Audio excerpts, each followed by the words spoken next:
You're late for work.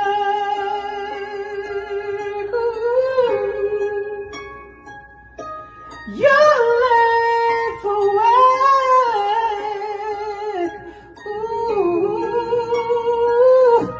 You're late for work. What is your problem? I tried to wake you up. Wake me up like a normal person. You stay asleep too long. Stop! Tried to get you back, but you stayed asleep. You should know I'm sorry. They ask me what I do and who I do it for, and how I come up with this shit up in the studio. All I want for my birthday is a big booty. All I want for my birthday is a big booty. When I die, bury me inside the Gucci style. When I die, bury me inside the Louis style. All I want for my birthday is a big booty. All I want for my birthday is a big booty. Go, go, go, go, go, go, go, shorty. It's your birthday. We gon' party like it's your birthday. Well, happy birthday. Happy birthday to you. Oh, happy birthday. Happy birthday to you. Happy birthday to you. Oh, happy birthday. Happy birthday to you. You've been good. Been so kind. You've been kind. You kept Jesus on your mind. Yeah. Happy birthday to you. You better get you some cake. Happy birthday to you. You better be smiling. Happy birthday to you. Oh, happy birthday to you.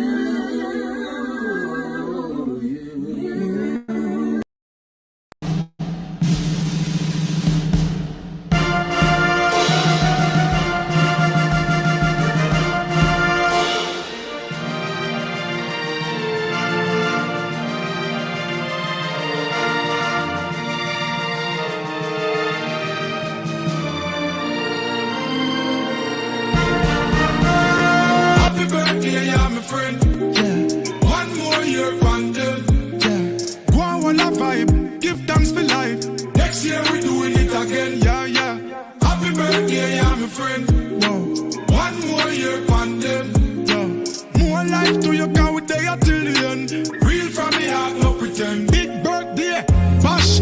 If I ever on the ground, nigga, splash. Give thanks for we life. Oh.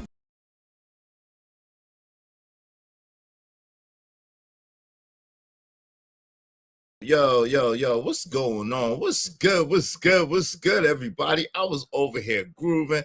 Happy birthday to them.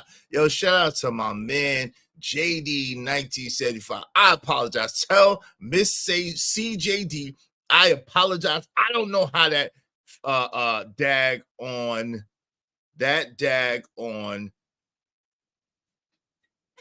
y'all know who he is. Y'all, that dag on Titty Boy, that dag on 2 Chainz clip got in there. I don't know how I got in there. I know you're a happily married man, and all you need is Miss CJD on your birthday. Shout out to my guy, JD 1975.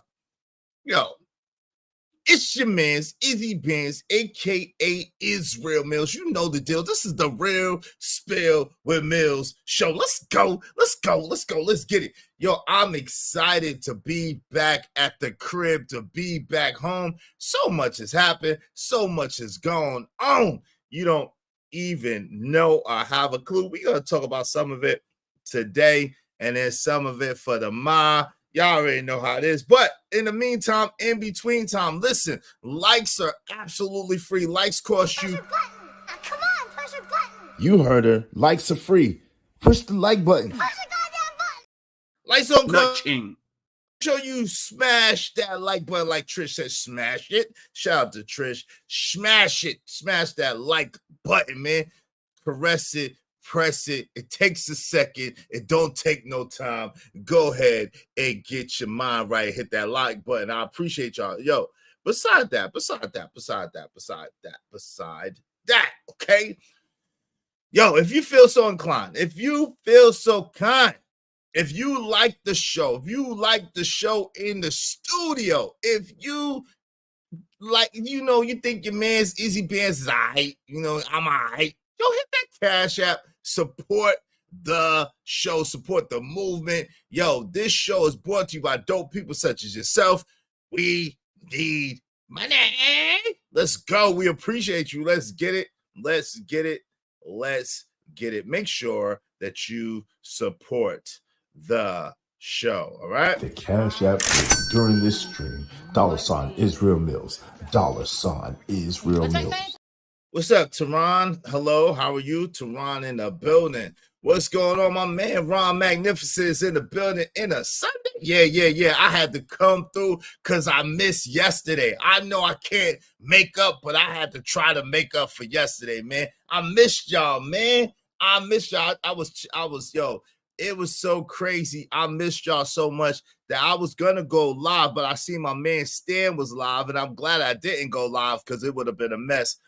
I was traveling, and yo, it would have been crazy because I kept going in and out. Signal kept going in and out and all that. So I'm glad I just pulled up on Stan, D-Rock the Block. It was a dope conversation, and that conversation is actually what gave me the idea for this conversation. But it's interesting. We're going to get into all of that.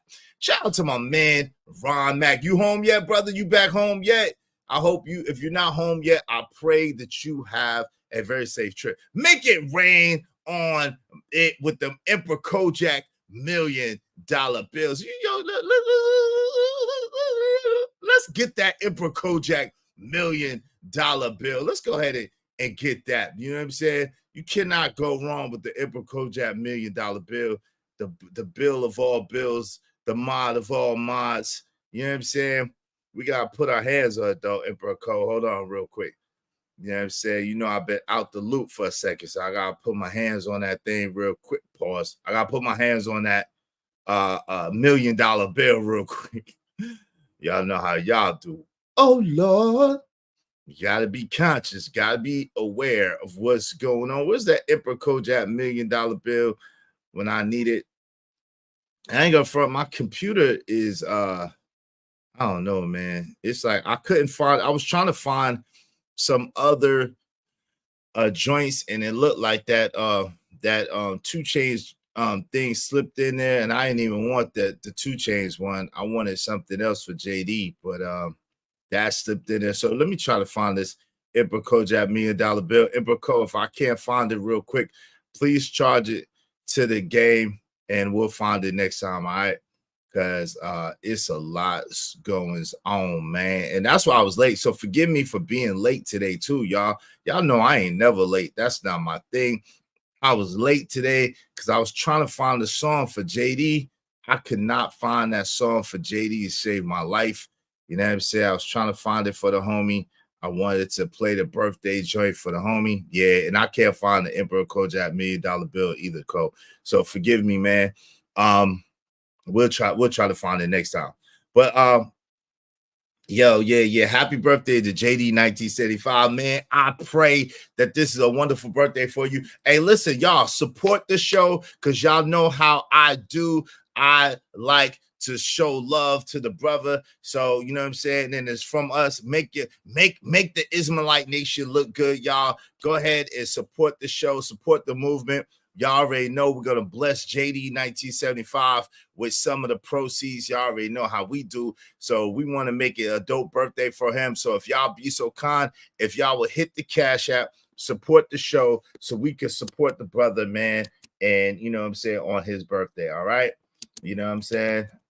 It's bad enough that I had his birthday listed 4 days earlier than what it was on my community tab. But I was out of town, so I was really had too much going on to fix it. But today is JD 1975's official birthday.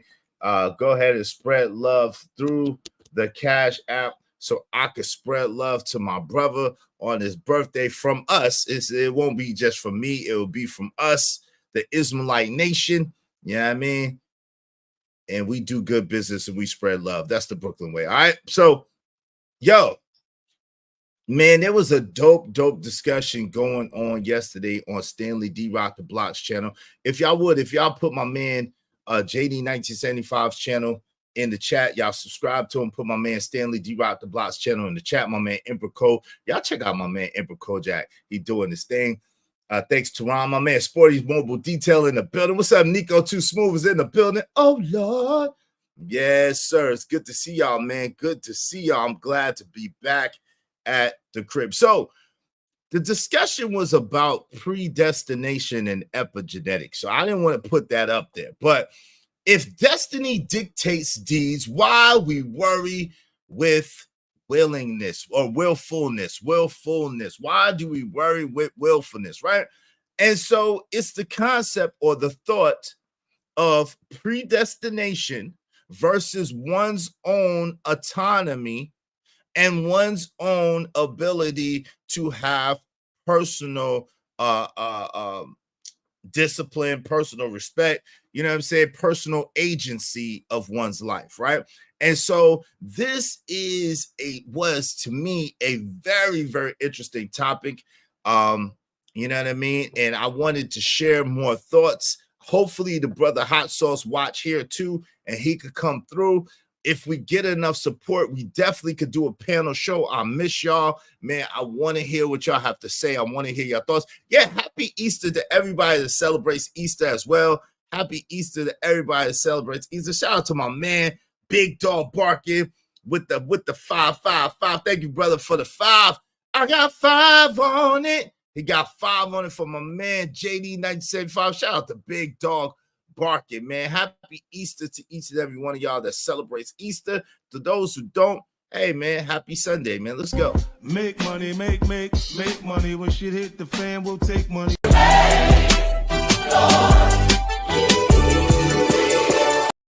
Oh, thanks, man. Thanks, man. I appreciate you. All right. You know what I'm saying? Y'all make sure y'all support the show.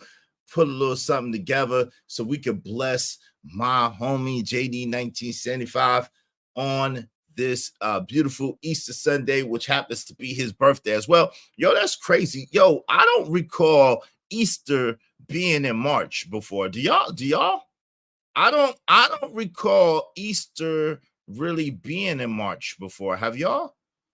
Usually Easter is in April, isn't it? I'm just saying, in the history of Easter, wasn't Easter usually in April? Y'all could correct me if I'm wrong, because I could be mistaken. Shout out to my man Cork 1001. Salute. Yeah, make sure y'all check out Emperor Kojak through the Grace Gaming. And also my man Big Dog Barkin. If you would Emperor Code, put Big Dog Barkin's channel in the chat, and y'all check out my man Big Dog Barkin. Yeah, I thought it was in April too, but they say Easter is on a full moon during Sunday. That's what I read. It's rare. The earliest was on March the 19th in the 17th century. Okay, so of course that okay, I got you. Big Dog Barking, man. Say something in the chat so I can make sure you have a wrench so you can put your channel in the chat, man. Y'all subscribe to my man Big Dog Barking. Big Dog Barking, say something in the chat so I make sure that you have a wrench so you could plug your channel in the chat. All right. In the 17th century, see, that's crazy. Of course, I wasn't here to see that, right? Neither was y'all, right? So it stands that we have not seen an Easter in March. So that's crazy, right? Is that 400 years? Ooh. Yo, this 400-year mark is crazy, right? Because allegedly, and I'm not an astronomer or anything like that, a super scientist or anything, but allegedly, this solar eclipse that's supposed to be coming on April the 8th, it comes to the Earth every 400 years. Shout out to my man, Big Dog Barker. I see you, bro. I see you, fam. Let me get you that wrench. And you could go ahead and plug your channel, man. Put your channel in there. Shout out to my man Smitty's Corner in the building. What's up, Smitty? Shout out to I am Smitty in the building. What's going on, family? Good to see you. Good to see you as always. Yo. Listen, we celebrating the brother JD 1975. It's his official birthday today. I thought it was the 27th, but we didn't collect no money from him. So let's pour into the Cash App, support the show. Hey, Ramadan Kareem, brother, Ramadan Kareem. Let's go. Let's do good business. Make the Cash App ring during the stream. $ Israel Mills. $ Israel Mills. So yesterday, the brother Hot Sauce, I believe it was. I'm not too familiar with him, but he was over there at at Stanley D. Rock the Block's channel, and it was a full panel. And he began to speak about epigenetics, and he was speaking from the terms of you are genetically predisposed to certain behavior patterns through epigenetics. Now, while I do agree that there are some personality traits that do pass down from generation to generation through what they call as epigenetics, yes. At the same time, I'm more of a person that believes in personal agency and personal autonomy for one's own behavior, meaning that you have control over what you do. I believe the ability for you to control what you do is stronger than the influence of your epigenetics. Now, I personally believe that. Maybe someone could prove me wrong. Maybe it's some science out there that says that I'm mistaken. However, from me and believing in God and believing that God doesn't make no mistakes, I believe that he created us to be little g's, which is little gods, which are creators of our own individual world, our own individual universe, right? So it's the age-old debate between determinism and free will. And it continues to captivate minds, especially in the realm of human behavior and decision making. Epigenetic predisposition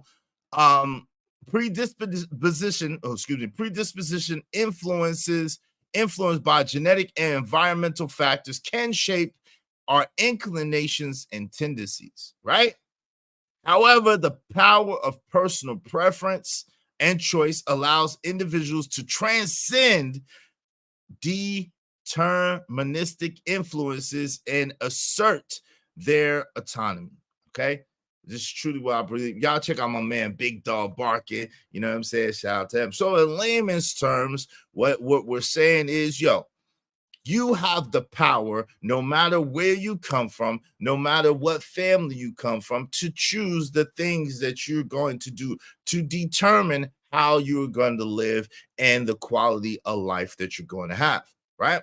I think that is extremely, extremely dangerous to go through life, to go through the world as a person who believes that outside influences control who you are, what you are, and what you do, right?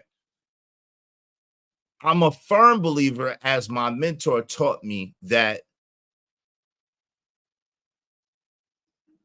life is only 10% what happens to you. Because what happens to everybody, right? When it rains on everybody. When the storms come, everybody has to deal with different storms. Everybody has to deal with challenges and obstacles and disappointments and hardships to one degree or another. Everybody has to deal with that. So it's not really what happens to you, which we generally don't have much control over the things that happen to us, especially in nature, especially in the world. We don't have no control over those things. Generally, the only control we truly have is how we deal with those things. Now, I'm going to be honest with you. I do believe that we do have default settings, right? We have default settings that go according to what we've seen in our environment, that go according to the things that we've been around, and maybe some of the genetic influence or tendencies from our forefathers or foremothers is in there, right? I agree with that. However, as a human being, one thing that makes you so special as a human being is you have the power to determine, the power to choose, the power to decide, unlike any other being on this planet. You have the power to say, you know what? I know how I grew up. I know what I was raised into. I know what granddaddy, grandmama, and big mama did, but I'm going to do different. You know what I'm saying? You have the autonomy, you have the ability to choose something else, to choose something better, to be better, right? Like my man Jim Rohn says, don't wish things was easier, wish you was better. Be better. Yo, again, it's my man, JD, your man, you know, our guy, JD 1975's birthday. Help us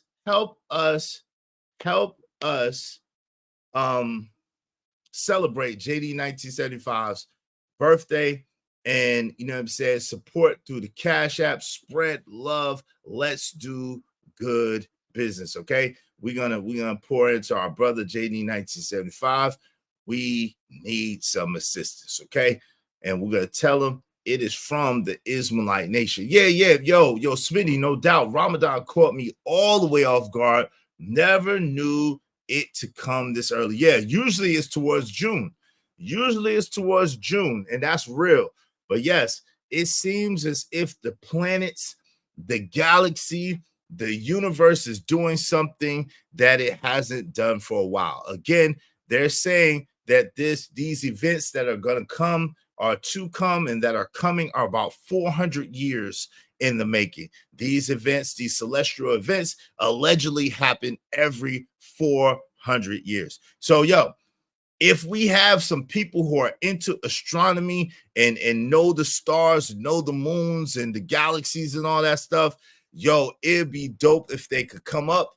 It'd be dope if they could come up and they could break it down for us. You know what I'm saying? That'd be awesome. Shout out to Key Renee in the building. What's up, sis? Yo, man, I'm telling you, Key Renee, I appreciate you being transparent and sharing your story. I think it was very, very dope. You know what I'm saying? And very encouraging, right? So, before we get further into the discussion, let me say this. I just came back from North Carolina. Shout out to my people in North Carolina. I was in North Carolina. My man Ron Mack asked me. I try not to say while I'm there, you know what I'm saying?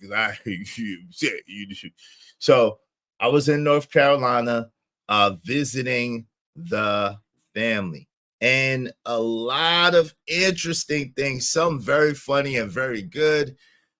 Some not so good, and some things, you know, some things come out. Like I'm sure, like you and your families, you know what I'm saying, you and your people, when you're around your people, y'all have some good times, y'all have some laughs, it's lots of love. At the same time, there be unresolved issues or unresolved tension or really philosophy, like people have different points of views and perspectives about the same thing, and it affects people in different ways, right? And I think most of our family has that. Shout out to my man Cajun Darfire with the 25, the 20 twin on it. Thank you, brother, with the 25. He said, happy birthday, JD 1975. Happy Easter is happy. Thank you and happy Easter to you too, brother. To everybody that celebrates Easter, happy Easter to you. It don't cost me nothing. And to all, happy Sunday that don't celebrate. Shout out to my man Cajun Darkfire. I appreciate you, bro. Salute. It don't matter what the situation. I'm just trying to climb any obstacle a nigga facing. See it through in due time. It's a marathon, you gotta pace it. You can't press rewind, you get left behind. Just grind and the rest be fine. I'd like to welcome y'all. Yeah, shout out to Reactions by Sean Spillman. Ramadan is based on the lunar calendar. Yes, sir. Yes, sir. Shout out to you. Exactly. And that's what I'm saying. So that's why, you know, Easter, I think Easter is too, really, to be honest with you. But that's why Easter, well, it's really the last Sunday of the summer, the spring solstice or something. I don't know. Somebody, maybe someone much smarter than me could come up and break it down. However, what I'm saying is I think both of them are really based on the lunar calendar. And there are some things happening on a celestial level that haven't happened in a long time. Yo, shout out to Shicey Bob. Hey, happy Easter. Ramadan is based on a lunar calendar, which means each month moves 11 days. Nadir observed by the United States. Yeah, I was in NC. I know you live in NC, family. Shout out to you. Hey, man, it was a quick thing. I had to check on my mom and my people real quick. It was really a quick thing. It was really, really a quick thing. I wasn't there long at all. So shout out to you, man. So I didn't get to see any of my friends. So shout out to my friends. I didn't even get to see any family that wasn't my mother and my sisters and my nieces and my nephew. So that's it. That's all I got to see. I didn't even get to see my child. My child was on a spill. My child that goes to college in North Carolina was on me too. So shout out to her. My child that was in NC that goes to college. She was mad at me too that I didn't go to come and see her, but it just wasn't that trip, right? It was just a wellness check, making sure my people were in good health, making sure my people was good. A lot going on. I haven't seen their face in a couple of years. So, you got to go and spend time. So it was a good time. Thank you, family. Said blessings to your mother. Thank you. Yeah, they grow up fast. Yeah, they do. Speaking of my children, I don't know. People say I shouldn't say it, but you know what I'm saying? I think I'm going to say it anyway, but it's a lot. My man Emperor Crow said, strike that. I just Googled it. Easter is the first Sunday after the full moon that happens or after the spring equinox. Yeah, so that's all lunar and stuff like that. Hey, shout out to you, man. Hey, peace to you, brother. Peace to you. Thank you for coming through. So, y'all make sure, again, that y'all help us celebrate our brother JD 1975. He's over here every single day. He supports every single day, every single show. Let us spread love and support him back, man. You know what I'm saying? Definitely a faithful Ismailite member. Definitely a good brother, and we appreciate him greatly.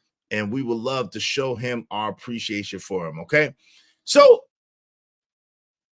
with that being said, I was in NC.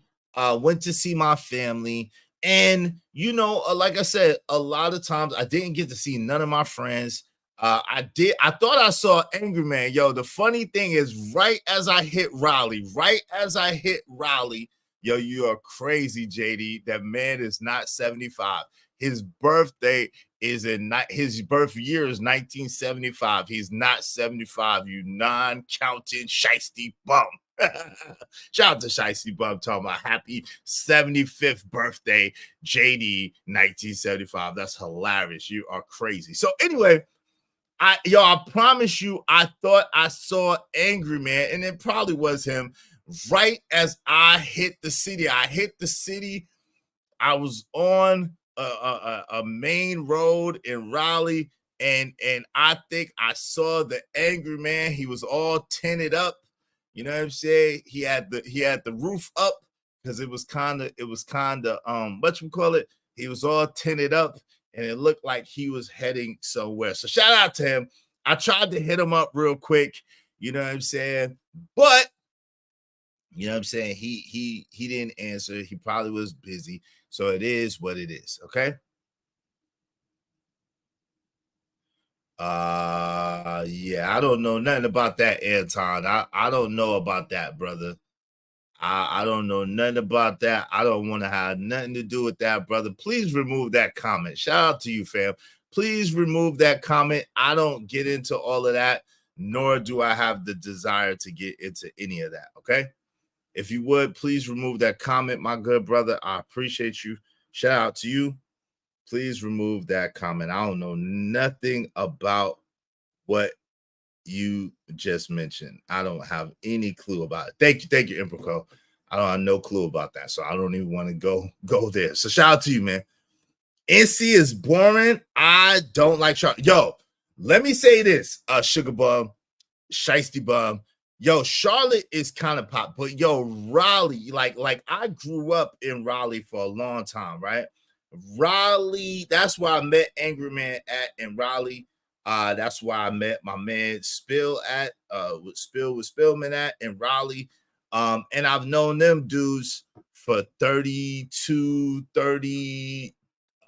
years respectively. I've known them brothers for a long time because I used to live in Raleigh, and I've lived in Raleigh for a long time off and on, right? Yo, Raleigh has grown so much. Yo, I was sitting there in amazement. When I get to edit for y'all, I'm gonna show y'all some of the things that I seen. I was sitting there in awe and amazement. Not like those are like the biggest buildings I've ever seen, or not like it's like the greatest architecture on the planet. It's just that most of the things that's there was woods and trees. It was woods and trees like less than 10 years ago. So for it to grow the way it has, for it to be as sprawling as it is, it's an amazing thing for me, right? It's an amazing thing.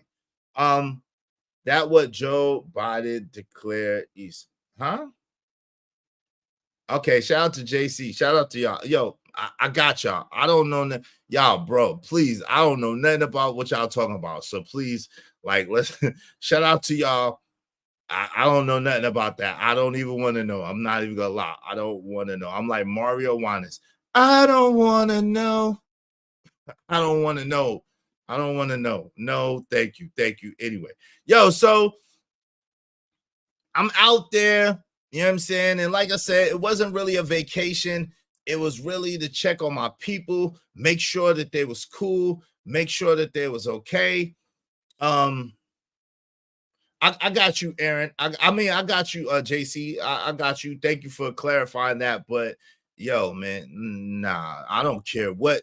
I don't give a fuck. He don't have no Joe Biden, president, non-president, whatever. He don't have no bearing on what I think or what I feel.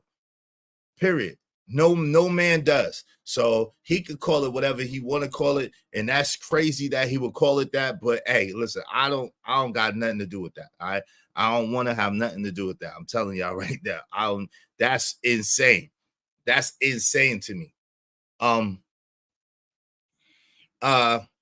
Anton said, Raleigh, a beast research triangle. Yeah, that research triangle part.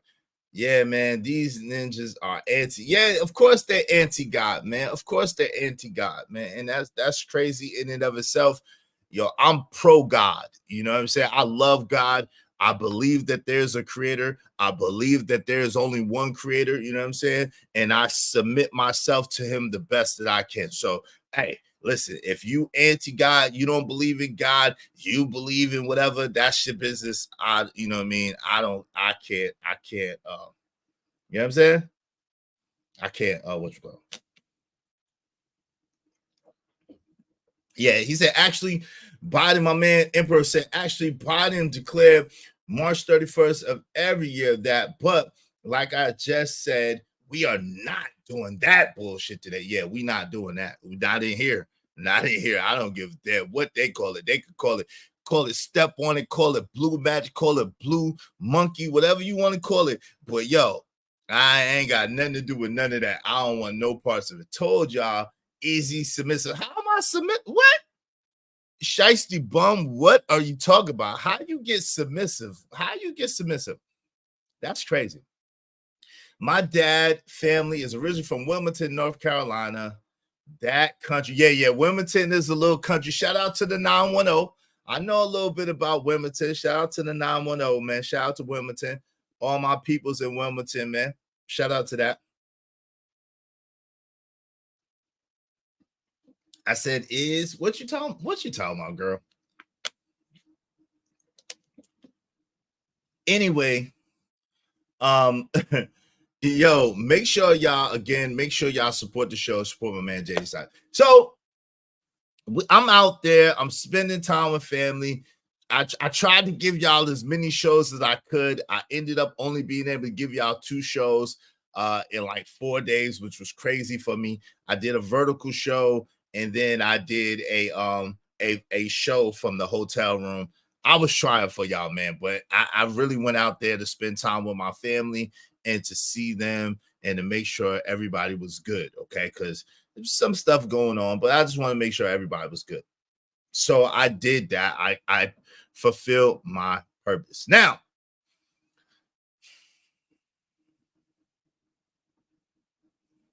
I'm trying to ease into this because there's some very big things that happened and went on that I want to talk about. I'm sorry, y'all. I'm sorry to my family. I need to talk about it. It's not about y'all in specific. They don't know y'all. So if you listening, please do not get in this chat room twerking, raising your hand, letting people know that's you. If you are listening, my family members, please don't be in here twerking, because guess what? If you don't say nothing, they don't know you. They don't know it's you. At the same time, there are some things that I think that people could learn from, that I think people are going through, and some lessons that we can learn that I would like to be transparent and share. This has nothing to do with my family personally. This has nothing to do with you. I will not name your name, and I will not tell which family member you are, okay? I'm just going to talk, okay? Don't be getting mad at me. Don't be sending me no text. Don't be sending me no hate mail. Don't be upset with me. Just, this is all love, okay? This is all love. Because you know what? The crazy thing is, as a man in particular, because I can't speak from any other perspective other than being a Black man in America, a Negro, David M., a Black male Negro in America. Okay, you good with that, David M.? Shout out to David M. if you watching, you listen. So that's the only perspective I can speak from, right? I can't speak from another perspective because this is the skin that I'm in. This is the skin that I'm in. Now, I did tell y'all that I was having some issues with the hotel, and I absolutely was. And now the district manager that came through, Black woman, she handled the situation quite well. However, it seems as if this particular company policy is janky. Okay, it seems as if the particular people who own that particular hotel are crooks. Okay, it looks like this is a independent owned hotel under a franchise name, if that makes sense, right? And so where I've stayed at that particular hotel chain before and had great experiences, it seems as if this one place is owned by a specific group and they suck. Okay, they suck. They're thieves, they're liars, and they suck. Okay, just all the way around, they suck. Okay, so now the district manager was great. She was great. She handled herself with grace. She handled herself with poise, and she made a very horrible situation palatable by having a pleasant attitude and working with me. Now, I admit that if I would have took on a different attitude or a different persona, she probably could have went there with me. Okay, if I would have turned up, she could have turned up with me. She would have definitely turned up with me. And it seemed as if, you know what I'm saying, she was trying to a little bit, but then I kind of, de-escalated the situation and was speaking, and she really looked out. So I appreciate it. So you basically got your way. No, I didn't get my way, Shiesty Bum. That's the thing. I did not get my way. Shiesty Bum. No. I didn't. Because my way would have been to get my money back. So I'm going to tell you how bad it was. The room was so bad that I had to I had to go leave that room, even though I paid for it. They was not giving me my money back. That's one of their rules. They don't give you your money back. Like, I had booked for 3 days. And the first night I seen oh no, this is not gonna work. And I couldn't get it at that time. There wasn't another room to put me in because I had seen another room. I didn't like that room either. So there was not another room to put me in at that time. And that room that I was in was terrible. So I was like, I'm not staying here. So I ended up paying for a whole nother hotel to stay in. We ended up staying in a whole nother hotel, even though I had paid for that night. It was nasty, dirty. Yo, look what I'm gonna tell you. This is what the chair. I'm embarrassed. I'm embarrassed to even show you what the chairs look like. This is how much of a slum. This is how much of a slum hotel that it was. Now, it's a nice chain of hotels. Again, I did not know that this particular hotel was individually owned, but I found out that it was. But this is how nasty. This is the chair. This is the chair, yo. This is the chair. That was one of the chairs. That was one of the chairs. And this was the other one.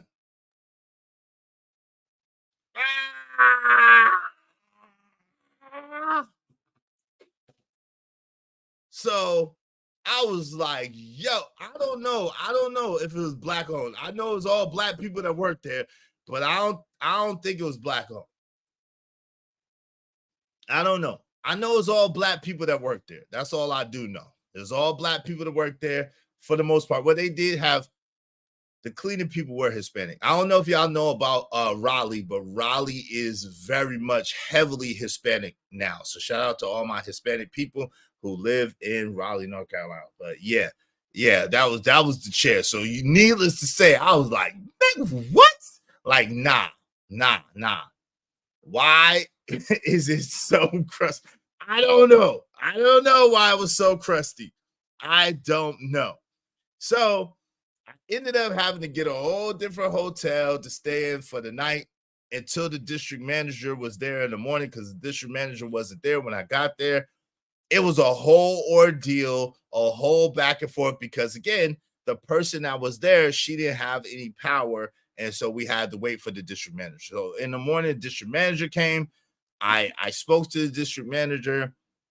You know what I'm saying? She made it right. I was streaming in between time, waiting for my room. That's when I did that vertical, when the security guard kept coming by. Y'all remember that stream where I basically told people that they was crazy for judging. Y'all remember that one, right? Yo, Sugar Bug said, it was trying to be cheap. Yo, I wasn't trying to be cheap. I was trying to be resourceful. I didn't want to spend all the bread. I didn't need a luxury hotel because I didn't go for that. I just needed something that was a decent hotel. And this was supposed to be like one of them 7.5 star, 8 star, you know what I'm saying, on the scale hotels. Like, it's a decent hotel, don't get me wrong. However, it was bad. What's up, Kim Carol Diamond in the building? What's up, Kim Carol Diamond? What's up, my man Teddy P? You know, AM will have a told you so moment if he heard this. What you mean? I don't know how he could. Look like, yes, it was. It probably was. I always check for bed bugs when I stay at hotel. Yeah, of course, you got to. That's a must. That is a must. That's a must. Yo, if you just coming in, make sure you hit the like button. Also, we are trying to celebrate my brother JD 1975. We trying to celebrate my brother JD 1975. So make sure y'all hit the Cash App and help us celebrate JD 1975 through the Cash App. Support the show, support the movement. We greatly appreciate you. Okay. And if we get enough support, we will open up the panel and do a panel show about the ultimate topic. Let's do good business. Make the Cash App ring during the stream. $Israel Mills. $Israel Mills. Again, happy Easter to everybody that celebrates Easter. Hope y'all are having a wonderful, wonderful, wonderful day, okay? Shout out to each and every one of y'all. So my man Raj Will is in the building. Raj, where you at, brother? I saw you. I'm trying to get to your message, man. My man Raj Will. Shout out to Raj Will, man. I apologize, I can't see. Shout out to my man Trucker Yo. Is love paying for luxury like paying for a pack of cookies for Dollar General just cheap. What? Come on, fam.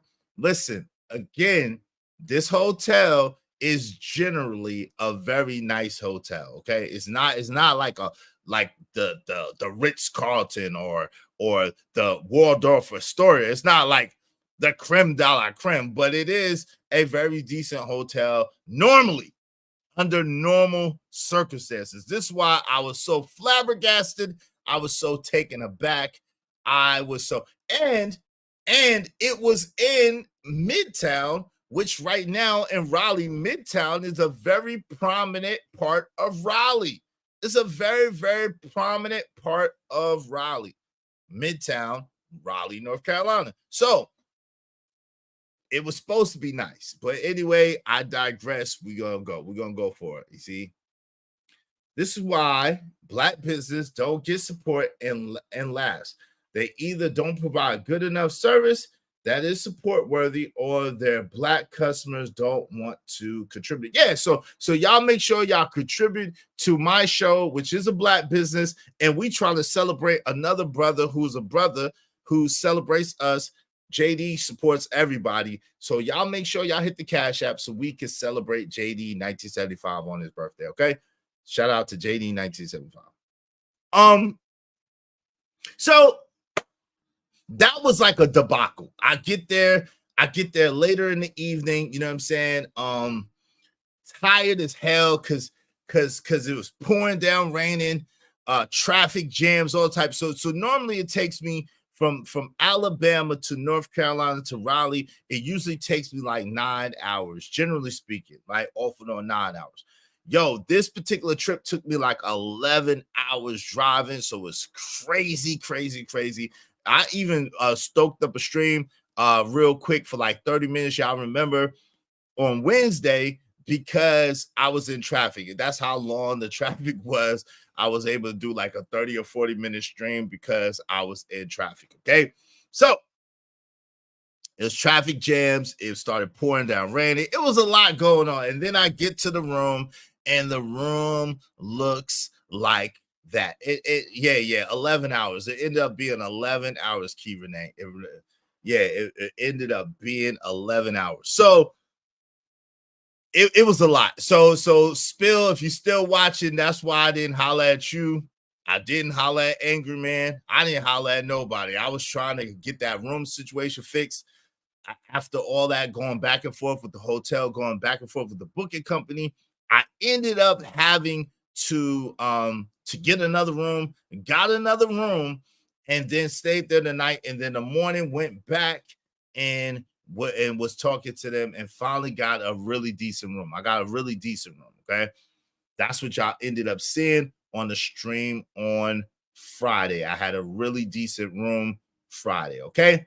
So now, it wasn't my studio, of course, but it was a really decent room. It was a really decent room. And the whatchamacallit made it right. But now, here comes the beat of the situation. Can y'all believe that a hotel like that would put a $200 deposit on your card? Can y'all believe that? Can y'all believe that with a hotel with chairs like that? And that's not the only thing. Trust me. I don't know if y'all are eating. I just don't want to discuss you. I don't know if y'all eating, so I just don't want to discuss you. But can you believe that a hotel like that would have the nerve, the audacity, the unmitigated goal to have a $200 deposit?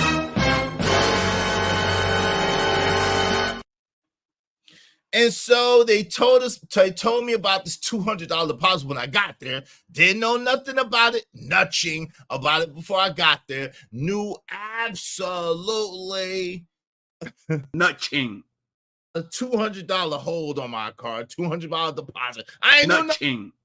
And there was You're going to do nothing. Nothing is going to happen. there was nothing I could do about it. So they told me when I got there about the deposit. I paid it. I had it. So it was supposed to be 3 to 5 business days. 3 to 5 business days. Okay. I don't like it, but 3 to 5 business days is not crazy. Okay. Cool. The district manager made it right and put me in a room commensurate to what I'm used to staying in. Cool. That was cool. Okay. She wasn't nasty. She wasn't terrible. It worked. Cool. Why when I check out? Why when I check out? First of all, in order for me to stream that day, Friday, uninterrupted, I paid $6 for the exclusive internet package, right? So they charged me the $6 to my room, so I paid it. And then right after I paid it, right after I checked out, this woman, and it wasn't the district manager, it was another woman, she tells me after all of that, yeah, it'll be 10 to 21 business days before they give you your $200 back. 10 to 21 business days? What the? 10 to 21 business days before I could get my money back?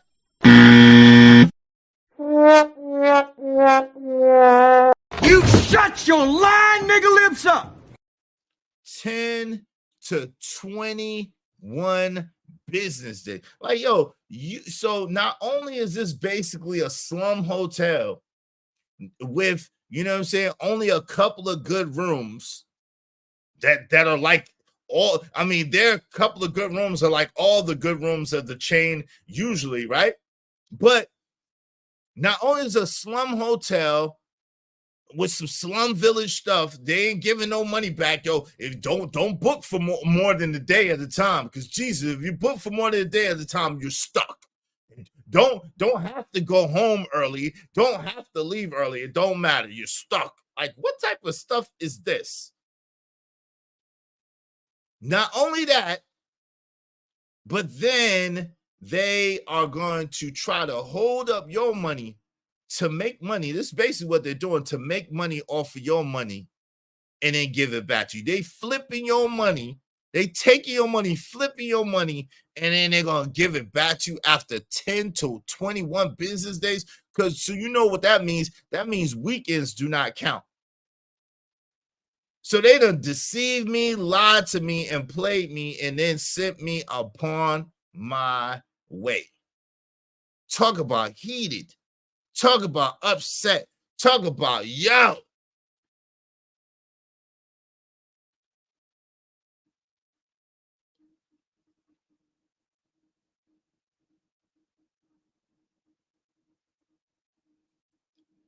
Yo, Trucky, Shicey Bub said, Trucky, you cheap too. I wouldn't let Izzy book nothing. Hey, listen, yo, usually you could ask my family. Usually we stay in the best of the best. Don't get me twisted. Easy Bands usually stays in the best of the best. But that is commensurate to the type of, if you're going on vacation, you chilling, everything is good, then you stay in the best of the best. But when you go and checking on family, doing wellness checks, making sure everybody is good, you want to have something that's reasonable so that in case any emergency pop off, you have excess funds on deck to be able to take care of stuff. That's come on now. Come on, y'all. Come on, y'all. Y'all off the chain. Y'all off the chain right now. Hopefully you didn't lay. Hell no, I didn't lay on them damn sheets. Hell no, they put brand new sheets out the pack on my joint on the new room. Hey man, the new room was good. The new room was good. It was really like the rooms I'm used to staying in. When I stay at that particular hotel, they was good. They was good. They was good. They fixed it all. They fixed it all.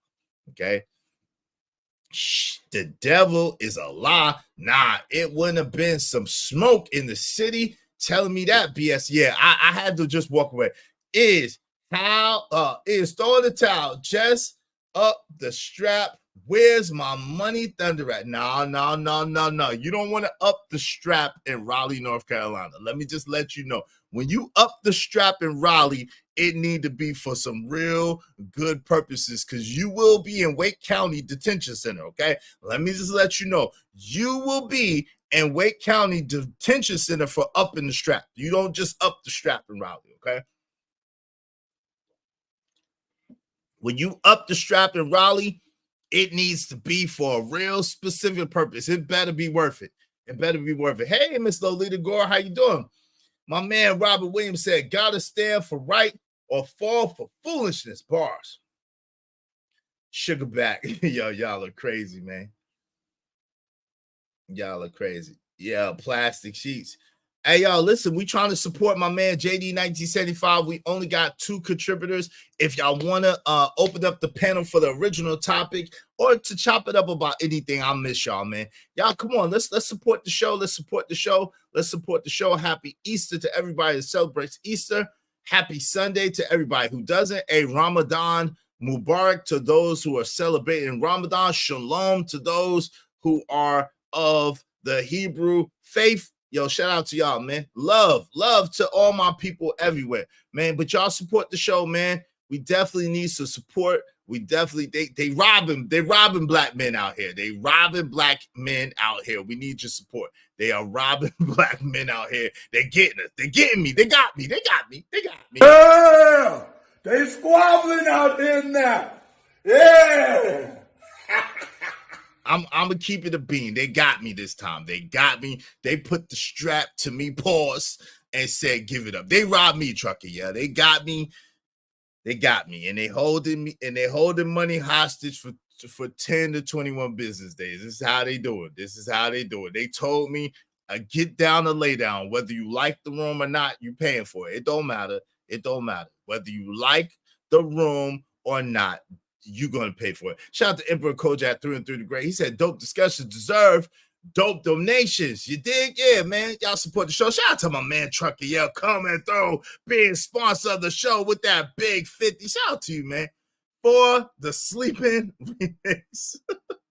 I ain't got no sleeping remix, but shout out to you, Trucker. Yeah, I guess that is the rain down on me. Shout out to Trucker. Yeah, sponsor of the show. Thank you, brother. I appreciate you. I got money.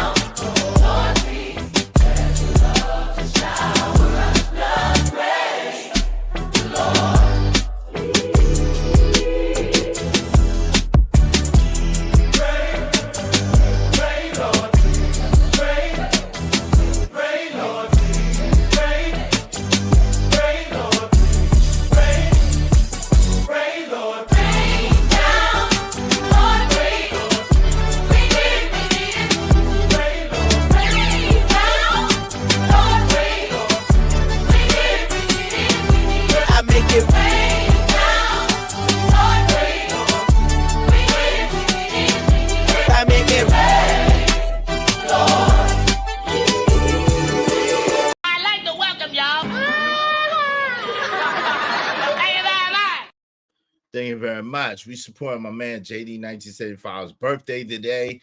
Happy Easter to the people. Yo, my man Robert Williams said, strong arm is. Oh, Lord. Yeah, they got me. Okay? They got me. Players mess up too.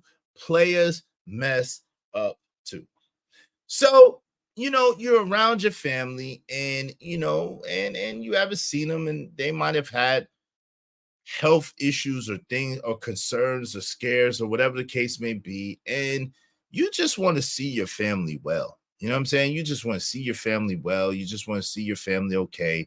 So you're already kind of looking and concerned about that.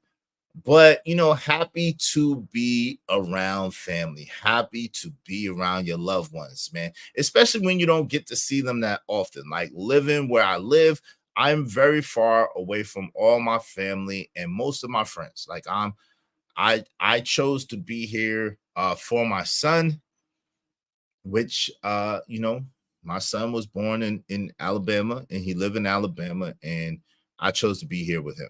Everybody else pretty much lives in North Carolina. Like, you know what I'm saying? I got a distant family, you know, my dad and my other like cousins and stuff like that. They live in New York or some other places. But my immediate family, most of them, beside my other brother, live in North Carolina. Okay. And so my daughter, you know, I got a daughter in college in North Carolina. My other son is in North Carolina. But I, you know, I got a daughter that goes to college in Texas too. But again, you know, yeah, so it's that. And when you are that far away from family, you know, you really want to be around your family and spend time with your family. So there was a lot of really good, happy moments, a lot of smiles, a lot of fun. Shout out to my little niece. She is a ball of joy. She is hilarious. I'm gonna put the short where I cover up her face, but she was putting on my shoes. She had her little baby feet in my shoes, and she swore she was doing something, trying to tie up the shoes, and she was about to take off in my big shoes. So that was hilarious. So it was a lot of little things that was hilarious. But then you get to the time where people begin to speak on things that that bother them, or things that we've all went through, or things that we all experience. And you realize that the experience is different from person to person.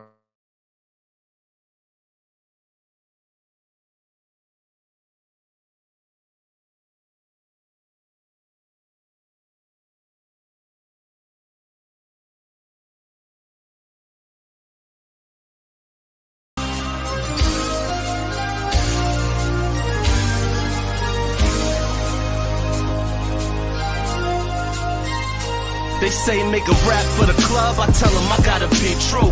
Right now it's niggas who's robbing because they need food. And I'm a hypocrite, knowing that it's niggas who need shoes. I'm in a store copping like I need truth. So my pen's what I speak through. They're telling me intention of my fly ain't to tease you now. It's the reward of a hard road that I survived. Designer clothes that I cop symbolize the grind. Some forever stay broke, I'm not surprised. They on the Xbox, chilling like they got the time. I just talk to God like if I should die. My D's earn me wings so that I can fly. Then I fall back. It's like you can't show you confident without them trying to say you think you wore that. And if I do, it's cause I earned that. Success is a lesson of progression. Haters never get to learn that. I've been through it, I'm still in it. I'm not finished, I got a tremendous grind. So triumphant, I gotta win. I'm still at ya. Yeah, life's in here. With the top down means that I'm close to the top now. But can't get there if I don't climb. I make moves, they hate on me.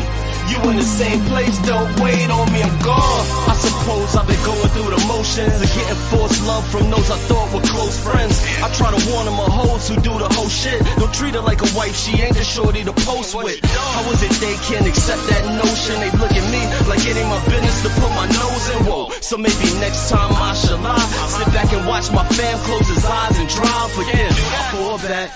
Tell them put a seatbelt tight, have a safe trip. I won't be alone for the ride. You think it's love cause they love to see you ball with them. But if they fall, hope you fall with them. That ain't love, and all along I thought that ain't us. Like I'ma let you stay down cause that ain't trust. And I realize the fact is that the top is a fortress of solitude. Cool homie, I got this. I've been through it, I'm still in it.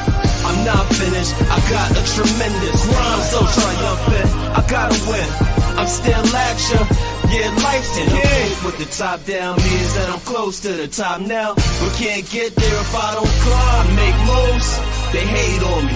You in the same place, don't wait on me, I'm gone. End of the day, they don't wanna see you triumph. But still I beat the odds like David and Goliath. With one stone and one sling, one chance to try to pull Excalibur sword from out the stone and become king. If I don't know nothing else, I know one thing. I got enough grind to turn a carrot from a pumpkin. Flip a Benz off of a nickel, I'm triumphant. But I'd rather squeeze a mini mansion out of one pen. I never boast or brag or try to rub in. I just recognize when niggas is too content. I'm content sitting with a queen slumped in an S-Class 550 playing with the functions. I'm hopping out the range, sitting at the steakhouse. Pass around cigars to the hood cause I made it out. So niggas start talking with their hate mouth. My life is all math, I subtract the lames out. I've been through it, I'm still in it. finished. I got a tremendous grind, so triumphant. I gotta win. I'm still action.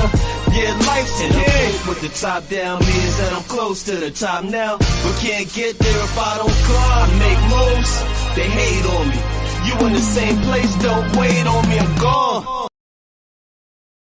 Yo, rest in peace to Life the Legend. Rest in peace to Life the Legend, man. Man, been through it. Man. Yo, shout out to my man JD 1975. Happy birthday, bro. Shout out to Six is in the building. What up, Six? We celebrating my man JD 1975. Y'all, man, go ahead and put in the bucket, man. Put in the bucket so we can show love as the Ismailite nation to my man, to our God, JD 1975, man. Abi Wody is in the building. What's up, family? Peace. What's up, Abi Wody? How you doing, man? Hey, stand by, folks. Easy just received the phone call. Yeah. Pardon me, y'all. Pardon me. So, you know, when you are coming and you hanging out with family, we all know that family, we have little things that we've all been through, but we all see that same thing a different way, right? From different perspectives and different point of views, because, you know, it's crazy. And this kind of goes back to that epigenetic conversation, predisposition conversation that we was having last night. Like, yo, you can have children born from the same parents in the same circumstance in the same thing, and they have two totally different perspectives, two totally different outlooks, and two totally different outcomes, right?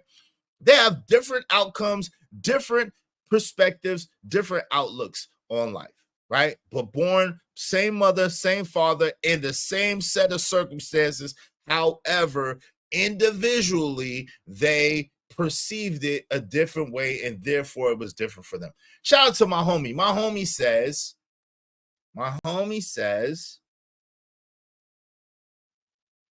how you view a thing is how you see a thing, and how you see a thing is how it will be to you. So shout out to Sean Simmons, who says that how you view a thing is how you see a thing, and how you see a thing is how it will be to you. Okay, so that's that perception, a period of life, right?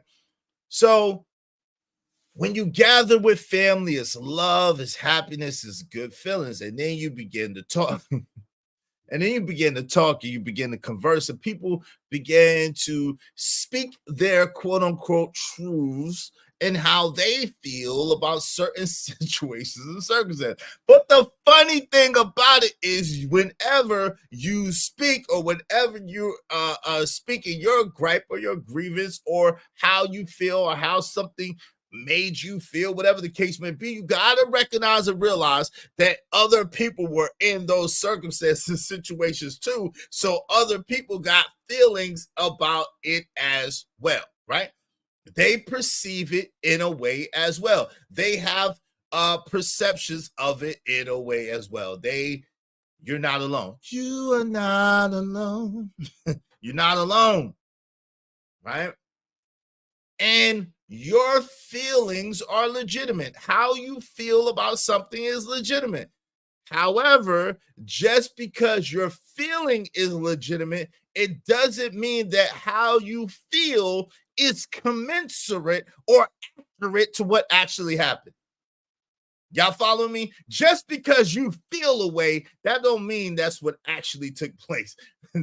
That don't mean that's actually what transpired. That don't mean that's actually factual, right? It doesn't. Just because you feel a way about it, that don't mean that that's what happened. Okay. And we see this all the time in male and female relationships, where you and your partner, you and your spouse will be in a back and forth, and she's telling you how she feel about this and that, and you like, yo, that ain't even what's happening. That ain't even what happened. You feel that way, and you're entitled to how you feel. That's cool, no problem. I'm not going to make your feelings irrelevant, or make you, you know what I'm saying, think that, your feelings don't matter. Your feelings matter. However, what the facts are, and your feelings are two different ways. That's why you hear a lot of dudes these days say F your feelings, because what they're really saying is, yo, just because you feel a way, that does not mean that's how it is.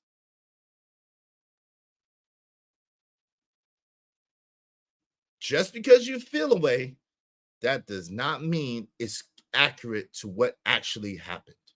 It means that you feel a way about what happened, and you're entitled to that. What's up, Miss Jill 1991? Yo, my man JD 1975 is in the building. The birthday man has arrived. Shout out to the birthday man in the building. Yo, let's give him a shout. Yo, JD, this is for you in case you didn't see it earlier. Let's go.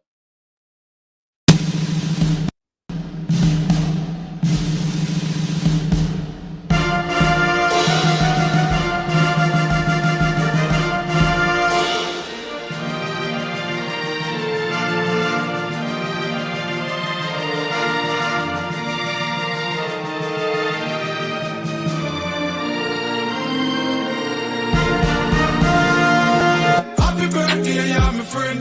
Yeah. One more year pandem. Yeah. Go on a vibe. Give thanks for life. Next year we doing it again. Yeah, yeah. Happy birthday, yeah, my friend. Whoa. One more year pandem. Yeah. More life to your cow there till the end. Real from the heart, no pretend. Big birthday, bash. If I ever on the ground, liquor splash. Give thanks for your life. Oh.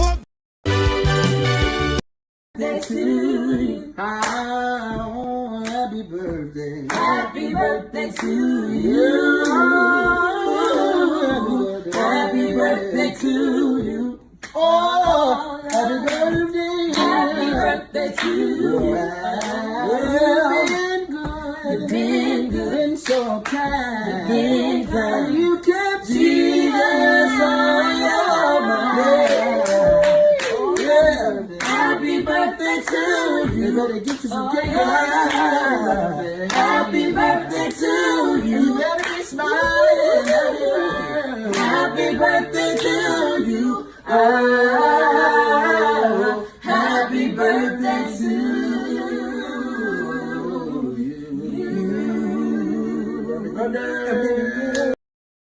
Yo, shout out to my guy, our guy, JD 1975. Happy birthday. Happy Easter to everyone. Happy birthday to JD 1975. Yo, Shiesty Bum 199. Thank you, says, happy 69th birthday, old man JD. And that's absolutely inaccurate, but we appreciate the 199. Listen, be better than Shiesty Bum. Hit that Cash App. Support the show. Be like my man Trucky L, like my man Cajun Darfire, and like my man Big Dog Barkin, who all put in towards my man JD 1975's birthday. Y'all hit that Cash App. $ Israel Mills. $ Israel Mills. Let's be a blessing to a brother who's always a blessing to us. Let's hit that Cash App so we can be a tremendous blessing to him by the end of the show. Okay. Help me celebrate him. Help me celebrate the brother. Hit the Cash App. $ Israel Mills. $ Israel Mills. All right. Hey, much appreciated. On my grind at 49. Salute. 49. He's not 69. He's 49. Stop trying to give that man 20 years. Shiesty Bum. Okay. Yo, salute. Happy birthday. Hey, you know I'm singing 1975. Shout out to my man Robert Williams. What's up, LeGarrette? What's cracking? What's good, family? How you doing, man? How you doing? Yo, you need to stop your yo, Shiesty, man. You know you ain't sent no 50. Yo, she's hilarious, yo. This is why I like Shiesty around. I'm not even gonna front. This is why I like Shiesty around, because she's hilarious. She knows she ain't sent no $50 Cash App, but she gonna talk about, did y'all get my $50? No, we ain't never got that. Go ahead and send it right now. I'll let you know when I get it. We didn't get it this time, Shiesty. Go ahead and send it, and we'll let you know when we got it. All right. So never a dull moment with Sugar Bum in the building. Shout out to her. She mixed it up, yo. I like that. That's entertainment for me. I'm sorry if y'all don't. I just think it's the funniest thing in the world, man. I be dying laughing inside. So, anywho, you know, you begin conversing with your family, and people begin speaking, and there's situations that everybody has kind of been through, but we all have their different perspectives. We all have our different perspectives or our different viewpoints on what actually happened, right? And there's really only one truth. Let's just keep it real. There's really only the truth. However, everything else is people's perceptions of what actually transpired or what actually took place. And who are we to say that one person's feelings are more legitimate than another? I'm not. I don't do that, right? However, what I can't allow you to do is to minimize or to make it seem like my contribution to whatever situation was irrelevant, non-existent, whatever the case may be. So we set the record straight on that type of deal, right? So there was a sort of back and forth that was about to brew that I was kind of involved with, but it was more so with two of my other family members. So it was about 1, 2, 3, 4, 5 adults, okay? And out of the 5 adults, 3 of us were engaged in this conversation, and 2 of them were kind of getting into this, you know, almost back and forth situation, and it almost kind of escalated because at the end of the day, people want to feel important. People want to be appreciated for their contribution. People want to be heard. People don't want to be felt like they're being taken for granted or being taken. No, actually, they were women. See, that's so that they were women. They were women. It wasn't men. It was women. Yo, my man Abi Wardy says she's still a ratchet though. Hey, yeah, she is still. We know this. But anyway, so she from Wilmington. She can't help it. Shout out to Wilmington. All my Port City, all my Port City people out there. Shout out to Port City. Man, salute. Hey, so with that being said, so it was starting to go a little crazy. And the thing was, who was hurt the most by a particular situation? Who was hurt the most? Who sacrificed the most? You from Wilmington. Hey, who you ain't from DC, you just moved there. Hey, who made the most sacrifices? Who made the most concession? Who gave up the most, and who felt the worst behind it? This is what it boiled down to. So to my family members, to each and one of you, I say love. I say love.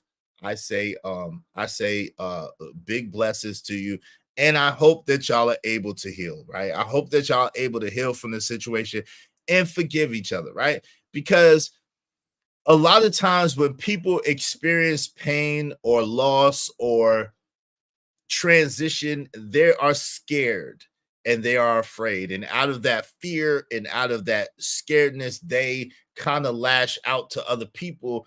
And usually the people that we lash out on are the people who are closest to us.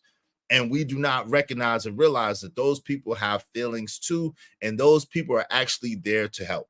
So let's try to be mindful. When people reach a helping hand out to us, when we are not able to help ourselves, let's try to be more mindful and more conscious and more aware, even though we ourselves are going through, that those people are making some sacrifice to be there with us, to help us, and to take care of us. So let's try to think about them as well. That's crazy that you you know you lying. Hey, Jay Kazam. Yeah, J Kaz 38. What's up? Walaikum assalam, rahmatullah, barakatuh, brother. Ramadan Mubarak. How you doing, good brother? Good to see you. Shaiti Bum said, I'm from DC. My dad from there. No, your butt is from Port City. You heard what I said. Shout out to Shiesty Bum. Women always sacrifice the most. Lies you tell, the lies you tell. Who cared the most? It was an argument on who cared the most, basically. Yo, Shiesty said, when men are selfish, women are communal. Man, you better stop that mess. You better stop that. That ain't always necessarily true. You shut your lying nigga lips up. Stop playing. Ain't no love true. Yo, make sure, listen, dope discussions deserve dope donation. If y'all want to open up the panel and y'all also want to celebrate my man JD 1975, come on, y'all. We need a little bit more support. We need a little bit more support, man. Come on, y'all. Hit that Cash App. Hit that Cash App. Hit that Cash App. Let's get it in here, family. Let's get some work done, family. We're trying to get some work done. Go ahead and hit the Cash App. Yeah, for real. Her name is Shiesty, and she don't know. Yeah, she named it. She named herself that. So it is what it is. It is what it is, right? So now my shout out is some people say I shouldn't say this, but I'm gonna say this. Shout out to my daughter. Shout out to one of my daughters. One of my daughters pledged the D9, is now a D9. Now, you know, y'all know how I feel about that. And of course, I was the last to find out. And it just so happened that I was hitting my daughter up because I seen her college, you know what I'm saying, on my way out of town. I seen her college, and I said, my baby. I said her name, and then I called her, and she answered. Shout out to my baby. She answered, and I was like, "What you doing?" And then I guess she might have felt that someone told me, which they didn't, and she started telling me about her little pledge. And she's now one of them people that be making all them noises and doing all them dances. So shout out to her. Shout out to her. Anyway, but no, yo, there you go, Teddy P. It's not Shiesty Bum. My daughter is not Shiesty Bum. All right, that's how rumors get started. Big Tay, what's up? Big Tay 85 says Shiesty Bum is from Death Valley, California. Oh Lord, Kane the God is in the building. What's up, Kane? Shiesty from New Brunswick. Oh Lord. Yo, stop it, Teddy P. That's how rumors get started. Is you see my eyes? Yeah, Robert Williams. Yeah. Hey, but listen, this is what I told my daughter, and this is what I really believe, right? Once you've done what you can to raise your children, to teach your children, to give all that you can to your children, once your children are over a certain age, they are grown. My daughter is a grown woman, right? So whatever she decides, I just pray her safety. I pray that she keeps God in mind and keeps God first, and she remembers the lessons that I taught her. I tried, you know what I'm saying? I tried to be the best parent that I could be. I tried to do the best that I could do. This is her life, and whatever she decides is on her. You know what I'm saying? But she's now one of the D9, you know what I'm saying? And I'm praying her, you know, I'm praying her safety. I'm praying her wisdom. I'm praying, you know, hey, it is what it is. It is what it is. It is what it is. What's up, Romello 747? GSG? What's GSG? I don't know what GSG is.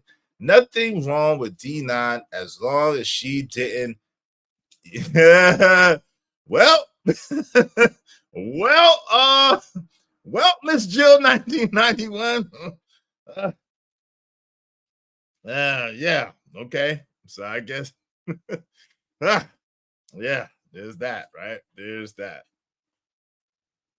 Crazy how you're around my parents' age. Shout out to you, Teddy B. Hey, shout out to your parents, man. Hey, it happens. Stuff happens. Hey, so yeah, so much for that. So much for that. Is the pearls the pink and green? So much for that, Miss Jill 1991. So much for that.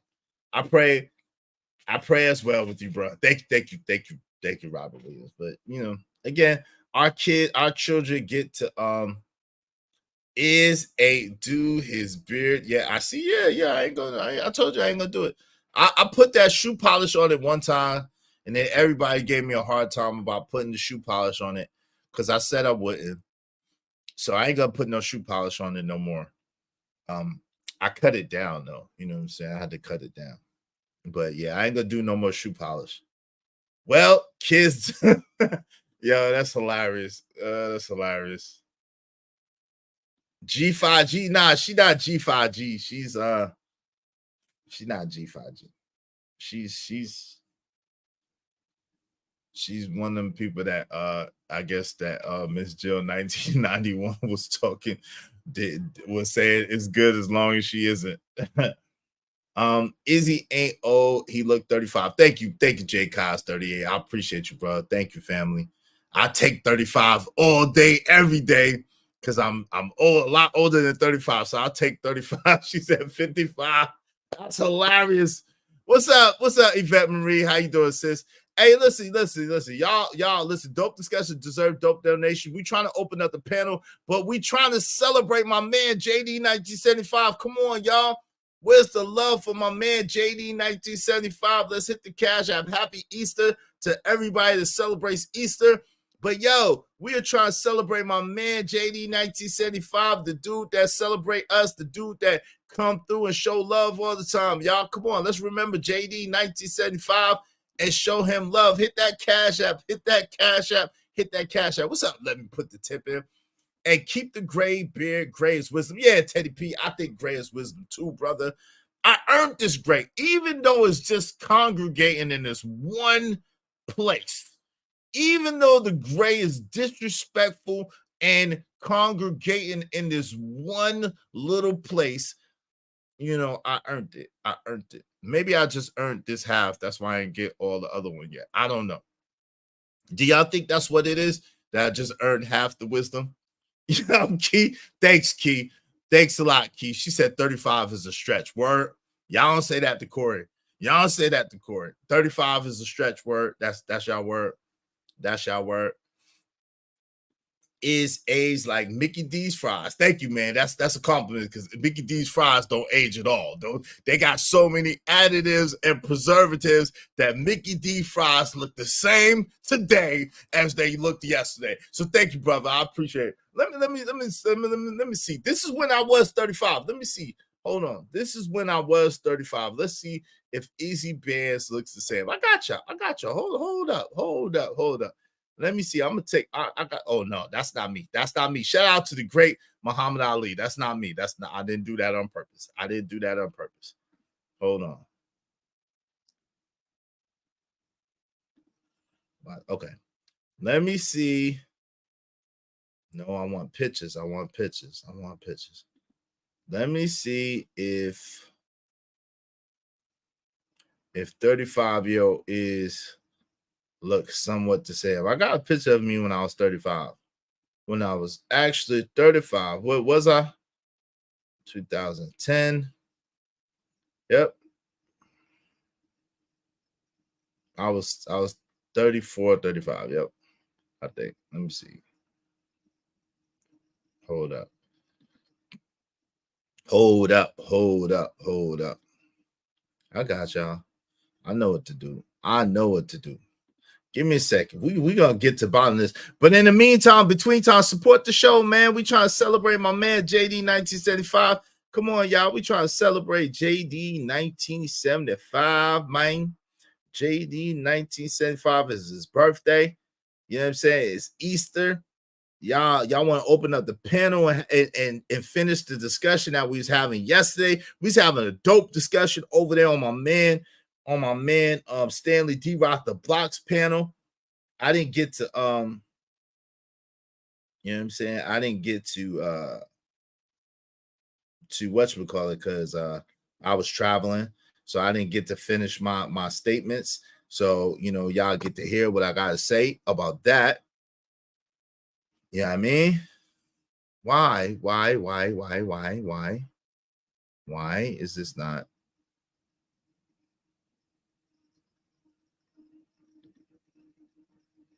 Hold up.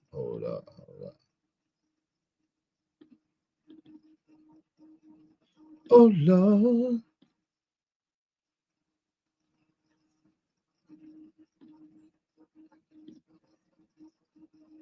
Let that downloads. This download.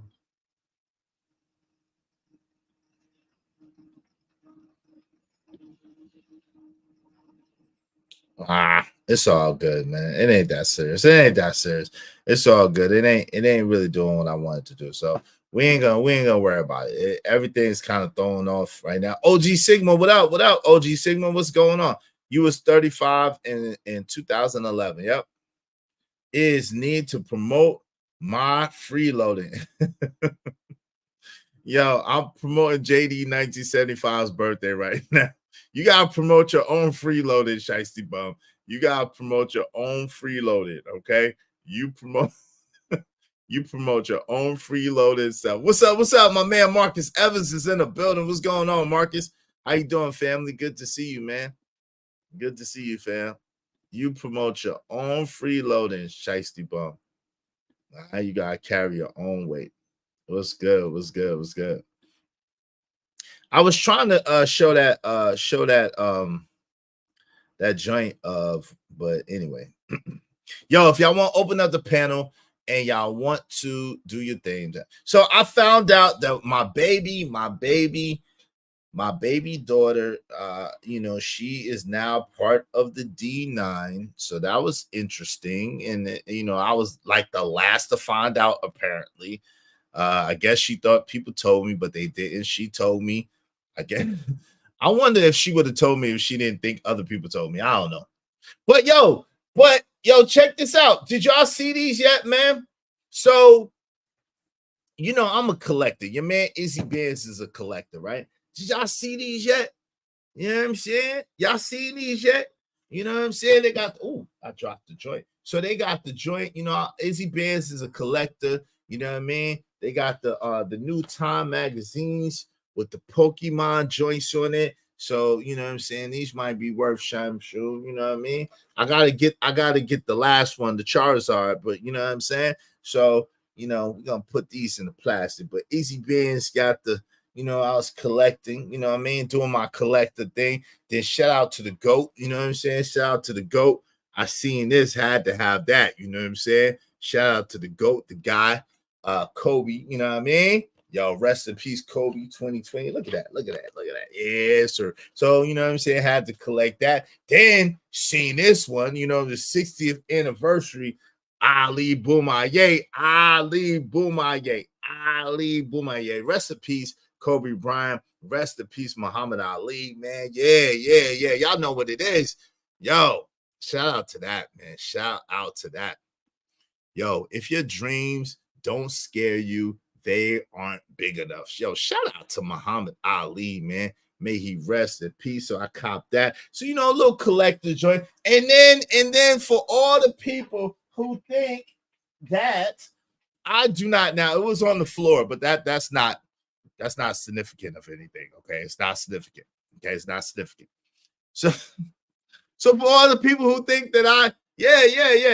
This should be a question mark. There should be a question mark right here. That should be a big question mark. But yeah, I got your mans. You know what I'm saying? I recognize and respect greatness. I'm a collector. I recognize and respect greatness. Okay. That's what I'm about. I recognize and respect greatness. Now I'm gonna need this. This came out. Pokemon originally came out on my birthday. You know what I'm saying? February 27th. 1995, Pokemon first aired. So shout out to Pokemon. Hopefully these will be, you know what I'm saying, these collector covers will be worth, you know what I'm saying? Yes, sir. These collector covers be worth, you know what I'm saying? I gotta get my, you know what I'm saying, get my, these collector covers be worth a little bit of bread. You feel me? Your man Izzy Benz is a collector. I'm a collector, a connoisseur of sorts. You feel me? That's what I do. So I didn't know why y'all let a little shorty get to y'all. Yeah, she just be, you know what I'm saying? But y'all could always, hey, listen, if you want to pay to send her on her way for a little while, put her on timeout. Hey, listen, I'm not mad. Do so through the Cash App. Do so through the Cash App. Do so through the Cash App. She don't bother me. She entertains me. Gotta catch them all is, I know I got one more cane to God. I got one more cane to God to get. I got to get that Charizard, man. I got to get that Charizard, man. I got to get him, man. You know what I'm saying? So got to catch them all. I'm gonna catch it. I'm gonna catch it. So your man Easy Bear's doing his little collector thing, you know what I'm saying? Doing what I do, you know. But in the meantime, between time, let's support my man JD 1975, man.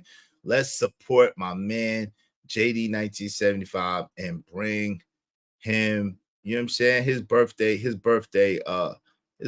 glory, right? So, man. So there was that. It's a lot of you know, people. And y'all could correct me if I'm wrong, right? I honestly believe in most cases, most people don't go out of their way to hurt other people, right? I mostly think that a lot of times people are just living their life and people are just doing what they do, and what may be pleasurable or what may be optimal for me may not be pleasurable or optimal for you, right? We know you go out your way to hurt people, Shiesty Bum, but that's different. We talking about regular people. We talking about people with a conscience and a soul. I know you. Sugar Bum is like a sweetheart on the inside, right? Most D9 are not even financial after college. You get over the hype quick, though. Shout out to you. I got you. So it's like, I think people just be living their life, just be doing what they do, just be trying to get by, trying to survive, trying to do what it is, and they caught up in the mix. Now they could be like your man from BMF. They could be like your man from BMF, a 2 Chainz character who felt the type of way. And this is crazy. Now, I do think this happens a lot, Shiesty Bum, to your point. I think what happens is we have expectations, right? And then people go and they don't meet the expectations that we have for them. For example, I'm going to use BMF for example. So the dude, 2 Chainz character, was friends with a friend of Meech. You know what I'm saying? For BMF. Meech's homeboy showed him a lot of love, and he had a crew. Okay. And Meech had a lot of love for his homeboy. His homeboy had a lot of love for Meech, and they was tight. Okay. And then apparently this dude that 2 Chainz was playing, 2 Chainz character, was tight with the dude too. So the rival crew takes out Meech boy and 2 Chainz boy in the show. Okay. And so 2 Chainz character wants Meech to go out and exact revenge on the dude just off the muscle, off the rip. And Meech is like, yo, we gonna get him. But yo, we can't just, we're not in position to be just going to war and trying to do this like this. This is not how we got to do it. We got to be smoother with it. We got to focus on the business first so that we can get big enough, get enough soldiers, and then we not only take over his business, but then we take him out too, right? 2 Chainz didn't like that. He didn't feel like he was giving the homie the proper respect. So his expectations were not met, and so therefore he became an enemy of Meech and wanted to see Meech go down and ultimately lose his life.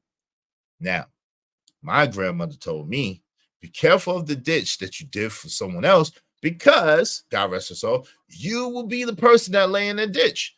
And that's exactly what happened. 2 Chainz called himself getting with the enemy, setting Meech up.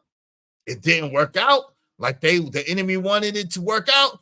and the enemy ended up making 2 Chainz do the Harlem Shake in the movie. The character that 2 Chainz played, right? In the show. BMF. So, yep.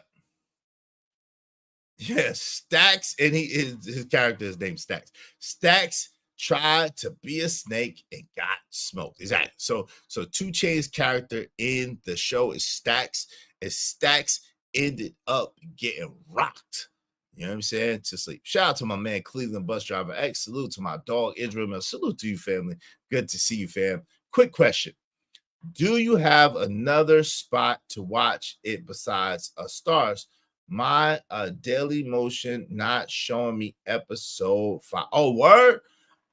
Try through Amazon. Try through Amazon. But I watch it through Stars, but try through Amazon, man. I don't know why it's you might have to what you call it? Yeah. You might have to just renew your subscription, but try if you can't get it through Stars, try it through Amazon Prime. That should be the one, man. That should be the one. Yeah, the Harlem Shake was fun, but Key Renee said he was doing the Harlem Shake. I said that too, because he was like, woo, your boy lit him up. Your boy lit him up. Your boy, the Battle of Techwood. Keep showing episode 4. Oh, nah. That's the latest episode though. The Battle of Techwood is the latest episode. That is episode 5, but the Battle of Techwood is the latest episode. So I don't know why they doing that to your thing, but that was the last episode. The Battle of Techwood was the last episode. So you good, Cleveland Bus Driver X. That ninja was looking mighty groovy when he got hit with that woo. Yeah. Chicken noodle soup with soda on the side. Bars. That was crazy. See, black man support degeneracy. Say what you want to say. That BMF, other than that Henry joint, other than Henry's character and her character arc, that joint is lit. They got me back. With episode 5. With episode 5, they got me back. That was Liddy. In the city. That was fire. I don't know about the whole What's up, Murder? What's up, M Music 1980? What's up, family? How you doing, man? Good to see you. You need to stop supporting degeneracy. Okay. So if I have to stop supporting degeneracy, Sugar Bum, that means I'm gonna have to put you out my chat.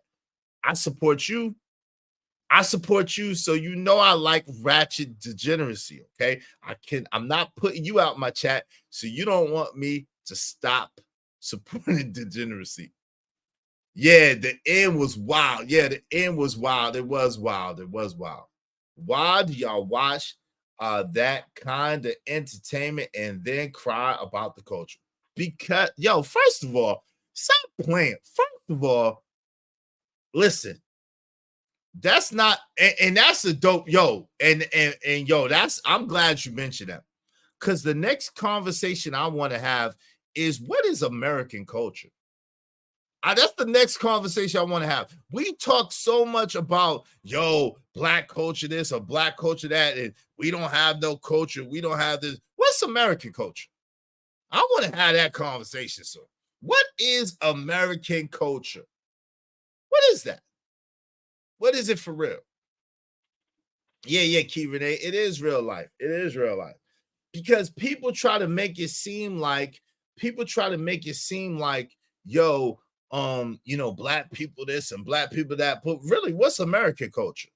Is our culture based on violence? Is our culture based on the whole structure of America is based on degeneracy? Let's just keep it real. I think so too, Marcus Evans. I think so too. They take everything. They take everything from us. Exactly. Y'all support violence and drugs. Oh, well, listen, that's what America is built off of.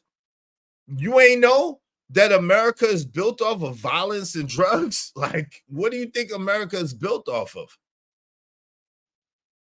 It's built off of everything that they criminalize and they try to prosecute today is what America is built off of. All the degeneracy that you say and so, yo, everything is what they built them. Yo, first of all, this land belonged to the natives. They took their shit, gave them the worst parts of it, and the ones that look like us, they enslaved. They raped, they pillaged, they stole. How do people own trees and grass? Like, for yo, who gets to own trees and grass? Who gets to dictate who has a deed on some trees and some grass and some water? Like, come on, fam. Like, let's be honest. Let's be for real. Like, seriously. You ever look at like a plot of land that's just like mad grass and bad trees? Who gets to say that you own it? Like, how does that get determined? Like, where was we at when I was getting split up? Like, yo, oh, I own this now, so it's mine. Oh, okay. All right, it's yours. Yo, I'm on trees right now. Shout out to you. Yo, my man Raheem Ali. I own some trees and gas. I mean grass. Shout out to y'all, man. Y'all are crazy. They making us pay for grapes, right? Stuff to be free. That's what I always say. America was built on crime. It was. Our next president has a whole case. LOL. It's America. Both of them. Yo, both of them got cases, fam. Like, both of them. Yeah, that's a big joke. It is, right? That's crazy, man. Have you seen the carbon version of Good Times? Watch it. Look at all Black people who had a part of this. Wow.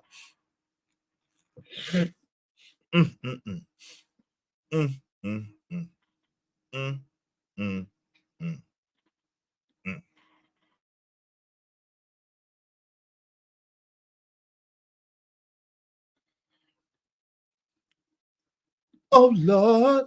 Yeah. 43 likes. Listen, y'all make sure y'all hit the like button. Likes are absolutely free.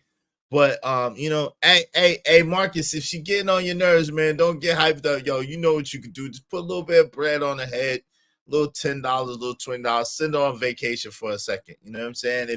If she getting to you too much, if Shiesty Bum getting to y'all too much, go ahead and put a little couple of dollars on her head, $10, send her up out of here for 5 minutes, or $20, send her up out of there for 10 minutes, whatever y'all want to do, man. But yo, make sure that y'all hit the Cash App to do it. You know what I'm saying? She don't really bother me. I'm gonna be honest. I don't pay her that much attention. I suggest y'all don't either. Like, it shouldn't be that serious. She just be talking. But if you are bothered by it, please put a little bounty on the head. She you know what I'm saying? Let her know that the trolls get us paid over here, and we're gonna bless my man JD 1975 with it anyway. So it's for a good cause. It's for a good cause, you know? I'm on my Aaron O today. I got to get hydrated. I've been, yo, when you're away from home, you know what I'm saying? I've been eating mad fast food. So I got to, you know what I'm saying? I got detox. I got to get back hydrated, get back right. Y'all watching that trash around these kids, polluting them. Now, that's one thing, Shiesty Bum, I don't do. I do not watch those shows around my son. I don't. Because I don't think that he's equipped. See, there's a difference to me between adults and children, right? And I think that children are not really equipped to be able to handle certain things. I think adults, we are a little more equipped, but we should definitely minimize our exposure to certain things. Because if you are always exposing yourself to negative energy, then your outcomes are going to be negative. Now, one thing about me is I read a lot of books. I listen to a lot of positive things. I listen to a lot of audio books, and I look at a lot of seminars and stuff like that. So I expose myself to a whole lot of positive things. So the little bit of things that I watch that are not as positive, it doesn't have that much of a negative effect on me. It does have an effect on me. Make no mistake about it. I know this. And if you are smart, you know that the things that you watch, the things that you listen to, absolutely has an effect on you. So I would suggest that you listen to as much positive things, you listen to as much productive things, you listen to as much things that's going to build you up and help you, then you do negative things. Now, one thing I do like about BMF, shout out to my man Stanley D Rock the Block and that. I know what they feel about it. But one thing I do like about BMF the series is that it shows how they are very strategic. It shows how they moved and how business savvy they were, and it shows a lot of details as far as how people think and how people operate. So that's one thing that I do really like about the series. Okay. Shut up, Shiesty Bum. What's up? What's up, Almanaz? How you doing, Almanaz? No, I cannot identify with the characters. No. Hey, that's a good conversation. What we watch and listen to and the impact. How can we still watch and be good?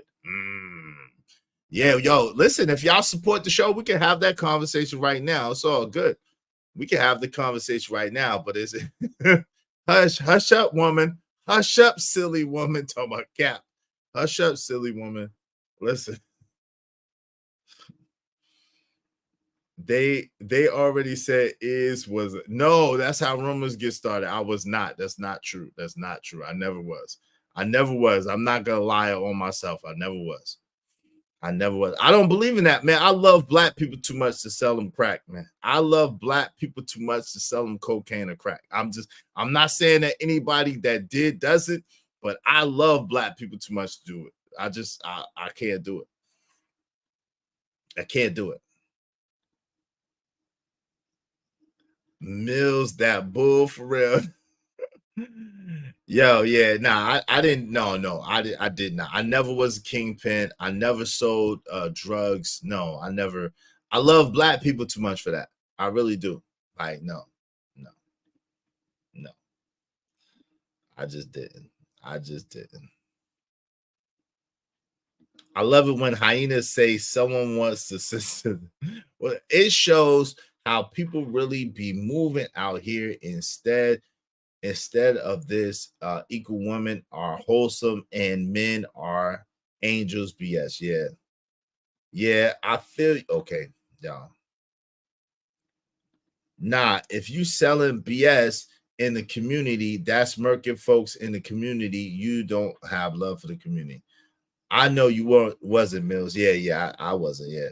Hey, Shiesty Bum, leave the brother alone. Leave Shiesty, leave Marcus alone. Why are you bothering Marcus? Leave him alone, Shiesty Bum.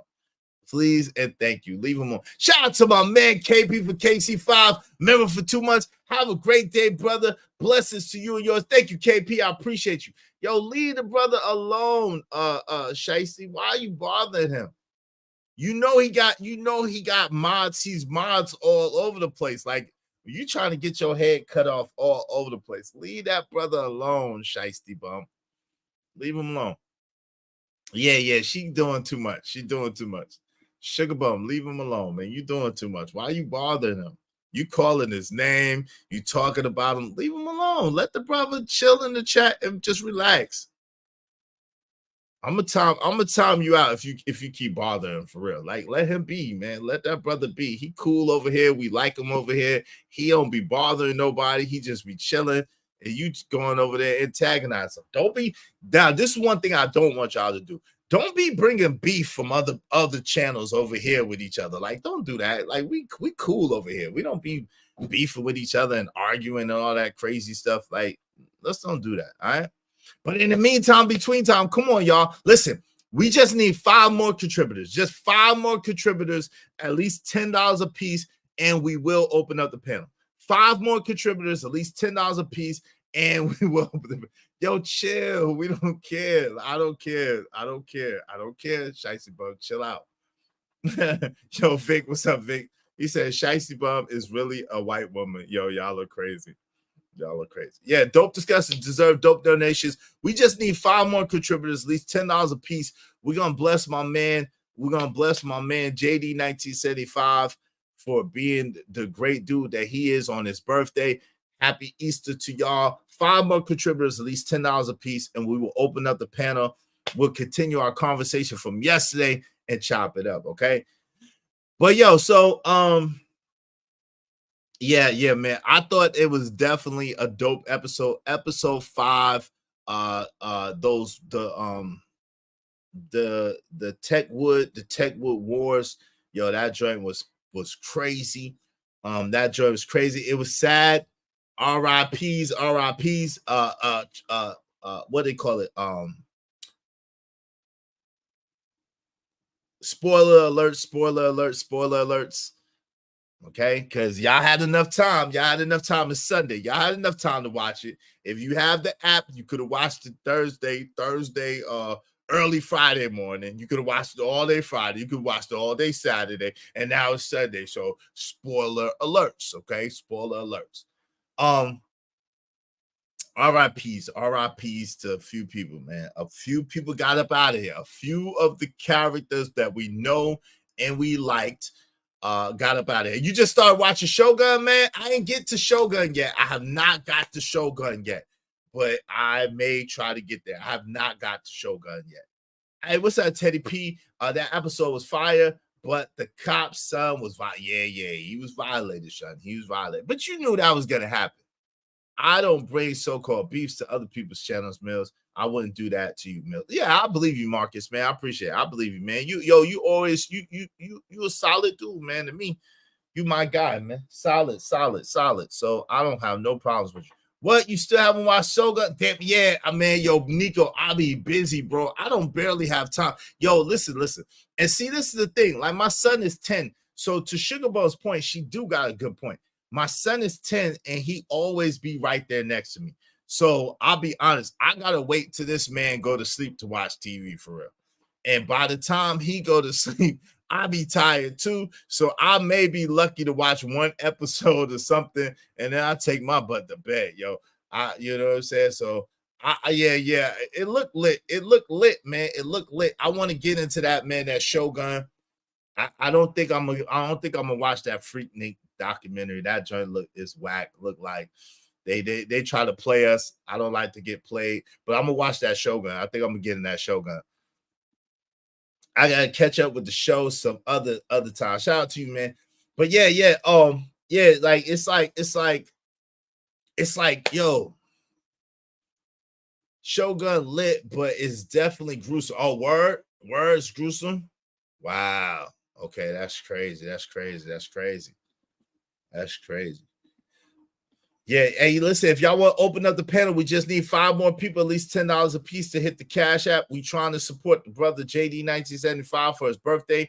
We trying to put in for the brother JD1975 for his birthday. Y'all know that's how I do over here. I'll be supporting the people for their birthday. If you give me enough time, I definitely try to support your birthday. I don't know what that was. Let's do good business. Make the Cash App ring during the stream. $ Israel Mills. $ Israel Mills. That was just random as hell. That's a random. Hey, but yeah, man, I can't wait to get into that Shogun. But so far, the dag on BMF joint is lit.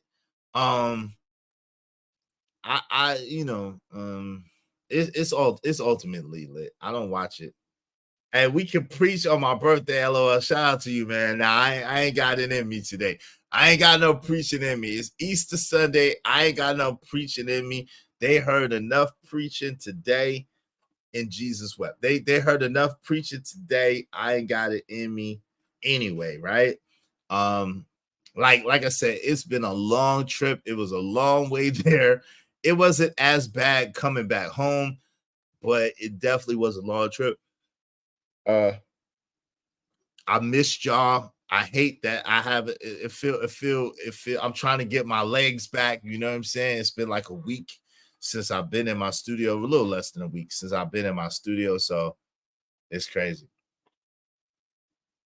Hey, yo, y'all can pay to get up out of here, man. Y'all can pay to get up out of here, man. At least for a little while, give her a timeout. Let me put the tip in. What is all preached out? Yeah, is Bears. You said Easter Sunday, Easter speech. Yeah, man, I ain't got now, man. I want to kick it with the people. We just need 5 more people, y'all. $10 a piece, so I can kick it with the people. Open up the panel. Yeah, like, share, subscribe, man. For real, not her. Yeah. Henry, yeah. Henry. Thanks, fam. You ain't supposed to send no birth. Yo, my man, a real one. Look, that man, a real one. He sent $10 on his birthday. You ain't supposed to send no $10 on his birthday. Well, we just need 4 more people, at least $10 a piece. Thank you, JD1975. I appreciate you, man. I appreciate you, man. That brother, a real one, man. Salute. Make money, make money. When shit hit the fan, we'll take money.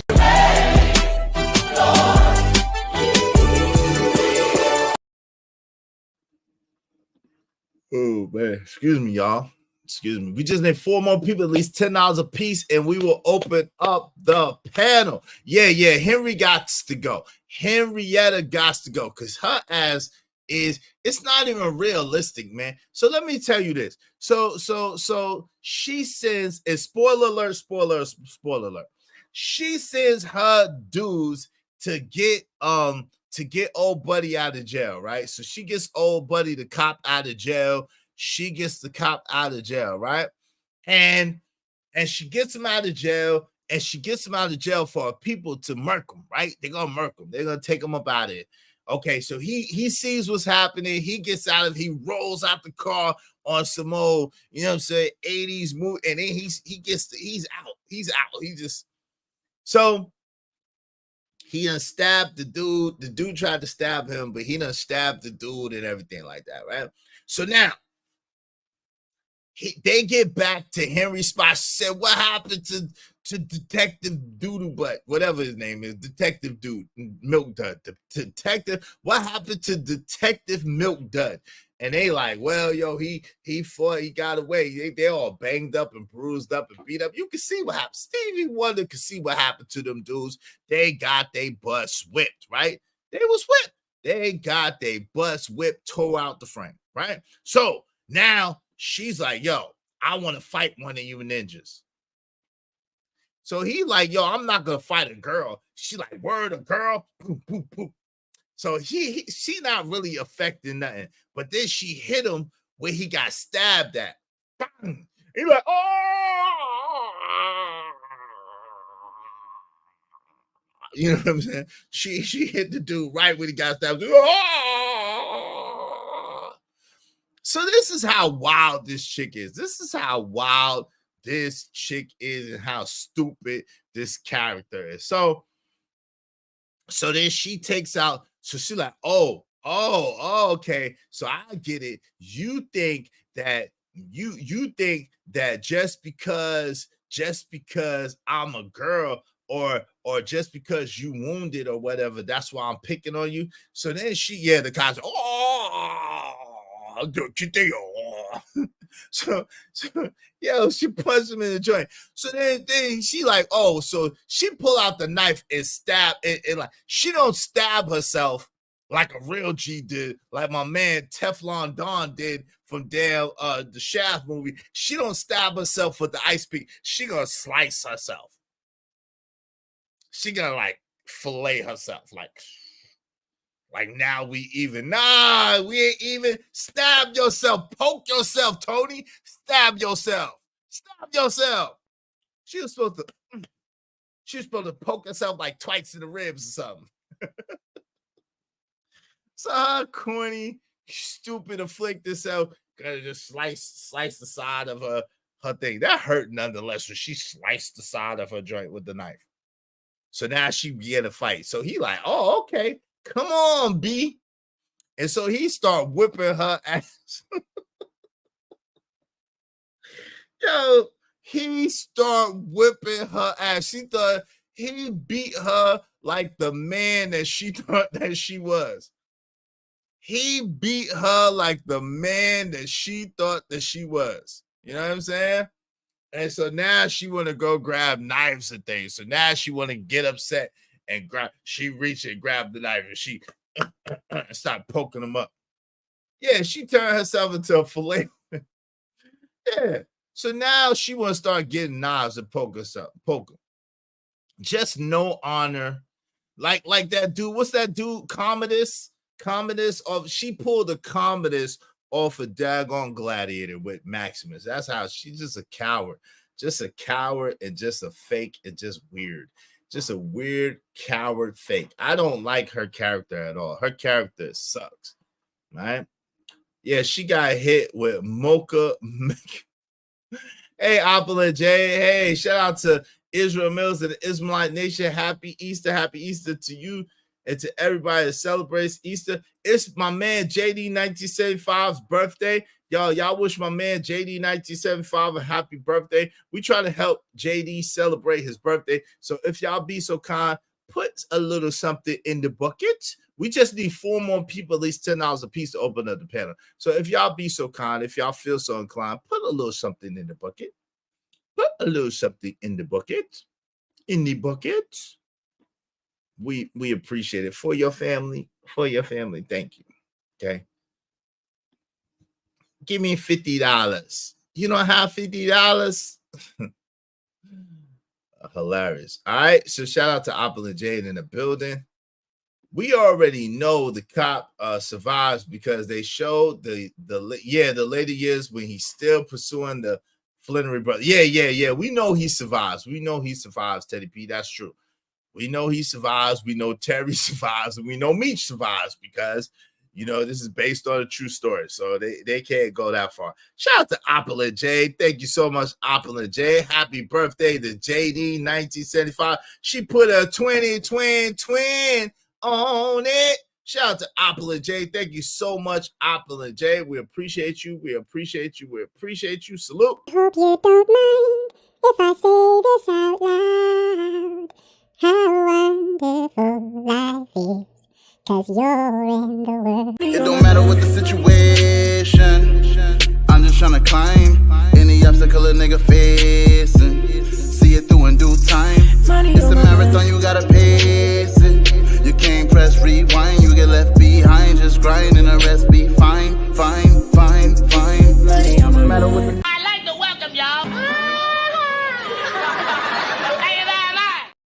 Yo, my man Nico Too Smooth said, I can't stand that cop. He got the most punchable face ever. Yeah. Old milk dud face, man. Yo, but in real life, that's my man. That's my man Wood Harris, brother. So shout out to him. He's a good actor though. Like he definitely seemed like yo, he playing the hell out that role. So shout out to him. Man. He definitely be doing this thing. I think his name is what's his name? Something Harris. Is it Charles Harris or something? Well, whatever. I forgot his name, but that actor, he be doing this thing. Shout out to him. He definitely encapsulates the roles that he plays, yo. He absolutely encapsulates the roles that he plays. Hey, put that one with the pink one. It looks like my auntie's bingo hat. Oh, Steve Harris is Steve Harris. Thank you, Uncle Jeff. Yo, Uncle Jeff, if you don't leave my damn, this is listen, man, this don't look like no damn bingo hat. It matched with my sweatshirt, fam. I'm gonna need you to leave it matched with my sweatshirt, bro. Listen, it matches well, okay? It's the Dallas hat. It's smooth. Only you would think of some crazy stuff like that, Uncle Jeff. I'm going to need you to leave my Dallas hat alone and let me live, okay? Let me live. Shout out to Uncle Jeff, though. Salute. Hey, yo, listen, if y'all want to open up the panel, we just need 3 more people, at least $10 a piece. 3 more people, at least $10 a piece, and we will open up the panel. We try to celebrate my man, JD 1975. Hit that Cash App and support the show. Support the movement. I'm at home. We back in the studio. I'm going back to the clouds. It's Ramadan Mubarak. Ramadan Kareem to everybody who celebrates. He's the older brother too. Yeah. But he's a very Steve. If his name is Steve Harris, he's a very good actor. And he definitely is playing that part because he's that dude. He's Captain Milk Dud in this show. He's Captain Milk Dud. I'm not even gonna call him his name because some people don't watch the series, so that's why I don't call names. If you ever wonder why I don't call names, because some people don't watch the series. It just so happened that Meech Jr., Little Meech, is named Meech too. So hey, it works out. It works out. It works out. Check him out in Sugar Hill. Yeah, I checked him out in Sugar Hill, man. You know I watched Sugar Hill, man. Come on, man. Goggles, fam. You know I know Goggles from Sugar Hill, man. Uncle Jeff, I'm a movie dude, man. You know I know Goggles from Sugar Hill. And even in the Tyler Perry joint, he did dope. He did dope in the Tyler Perry joint. He was the most believable character in the Tyler Perry movie, okay? Dude, police in every show he had. Nah, no, he's not. Kane the God, no, he's not. No, he's not. No, he's not. He wasn't the police in Sugar Hill. He was a gangster. He wasn't the police in Medea. He was a lawyer. He wasn't the police. He wasn't the police. Shout out to him. He was Charles. He was Charles in that Sugar in Medea movie. Shout out to him. He ain't police in every movie. But he's a good actor. He's a good actor because he encapsulates the role that he's playing, and you see him as that role. Like, you don't see him as Wood Harris' brother. Like, you don't see him as Steve Harris. Like, you see him as Captain Milk Dud in this show. Whatever part he's playing, you see him as that dude. And the way he was drowning in the tub and dying of Mad Black Woman had me dead. That was funny, but not funny. Yeah, he's decent, man. Come on, yeah, we gotta give him. Come on, yeah, he's decent. We gotta start giving crowns to the brothers while they're here and flowers to the sisters while they're here. Like, shout out to my man Kills who came up. Give the crowns to the brothers while they're here and flowers to the sisters while they're here. Okay, let's be able to appreciate good work. That brother does good work. Let's appreciate good work. So anyway, shout out, yo, speaking of good work, man, I don't care what nobody say. Yo, Little Meech be playing the hell out of his daddy, Big Meech. Shout out to Little Meech doing his thing. Little Meech is doing his thing, man. Little Meech is the best part of BMF to me. I don't care what nobody say. Give that young brother his crown as well. Little Meech is doing his thing, man. Shout out to Little Meech. Sugar Hill's in my top 10. Could somebody please tell me why we kissing this boy's ass? Lolly, yeah. Ernie Hudson's cat. Yeah. Yo, that was gangster, man. That was gangster. Oh, nice like this. Oh, Eddie Kane Jr. He said, I'm scared of you, man. I'm scared of you.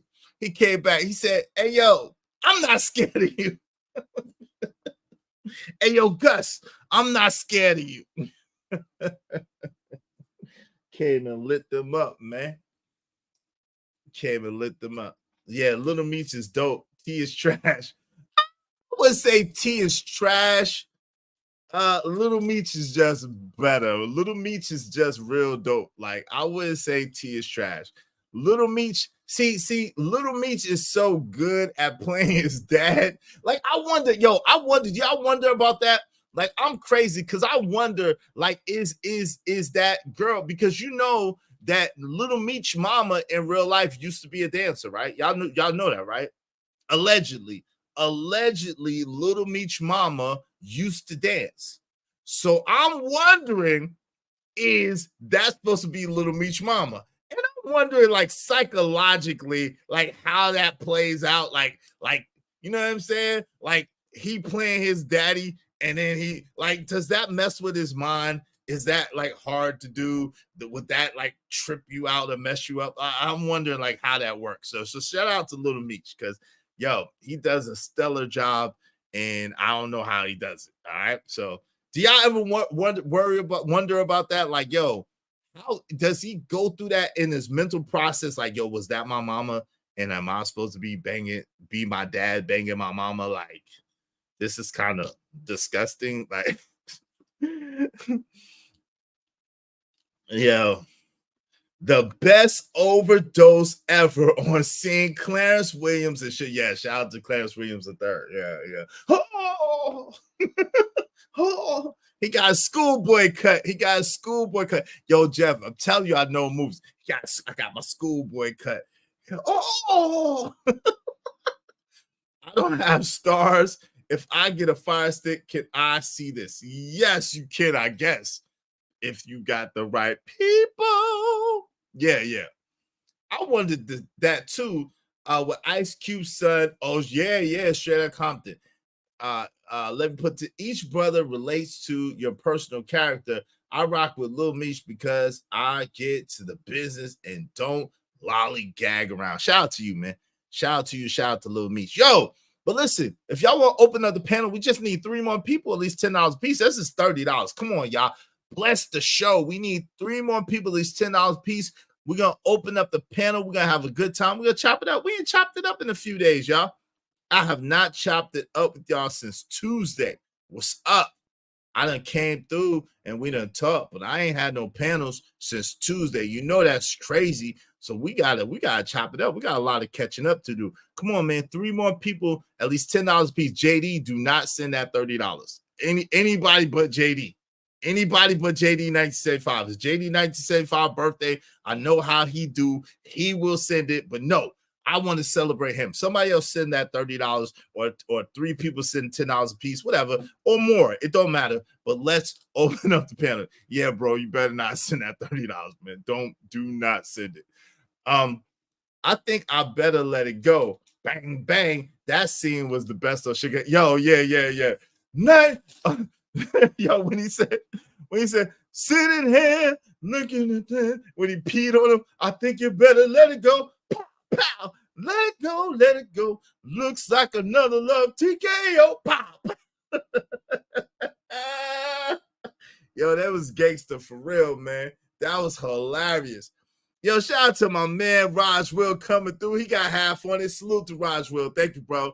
Yo, Raj Will put that 15 on it. So if someone else put 15, we will open up the panel, or 2 more people, at least $10 a piece. Come on, y'all. Let's go. Shout out to my man, Raj Will. Thank you, brother. I appreciate you. I appreciate you. Put that 15 in the air. Let's go. I got money.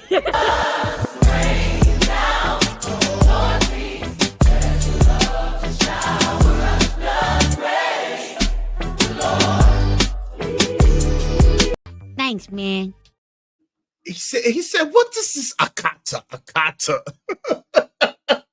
He said, what is this Akata? Yo, I got half on it. Shout out to you, man, JD. My man Roswell. I appreciate you, bro. Thank you very much. What is this Akata? Yo, they beat the brakes off them dude. But I ain't gonna front. That was sick. That dude, that basketball player, nigga, that was sick, yo. That was sick, man. That nigga was sick, fam. So now, if stuff like that, I could see, like, that's crazy. Shout out to Romello 747. Excuse my back. He got 10 on Sugar Hill. Look at my name and think about it. Shout out to Romello 747. He's Romello from Sugar Hill. Salute to you, my man Romello. Make money, make money. When shit hit the fan, we'll take money.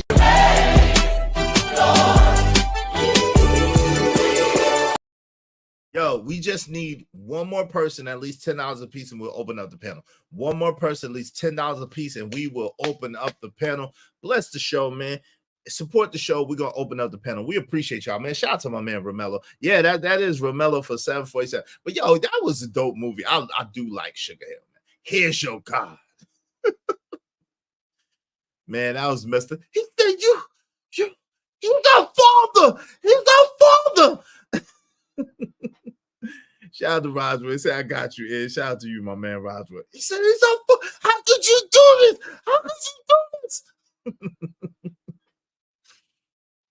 Man, oh man. That was some crazy shit, man. Sugar Hill, baby. Sugar Hill. I wanna chill. Ooh, on Sugar Hill. It's so nice. Yeah. Make sure y'all hit the likes. Likes are absolutely free. Likes don't cost you nothing. That was a very deep movie if you look back at it. Yeah, definitely. But see, that's what I'm saying. I like movies like that because it makes you see things from different angles, right? You see like the angles that people be doing, how people say one thing but be moving a different way behind the scenes. Because if you're a dude like me, you want to think that everybody operate the same way. Shout out to Victor Hart, man, my man Victor Moan Jr. putting that 10 and the super chat. Salute to you, good brother. I appreciate you. Excuse me. Who? I got money. It don't matter what the situation. I'm just trying to climb any obstacle a nigga facing. See it through in due time. It's a marathon, you gotta pace it. You can't press rewind, you get left behind. Just grind and the rest be fine. No matter what the situation, I'm just trying to climb any obstacle a nigga facing. Thanks, man. Appreciate you, brother. Yo, my man said Wesley Snipes was the dangerous gangster. Yeah, he really was a dangerous gangster. He really was a dangerous gangster, man. Hey, y'all, we need $10 more in the Cash App. $10 more in the Cash App, at least $10 more in the Cash App, and we will open up the panel. $10 more in the Cash App, and we will open up the panel. All right. The reason being because I'm gonna bless JD 1975 with what y'all blessed with. Half of what y'all blessed me with. Okay. So I can't do the show for free. I can't wait to be in a position to just give everything that I get for one show to somebody. I can't wait to be in that position, but I ain't there yet. But you know what I'm saying? I do want to be a blessing to my brother because he's a very good, big blessing to us. So the more you give, the more I have to give to him. All right. So if y'all would be so kind, hit the Cash App and support the show. Yeah. All right. So yeah, man, that was crazy what that dude did to that girl, that basketball playing ninja. So if women like that be like, I ain't gonna front. Like when you watch certain movies, if you don't operate in that type of energy, when you don't watch movies like that, it's very easy to be naive and to think that everybody thinks like you and everybody operates like you. But when you watch certain movies and you able to see different perspectives, different angles, and different points of view, it helps you be on point.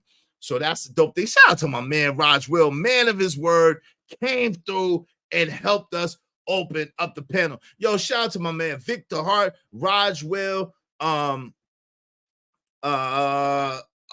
and Jade, JD 1975, Trucker Yell, Cajun Darkfire, and Big Dog Barking, man, for contributing to the show. Shout out as well to Shiesty Bum and KP for KC5. Yo, I appreciate y'all. Appreciate it. Here's the link as promised.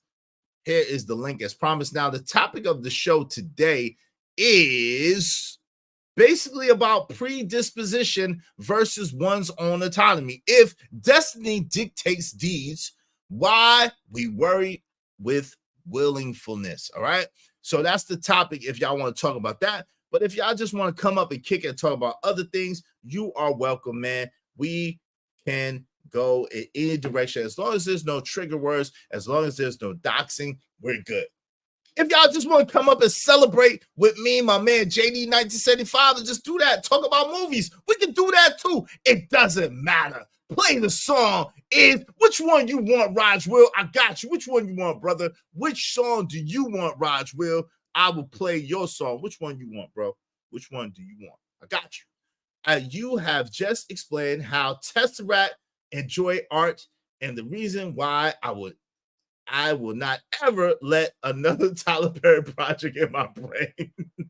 Shout out to you, man. Shout out to you. Salute, and salute. Raj Will, what song you want, bro? What's up, Plain Jane Abadi? I wonder how the title will be interpreted. Yeah, it's cool. Listen, I do too. It's dope. Dope discussions deserve dope donations. Y'all come through. Money on my mind. You got it, brother. Money on my mind. It is. Shout out to my man, Raj Will. Thank you, brother. It don't matter what the situation. I'm just trying to climb any obstacle a nigga facing. See it through in due time. It's a marathon, you gotta pace it. You can't press rewind, you get left behind. Just grind and the rest be fine, fine, fine, fine. No matter what the situation, I'm just tryna climb. You got to kill a nigga face. See it through in due time. It's a marathon, you gotta pace. Thanks, man. Thanks, man. Hey, Kenny Mac, what's up, Kenny Mac? Don't play Drake. He is a sucker MC Facts.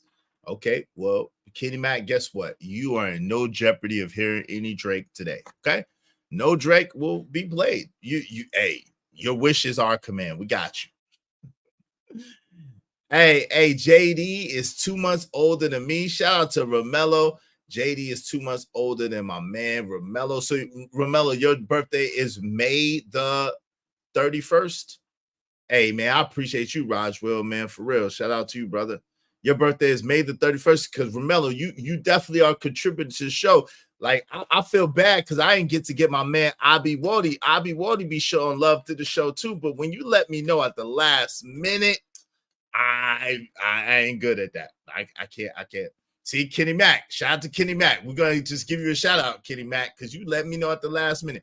You got to give me at least 2 weeks advance notice, and I will celebrate you.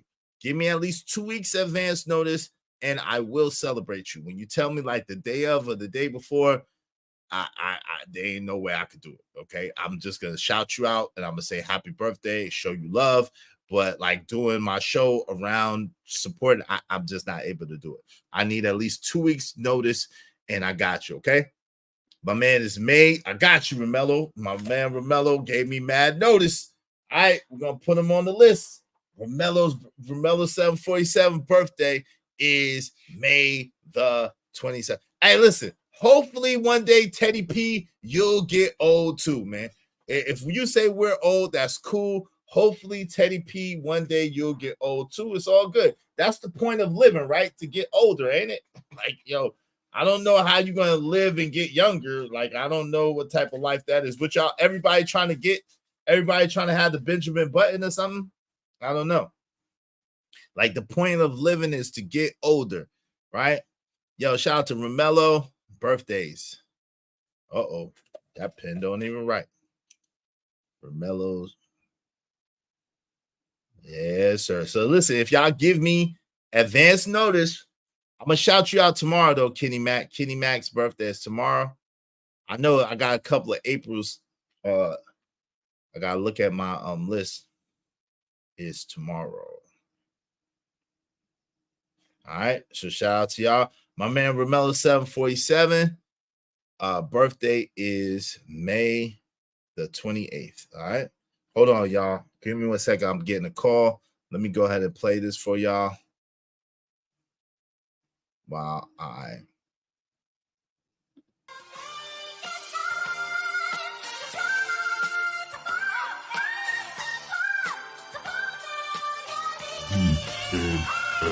Yeah, the skill set is not a question, it's guaranteed. A carpenter when I build songs, I hammer beats. So I write in my overalls and tool belt. Give them heat till I see the walls in the booth melt. That's why I speak about now instead of one day.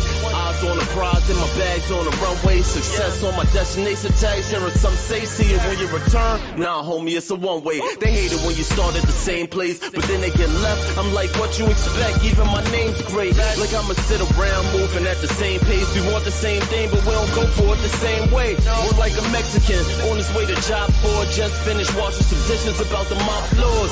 Like if that's what it takes to be the top dog, I ain't complaining about it, I'm getting on board. I'm chasing my dream to success, I want a one-way ticket.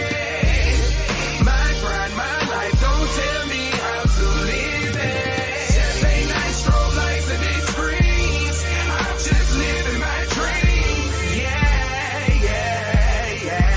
I'm just living my dreams. I'm like sincere talking to buns. My whole life is about change. I switch it up, make it about face. Still like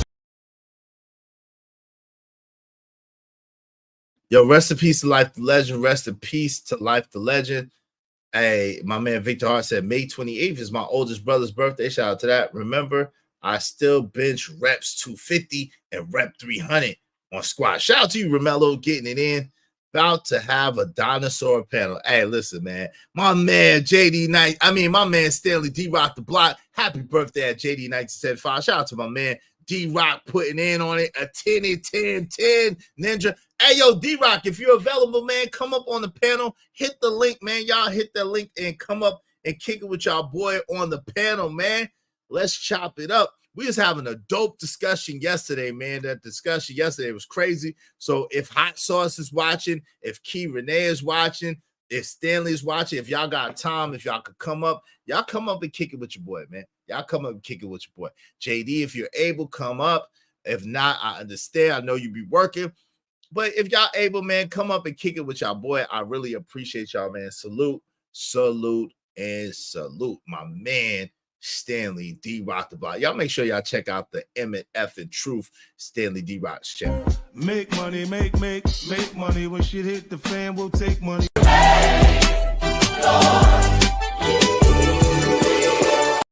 Thanks, man. Yo, and shout out to sponsor of the show, Trucker Yell. Trucker Yell setting it off right with that nifty 50. Shout out to Trucker Yell, man. So listen. We talking to all the triple threats out here. Really, that's what we deal with, triple threats. Most of the people over here are people who have street smarts, book smarts, and common sense. That triple threat energy, right? We don't worry about being high value. We can make $500,000, $5 million, $50,000. That don't matter. Shout out, rest in peace, Kevin Samuels. That don't matter. We focus on character. We focus on integrity. We focus on the inside out. Okay. And so over here, it makes sure if he a thug, he intelligent too. We on that triple threat energy: book smart, street smart, and common sense. Because if you don't have those, you don't have Nut King. I'm nutching. Nut King. You're going to be lost in the sauce. Because listen, a fool and his money, I told you, I'm going to bring all the sayings back. I'm bringing all the old school sayings back because I think that's part of the problem. Y'all have not read Aesop Fables. Y'all do not have the old school sayings. I don't know why nobody's telling you. I'm bringing them all back. A fool and his money will soon depart. A fool and his money will soon depart. So if you are a six-figure ninja by the name of Jigga, it don't matter. If you a seven-figure ninja, it don't matter. If you an eight-figure ninja, it don't matter if you get it and you lose it. If you have it today and it's gone tomorrow, it don't matter. It doesn't mean nothing. It's your business, but it don't mean nothing. So over here, we are more focused on the holistic, the whole man, the whole person, right? We understand that, yes, in this state, in this city, in this country, in this world, you need money in order to live. We understand that, and we have absolutely no qualms with that. We actually like money and like the things that money can buy. But money is a horrible god. Money makes a horrible god. It's just, don't make money your god. Don't serve money. Don't praise money. Don't exalt money above people, relationships, your life. Like, it's not worth it. Money is just a terrible god. But money is a very, very useful tool. Horrible god, useful tool. Fantastic for making things happen. Horrible for praise and worship, okay? Just does not work for praise and worship. So I think that Fish Tank is a monitor. Shout out to you. You're very, and once again, you have judged correct. It is, but these are not monitors. Okay, these are actual. Okay, these are not monitors. Okay, these are not monitors. These are actual things. Okay, you see that? You see, we're pulling. These are actual things, Teddy P. So shout out to you. Shout out to you. Shout out to you, Teddy P. I'm sure it is, Ted. But and as usual, looks cool, but today it looks extra colorful. Yeah. You know, it's different sceneries on it. It's different sceneries. It's a TV. Yeah, it's a TV. But those the columns are actual fish tanks. They're actual fish tanks. You know what I'm saying? And there's not real fish in there, but they're actual fish tanks. So there's that. You know what I'm saying? Shout out to my man JD 1975. The birthday man is in the building. What's going on, my good brother? What up? What up? Salute, man. Salute, man. Appreciate the love and appreciation. Good business and everything like we do.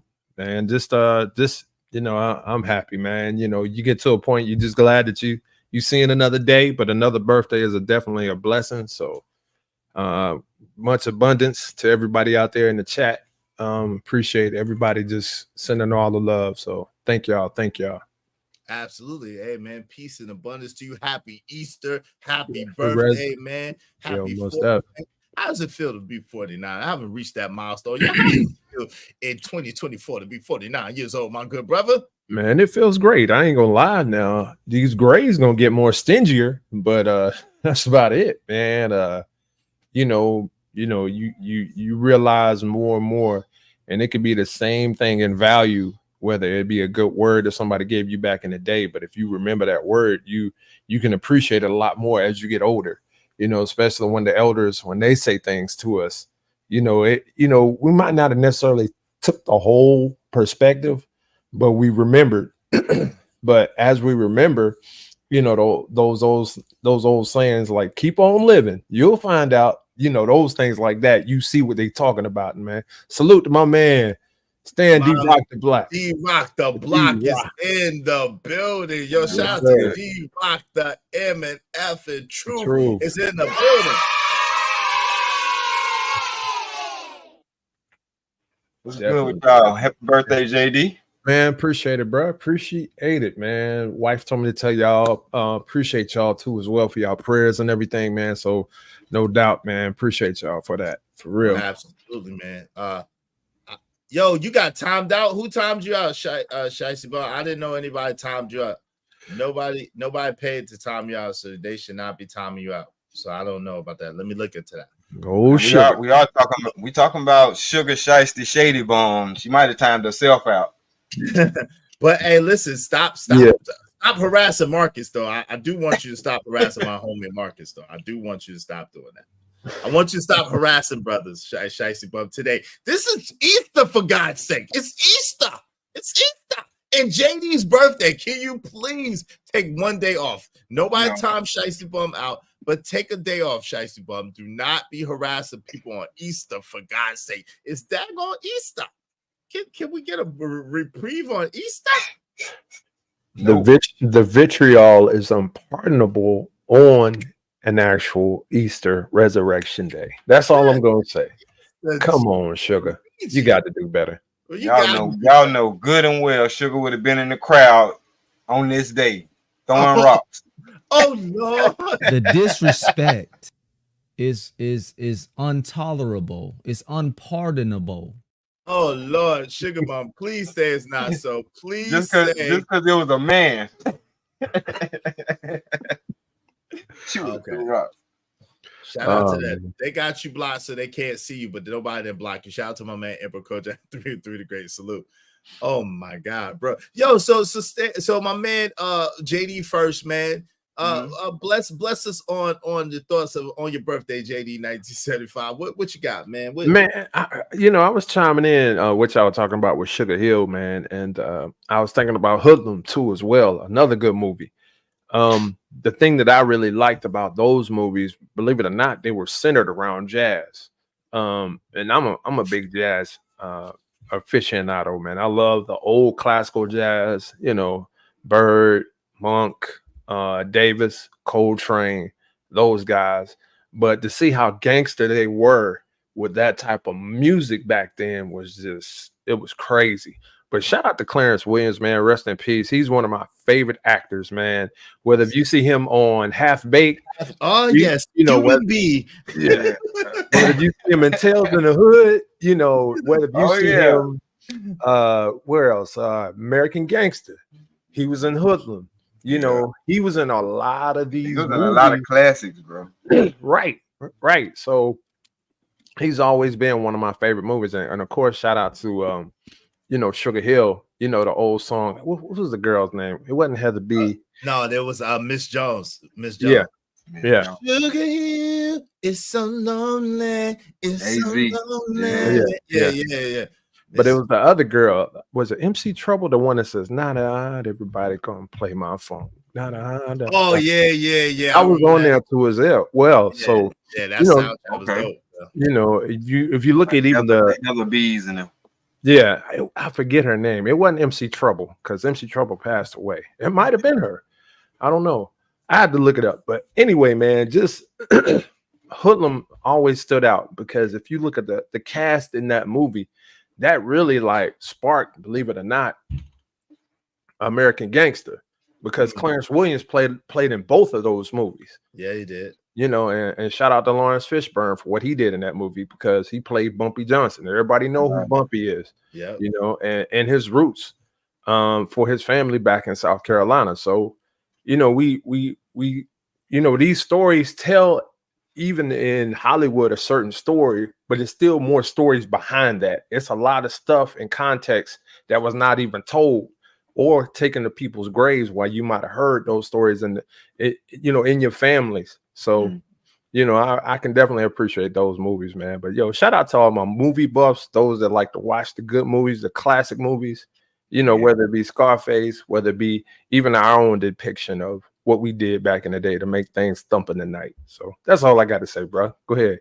No doubt. Happy birthday, bro. Go ahead. Stan, what you got on? Oh, I was just chiming in. I just want to say happy birthday to the brother JD 1975. I'm glad to hear that the family is doing better. Yeah, and that's always a plus because I know how much stress that brings on us husbands. You know what I'm saying? In situations like that. Mm-hmm. And people don't understand that. Like, yeah. And I'm going to tell you, man. Shout out to you, man. Thanks for taking over and passing the torch to you, man, because I was like, he had Freestyle Friday. I was like, that's cool. I'm not all for taking all the glory in anything. It's an idea, definitely roll with it. So definitely appreciate y'all.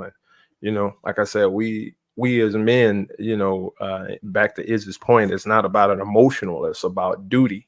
When it's time for duty, it ain't no question, it ain't no second guessing. It's got to get done. Yeah. and that's what it's about, man. So shout out to the married men, the men in committed relationships that's making it work for the duty of the relationship. So straight up. And shout out to Samuel Jackson said it's my duty to please her booty. Shout out to that too. Hey, go ahead, Stan. But no, and shout out to you too, Iz, for coming through yesterday on that discussion, man. We were looking forward to you coming back up there, but I know how things happen and stuff. But but by the time I was ready to come back in the hour, y'all had told everybody to go over there to my man Freezy show. Freezy. But man, it was crazy. I'm definitely ready whenever y'all are to continue that conversation because that was definitely a dope discussion, man. Mm-hmm. And a lot on it. You know what I'm saying? Yeah, man. About it is, my daughter said she wanted to chime in because she was listening too, and and she was like, man, people don't understand because her situation was her mom's husband was able to discipline them, but the mom wasn't able to discipline the husband's child. That's interesting, right? And the fact that we had that conversation this morning, like she was ultimately frustrated about that. You know what I'm saying? Right. So, I like I said, I'm living that dynamic and I'm understanding. And I was also talking to Ron Mack just real quick because we could continue this conversation, but I got to head out in a minute because I'm supposed to be somewhere at 3:00. But anyway, just real quick with Ron Mack, I don't even know Ron Mack kids like that. My nieces and nephews, I don't, because he don't have that relationship with them for them to be in his life or they could be in my life when I see him, right? Mm-hmm. So that's what I was trying to explain, that the nephew niece dynamic is not the same with your actual kids or when you're dealing with somebody who has a child with somebody else. Mm-hmm. Because I'm like, I'm like, bro, I don't even know them like that. Yeah, they my nieces and nephews, but I don't even know them like that. Versus if they in my house because they're the woman's kids, I got to know them. You feel what I'm saying? Or I'm in their life a lot. Right. And even with if you have sisters, with vice versa, if you have sisters, you're gonna be closer to your sister's children than you would be to your brother's children. That makes a lot of sense. That's generally true. You know what I'm saying? Yeah. Yeah. I actually named my daughters after my sister's kids. Okay. You know what I'm saying? But you know, we so spread out and far apart, but we got to have this conversation for the community, you know what I'm saying, in general. But Right. I got to step off. I'm gonna jump back up here though when I get on the other side. All right, man. Be safe, man. We'll holler at you in a minute. Salute and happy birthday, JD. I'm out. Appreciate it, man. Peace. She said Lil King. Yeah, Lil King was tripping. Shout out to Lil King. Plain Jane the Baddie said each birthday is a destiny, a future event to look forward to. Shout out to that. Shicey Bub said JD are happy, must get some cutty for yo. Shut up. Shut up. Hilarious, yo. Just silly. Only sugar. Behave, please. Please behave. It's Easter, for God's sake. It's Easter. It's Easter. Just wait till Monday, okay? Yeah, right. Wait till Monday. And that ain't none of your damn business anyway. Right, about that man Cuddy. You don't talk about no grown man Cuddy. Thank you. Oh, Jesus. Trying not to cuss on a Sunday, but particularly on Easter Sunday. Ain't you watched ATL when they was at the cereal, eating the cereal? They said, don't be talking to me about no Cuddy. Don't talk about no Cuddy in here. Oh, man. Only Shiesty Bomb. Yo, Crown, bring back travel, man. Come on. That way Sugar and Travel can come together. And Gaia, we'll have the three amigas in the chat. You know. Gaia ain't banned though, I don't think. Yeah, Gaia good. Shout out to Gaia. Hey, shout out to Crown. Crown, where you at, brother? Shout out to my brother Crown from another mother. What's up, Crown? Yeah. Bring Travel One back. Let's do the hashtag Bring Travel One back. Last time I asked him, he was like, "Hell no, he ain't gonna do it." And then Emperor be jumping in. Emperor Kojak be jumping in on it. He don't want it neither. So I don't know. It might not happen. They be on edge on other people's panels. So I say that. So shout out to the chat. You know, in the words of Angry Man, the internet is the internet. And the chat room is the chat room. The internet is the internet. And the chat room is the chat room. Shout out to Angry Man. Angry Man. I thought I saw him when I first hit the city, man. I thought I saw Angry Man in the Angry Mobile. He must have been headed out of town at that moment. But I think I saw him when I hit the city, man. Word okay, up. That's what's so up. Shout man. out to Angry Man. And shout out to that, man. Salute. No doubt, man. So yeah, I know you have some adventures going back. I didn't catch the whole stream of this from the beginning, but I kind of crept in for a second and then had to creep back on out and handle some business here. So how was the trip back home? It was pretty decent. It was good. Ah, man. Yeah, okay. For the most part, yes. For the most part, yeah. I'm gonna say that for the most part, yes. However, you know how that goes. Okay.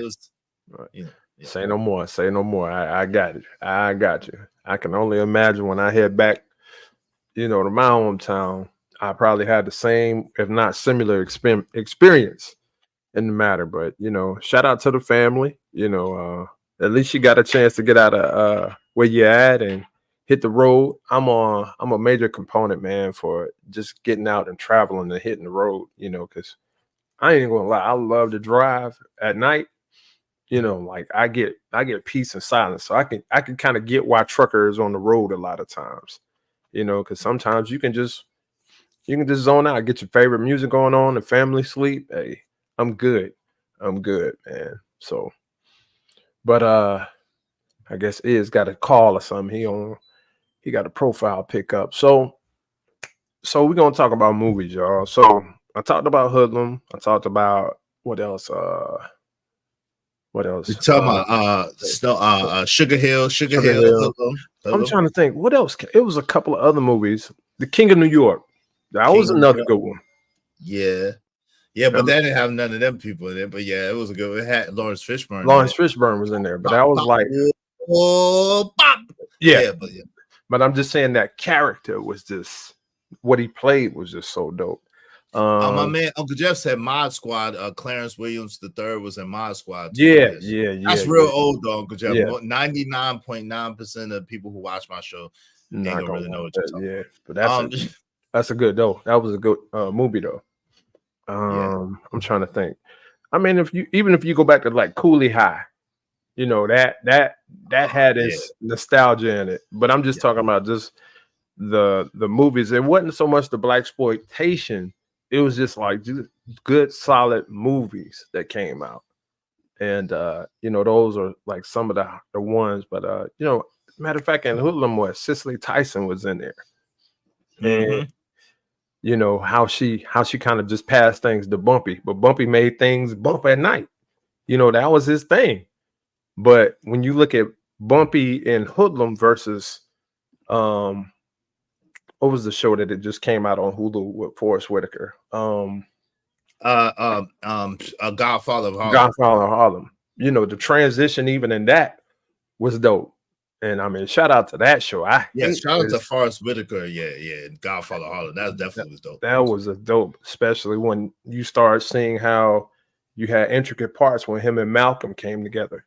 And how their relationship really created a movement outside of what they were normally running, social circles that they were running in.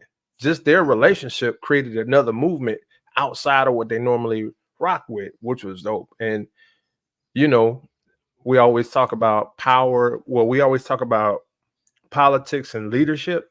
With those two words, they were two individual leaders. Those were leaders. Despite what the world thinks is the definition of a leader, you have somebody like a Bumpy Johnson and a Malcolm X coming together. Yeah. If you did that right now, crazy. That's crazy. But you know, but that'd be crazy. But yo, you know, it's crazy. I don't know. I don't even know if they invent men like them anymore. Like, you know what I'm saying? Bumpy Johnson, I don't think they invent men like that anymore. You know what I'm saying? I can't even say that I'm even that caliber of man, like a Malcolm X and a Bumpy Johnson, man. Even though Bumpy was nefarious in a lot of ways, the quality of man that he was, the quality of man that Malcolm L. Hajj Malik Shabazz was, just like, it's just a different breed of man. You know what I'm saying? This is a different breed.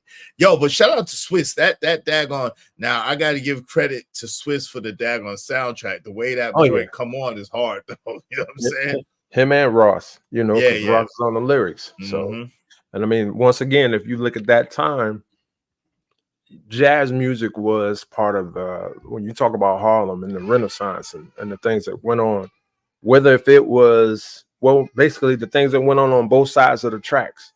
You know, you did have, you know, the group economics. You did have that, but also you had things like the Cotton Club we always hear about back in the day.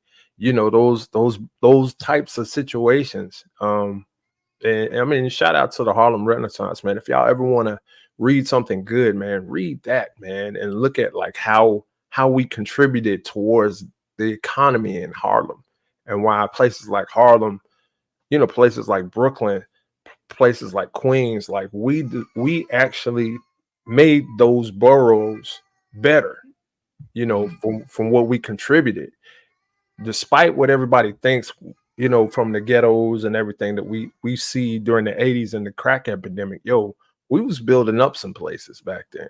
Oh yeah, back in that time. Shout out to Big Tay. Big Tay 85 said BMF. Yeah, I like BMF. Teddy Perkins said I had family that lived in the Lenox Terrace. That apartment building was Bumpy Johnson lived in. Shout out to you. He said, as a matter of fact, my grandfather from my father's side worked for Bumpy Johnson. Wow. Yeah. Okay. Yeah. Shout out to him. But you know, that's the thing too, though. You know, and someone I want to give credit. Someone was making a very, very interesting point. And it was, I don't know if it was Stanley, I don't know if it was Corey, I don't know if it was Angry Man, but it was one of those three that was making, or really you. I don't know if it was either one of y'all four, but y'all were talking about from the standpoint of when you do bad things for the community. I think it might have been Corey, because he was talking about, I think he was talking about how yo, how you have these brothers that do these. Yeah, it was Corey. He was talking about how you have brothers that do these things, but then they give away turkeys, like Nino Brown. He's like, yo, but then they give away turkeys on Christmas or on Thanksgiving, like how Bumpy Johnson used to do in real life. You know what I'm saying? But the poison that they were selling to the community and destroying the community, you have so many lives that was adversely affected by the things that they were doing. But at the same time, simultaneously, these dudes, if they was in a different environment, could have been the legends of Wall Street or the legends of business or the legends of corporations. So it's a really, really interesting dynamic when you really think about it. Thank you. Well, hey, excuse me. I'm sorry. Go ahead. No, well, I mean, it's two sides to that. What I mean, two sides, and he does have a valid point, but would they be recognized as much? Because these people stood out despite what they did. They stood out and they spoke up in a way that was not allowed in the construct of how America feels like this is success. Yo, their version of what success is does not fit the moniker or the stereotype or the blueprint of what people who are in and live in these confounds like that. I mean, think about it. You got people like, say you got Elon Musk, perfect example. Yo, he's not a leader. He's just a man that gives money. That's how we look at it. The people that actually lead versus the people that get money, it's a difference between politicians and leaders. When you're a leader, you can't be and live in a certain construct of, okay, if we give you this, if you feed into this role, then you'll be successful and everything. That's not enough for them because that's not going to quench their thirst. Like you said earlier, these are different type of caliber of men. What we have now is a much more diluted version of them. Yeah, we have the ideologies of them.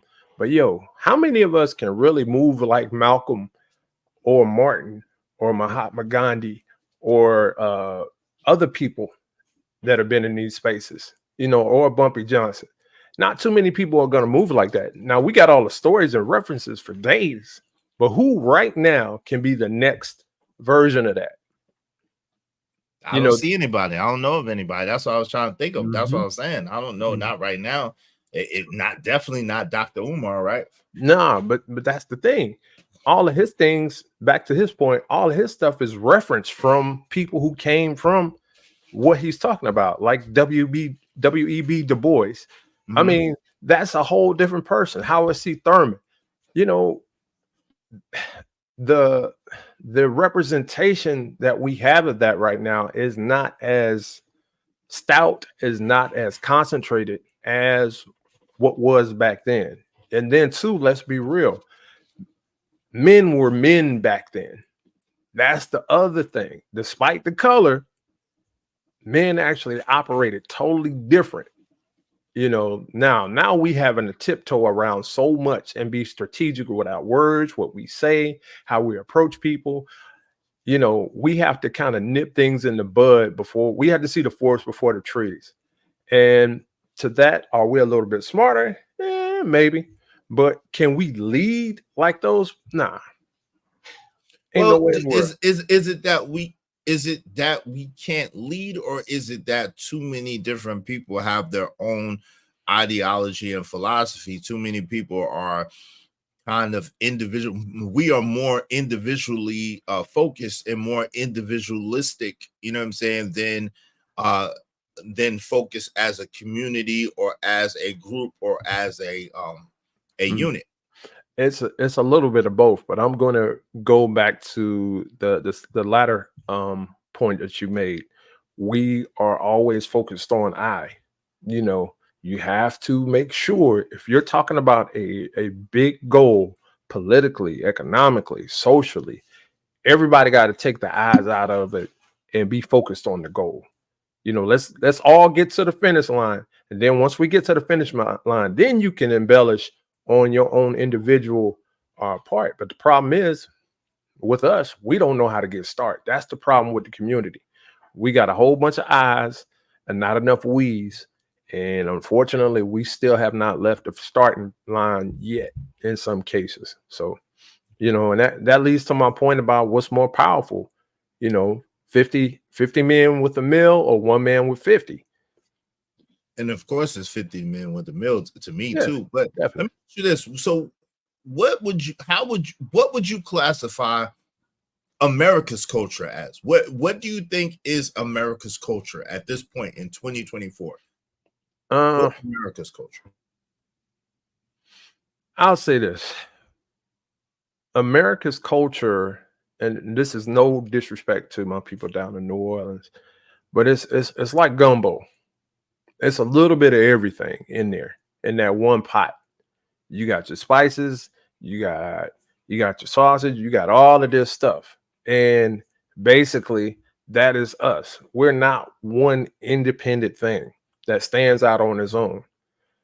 And to give context to that is we all think that everything that's in this pot is what everybody should eat and it's supposed to be palatable. When in some cases it's not, and it's not healthy in some cases. Now, no disrespect to the people in New Orleans. I was just using that as an analogy. But we have so much going on to where everybody wants to put everything in the pot that it goes back to my whole who made the potato salad theory.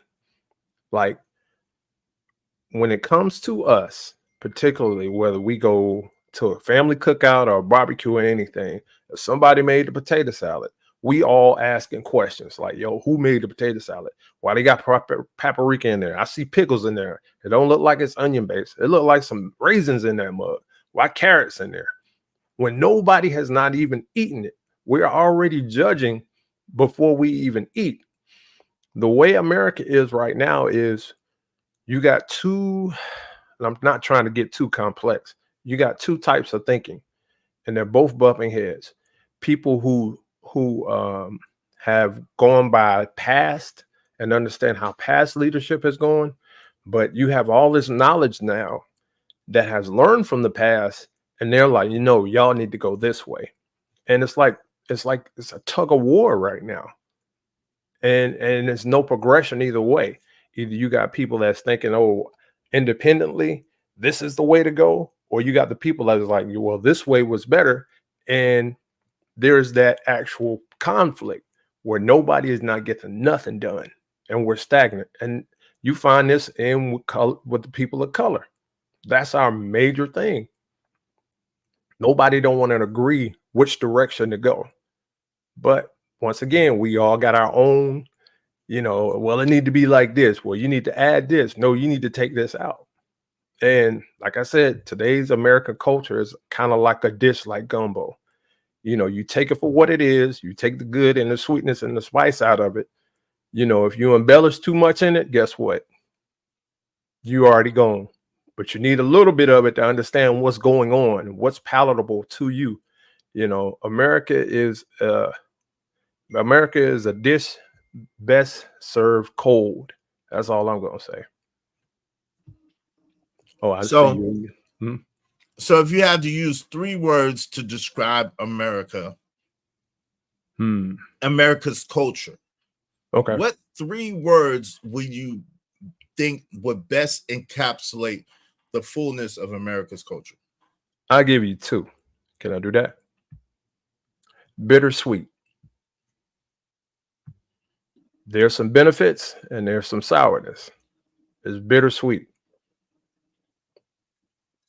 But can't you say that about everything though? I mean, so that's kind of broad. I mean, it's true, right? But it's kind of broad. So can you give me something else besides bittersweet? Besides bittersweet. Because everything is pretty much bittersweet for the most part, right?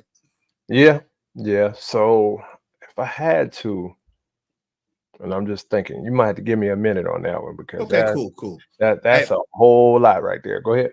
This is cool. Plain Jada Batty say, I think American culture is variety. It's an exploration of different tastes. That's interesting. Yo, shout out to my man JD 1975. In case you didn't know, it's Easter Sunday, but it's also my man JD 1975's birthday. It's his birthday. It's his birthday. So we celebrate with the brother, just kicking it, chopping it up.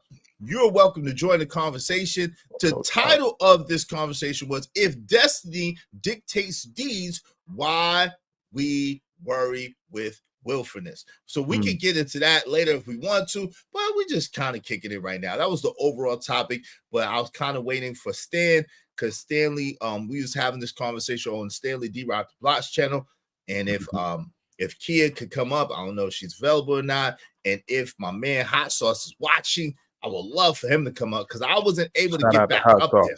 Yeah, I wasn't able to get back up there yesterday. You know what I'm saying? Dog eat dog. That's the 2 words you would give it. That's 3 words though. But dog, so it's dog counting once, Vic. So dog eat dog. Shout out to Vic. Shout out to Vic, man. Shout out to Vic and that wolf monkey. Victor Moan Jr. Shout out to my man Victor Moan Jr. Yeah. in the building. Yeah. What's up, Victor Hart? I appreciate you, bro. Always good to see the brothers. And shout out, I caught yesterday a little bit of it, but shout out to Kia Renee, Trucker Yale. Matter of fact, Ron Mack was on the panel. Ron Mack was cutting up. I think Corey got up there. Did Corey get up there? I don't know. Corey might have been in between or before, because I don't. He wasn't up there when I was up there. You know, it's 2 brothers I'm not that familiar with, Hot Sauce and another brother that I'm not that familiar with. Lil King. No, I know Lil King. That's my man. Yeah. Speaking of the one, the only Ron Mack Mans is in the building. What's up, man? Ron Mack is in here. Shout out to my man Ron Mack, my guy. Hold on, Ron Mack. Let me give you some cheer. Ron, yeah. Look at this man. He's on the baseball field now. International Ron Mack. International. Shout out to Ron Mack. I think he might have some network. He's frozen. I don't know if we like this picture, Ron. All pictures are frozen. Shout out to Ron Mack, man. What's up, Ron? You at the game, bro? Take me out to the ball game. Take me out to the I like my peanuts and apple jack. Oh, it's Cracker Jack. Yo. I was thinking about you while you were singing that song. Now, you remember, I know Bernie Mac is your all-time favorite comedian, right? One of them. Yeah, definitely. One of them. Yo, do you remember, and I'm not trying to get off the subject. You remember when Bernie Mac did that beatbox? Take me out. Yo, comedy jam. Yeah. You need to, boom, that'll boom. be. Take me out to the ball. Man. Yeah.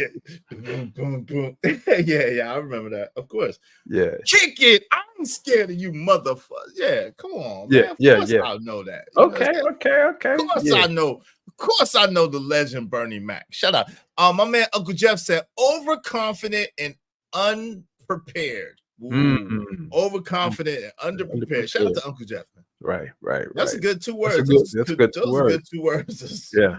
I would say that's a good 2. Hey, salute to my man Magnificent Vision, aka Ron Mack, was at the ball game chilling. Yo, come back when you can, Ron Mack. Mittens. Shout out to the Braves, man. Oh, they're playing today. What is it? Preseason? It ain't time for no baseball yet, is it? I don't know. Let me It's almost baseball time, ain't it? Like almost. But shout probably out to that. it's preseason for real, because of course we ain't got no football right now. Yeah, they playing right now. They playing. Matter of fact, they playing Philly. Braves are 2-0, and Philly is 0-2, and the Braves are up 3-2. So shout out to the Braves. Yeah. Shout out to my man Emperor Kojak 3-3 the Great. He says, speaking of baseball, the series debut of Batter Up with Kojak is dropping tomorrow morning, 9 a.m. Eastern Standard Time. Okay, on his gaming channel. Shout out to my man Kojak, man. That's what's up, man. He said naive and overdue. Overdue. Wow, okay. Shout out to his Braves. I got a lot of baseball fans. He said, nope, regular season started Thursday. Okay, shout out to that, man. Shout out to baseball. I'm not a huge baseball fan, you know what I'm saying? But shout out to all the baseball fans out there. Seems like a lot of brothers is into baseball over here. That's interesting. Yeah, no doubt, man. So what 2 words did you come up with to describe Americans' culture? Shout out to his Detroit Tigers. So for me, and I mean, I hate to tag, but what Uncle Jeff said first was pretty much overconfident and unprepared. Um, that and I mean we've been given time after time after time after time to correct the wrongs, and we're still dealing with some of the stuff for over 50 to even 100 years. At some point, you know, the rubber's going to meet the road, and whatever that may be that we may see, it's unfolding right before our eyes. You know, it used to be a time like, and I'm just going to keep this as general as I can, because I know we had current events that's propped up these past couple of weeks. Hi, Uncle Jeff. Thank you. Look, he said ignorant and overprivileged. Thank you, Uncle Jeff. He's going to give us all the 2 words in the dictionary. We said just 2. It don't count if you give us 22 twos, Uncle Jeff. Shout out to Uncle Jeff, man. Thank you. Shout out to Uncle Jeff, man. That's what's up, man. Love, man. I love Uncle Jeff coming over here. Jeff, man. come on up here, man. Yeah. If you, because he gonna say some more. Yeah, he did. He gave us some more. Unlearned and outlandish. Okay, Uncle Jeff, you gotta stop if you can't come up on the pedal, man. Shout out to Uncle Jeff, man. Salute to Uncle Jeff. Hilarious, man. I'll go with the very first one that Uncle Jeff said. And I know he's going to still keep them going, you know. But I was talking about the which one was that? Overconfident and unprepared. You know, arrogance will get you nowhere. Now, confidence is different. But we have a culture of arrogance, like our, you know, it's Sunday, like our boo-boo don't stink. You know, we know the normal term that we use, but you know, it's to the point where we even have people come over here and use the same tactics on us that we thought were valid, and they're making money hand over fist and buying up the land from up under our noses. And I mean, we all know this. America's for sale for the biggest, you know, for the biggest person that wants to buy it.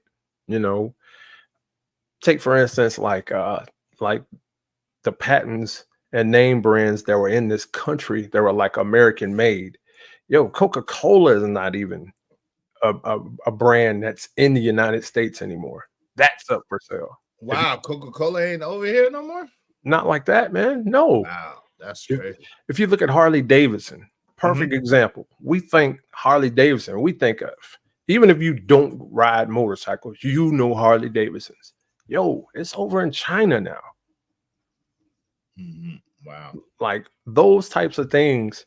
The only thing we know us is to get money at any means necessary. That thing right there, that's not going to play out. You know, getting money and everything is, you know, whether we're starting to invest, even how we invest now is different than what it was back then. We're not investing unless it's going to yield us something in return at the quickest rate. It used to be a time where, yo, you work this job so many years, we'll give you this watch and then you retire. It's not like that anymore. I mean, we're on this app now, and at any point in time, the right content, the right thing that's said, the people that come in here, it could blow up at an instant. And that's wonderful. But we have to be diligent in what we do. And what I mean by that, we have to watch what we say and how we say it. And let's be real. If we were to sit here and do something totally different on this show right now, the likes will be up, the money be coming in here, but we will be operating out of our character, period. And that's how America runs, out of character. If we run out of character, we get all of the attention, we get all the money, we get everything. So back to Jeff's point. That's just how it is, man. Overconfident and unprepared. That's interesting. Uncle Jeff said unlearned and outlandish. Raj Will said, I grew up on baseball. One of my uncles and my grandpa played. Shout out to you, man. Shout out to that. Let me put the tip in. Said, I used to love baseball as a kid, Izzy, but like most dreams, it gets killed by the hood. Forget baseball. Get your meat. Oh, no. Wow. That's That's a heck of a. I was thinking that took a horrible turn. I was thinking you was gonna say go play basketball, football. You Yeah. just went. Wow. Okay. Shout out to you, man. Jesus. Uncle Jeff said baseball fell off with us as a culture because yo mama ain't the one that teaches you to play catch with a glove. Oh Lord, that's a good point. That's a good point. I'm not saying you're wrong at all. That's a great point. Great point, Uncle Jeff.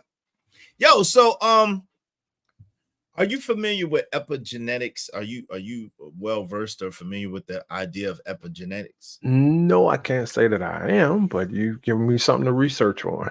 Epigenetics. Epigenetics, right? Epigenetics. Epigenetics is a study that talks about things that are passed down through your genetic memory. Okay. So epigenetic predisposition refers to the heritable changes in gene expressions that occur without alterations to the underlying DNA sequence. So in other words, your DNA is not changing, but you're getting new information encoded on it due to your heritage, due to trauma that's been passed on through the generations, and due to environmental circumstances. So it doesn't actually change your DNA, but it actually allegedly gets encoded in your DNA, if that makes sense. Okay, yeah, I'm looking it up right now. All right. So, yeah. And so these modifications influenced by environmental factors such as diet, stress, and exposure to toxins can influence gene activity and contribute to individual difference in behavior and health outcomes. For example, studies have shown that early life experiences such as maternal care can, after epigenetic marks, and affect stress responses and social behaviors in adulthood. Okay. So we was having a conversation about epigenetic predisposition, meaning you're predisposed to certain behaviors versus agency, a personal agency or personal autonomy, meaning your ability to make your own decisions or to make your own choices in life and choose what it is that you're going to do versus being automatically predisposed to certain actions. Does that make sense? Gotcha. So that was the conversation. That was the conversation yesterday, just to bring you up to speed, just in case my man comes back up here, D-Rock, or if anybody else from yesterday's conversation come up, especially Hot Sauce. I would love for Hot Sauce to come back up here because I was on the road and I couldn't come back by the time my man was on. Okay. Yeah. It's funny you say that, and I kind of got an example of that. I have a cousin back where I was born, and shout out to him, man. So as a baby, his father was deleted while his dad was holding him. Wow. Okay. All right. With that happening, even though he was a baby, because I think he was about like 2 or 3 years old. Something that went bad, and that happened. What happened was, how kids, they go through a period of how they have certain dreams, and then with those dreams, certain things happen. They could wet the bed, nosebleeds and all of that. He went through a period of wetting his bed. With the trauma happening, we couldn't understand why that was happening. It was like he got older and we was like, yo, why are you still going through this? But it was actually it was something outside that kept triggering him from what had happened. So how long did that last, if you don't mind? For him, I want to say at least a good solid 4 years. Wow. But this is like in his he was like 10 or 11, right? When it was still happening. But I mean, like, he also went through he had a learning disability. But check this out though. Of course, he got therapy. This is why therapy is important, particularly with kids that have been exposed to something like this. So not only was he able to go through therapy, but he actually wrote a book about what he went through. and he got actually they had he was saying how another kid was going through a certain situation, and he was actually able to help him out by going through therapy. But he still has some episodes of it. But like now he's 18 years old now. Look at him. I mean, he's like in high school, he wrestled, that was his thing. And I mean, polished, intelligent, and the epigenetics of the situation, like when we're talking about in terms of the terms, when you have something on the outside that really tries to add on or take away from what you already are, is quite fascinating. I definitely got to read up on this. But from what I understand, his dad, he was a real bad man, but he had heart and character, from what I can understand. I never did know his dad. His dad was a real bad man. Yeah. From there. But at the same time, his mother was going through some of the traumas too as well. And that had an impact on him coming up as a kid. So she never did really get the help that she needed until later, until like after him. But fast forward, he, knowing from the father, he was a real stand-up type of guy. That was at some point in time, that was like the person that really gave his mother like a solid ground to stand on, because they were married and everything, but once he was out of the picture, and this is why fathers are very important in family structure, because even when we're looking up epigenetics, we can have all these terminologies, but it still boils down to the family structure, the man, the wife, the children. That is not going to go nowhere. No matter how we sit here and go with a lot of words, it has to be man, woman, and child in that order, in that suit, for a reason. You take either three of those away out of the equation, you have no family, period. Even if it's just woman and child, you don't. So, Uncle Jeff said, I know German Shepherds experience this. They racist dogs. What? If you hum, we shall overcome around the German Shepherd puppy, he start growling. Are you serious? For real? I ain't never heard that. Shout out to you. That's interesting. But I have seen that a lot of the police dogs were German Shepherds, especially back in the days that used to sick on Negroes. So I wouldn't doubt it.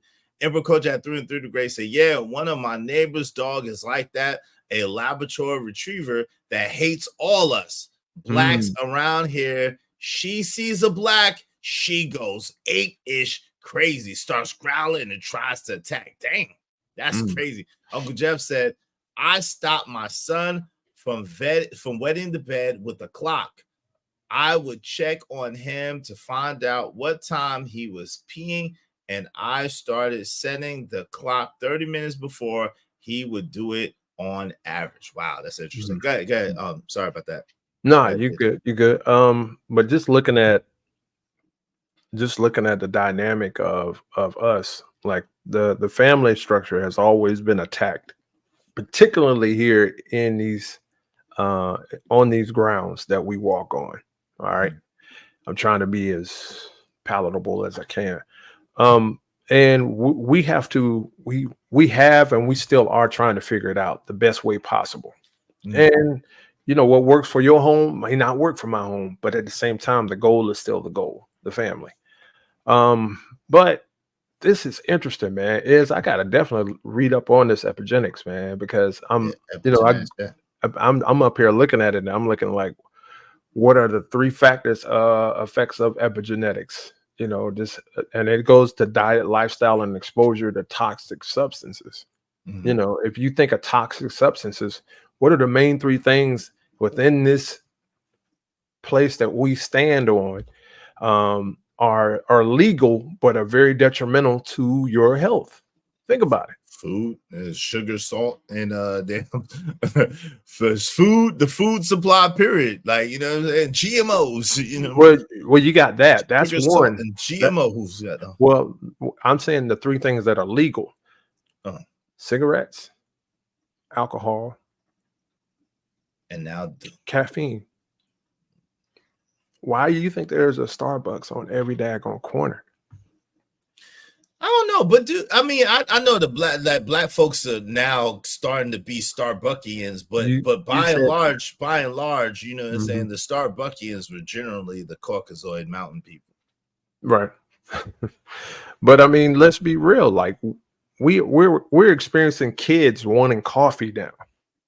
Kids don't need no coffee. Right, that's the parent. That's the parent fault. That's That the is parent fault. that is the parent fault. Giving that baby a vanilla latte macchiato. You know what I'm saying? That's that parent fault. Giving that baby that. Yeah, you know what I'm talking about. Yeah. So, just looking at that diet, lifestyle, exposure, those things are crucial. And I mean, a lot of the things we can't control, but we want to, you know, give your kid and put them in this environment, and you don't know what they're exposed to. And you know, that's crucial, man. But it's challenging though. It's challenging though because traditionally, most of us were taught to trade time for dollars, right? And so when you trade time for dollars and being in a human body, you're only able to be at one place at one time, right? So if you're at work working, trading your time for dollars, then you can't be at home with your children raising your children. So there's that, you know what I'm saying? And then with the increase inflation and the cost of everything going up, generally speaking, it requires both parents to work. So it's a whole thing, you know what I'm saying? It's a whole thing. It's a whole systematic thing. So it says they ask the question, what disorders are caused by epigenetics? Now, these are the disorders. It has been shown to be correlated with many human diseases, including cancers, autoimmune disorders, neurological disorders, like what is it? Fragile X syndrome, Huntington, Alzheimer's, Parkinson's disease, and schizophrenia. Wow. Yeah. Yeah, this is right up my alley. I got to look this up, but let's get into the general scope of it. So a lot of it is what's in us is in us. It's going to come out regardless. And I want to go back to what Kia and Hot Sauce was talking about discipline. You know, the different forms of discipline. I believe Hot Sauce was talking about how, you know, he had to talk with his father, and his father would tell him, okay, this is why I'm going to beat you because X, Y, and Z was not in order. And this is something that we discussed. You know, he'll get a 2-hour talk before he actually gets the physical discipline. And on the other hand, Kia was talking about a lecture. He got a lecture before the beating. Yeah, like that's kind of abusive. Don't you think that's a little abusive? I mean, just get it over with, brother. Yeah, you gotta sit there and give me a dissertation about why you about to do a dismount upon my backside. Like, come on, fam. Like, but the issue is too, and I get where you're coming from, but the issue is, and even Kia was talking about her situation in terms of how you know, her going and playing basketball and basically having her first child at 18 years old. And I didn't know, but she said she was a PK. So the thing was that she wished that her mom was the one to actually be quick to actually, like, you know, discipline her physically. And her dad was a little bit different, but she wished that her dad would have emphasized more in the process to, I guess, help her navigate through what she was going through. But you know, she did say she was a PK, so that's a whole nother dynamic within itself. I can see where she's coming from, but the problem is in both scenarios you have to be proactive and not reactive. You know, us as parents, we got to communicate to our children, because trust me, I'm learning this now. Set down the rules ahead of time. That way, if you do have to physically, you know, get to your kids, they know, like, oh, wow, I can't do this because my dad or my mom told me not to do this. And they explained to me why. Right. You should set the rules, but the issue becomes experience See. This is what the real problem is. When your children are coming up, right? Mm-hmm. They don't have the experience to really understand what you're saying. So when you're communicating to them, you're talking to them. But shout out to Uncle Jeff. Uncle Jeff is in the building. Shout out to Uncle Jeff. So when you're talking to them, hold on real quick. Let me give him some cheers. Where my cheers for Uncle Jeff at? There it is. Jeff, how you doing, man? What's happening, man? Can you hear me? Yes, sir. We can hear you loud and clear, loud and clear.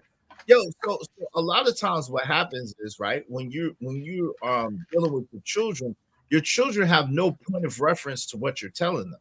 So you're talking to them and you're telling them things, but by the time they begin to understand, they have their friends in their ear, and collectively the parent no longer knows what they're talking about or really is in touch with what's going on in the day and the age.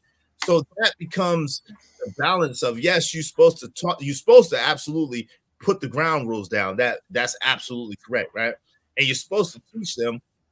At the same time, there's gonna be a point in time that no matter what you say or no matter what you do, your kids are gonna think that you don't know what you're talking about. They're not gonna really necessarily listen anyway.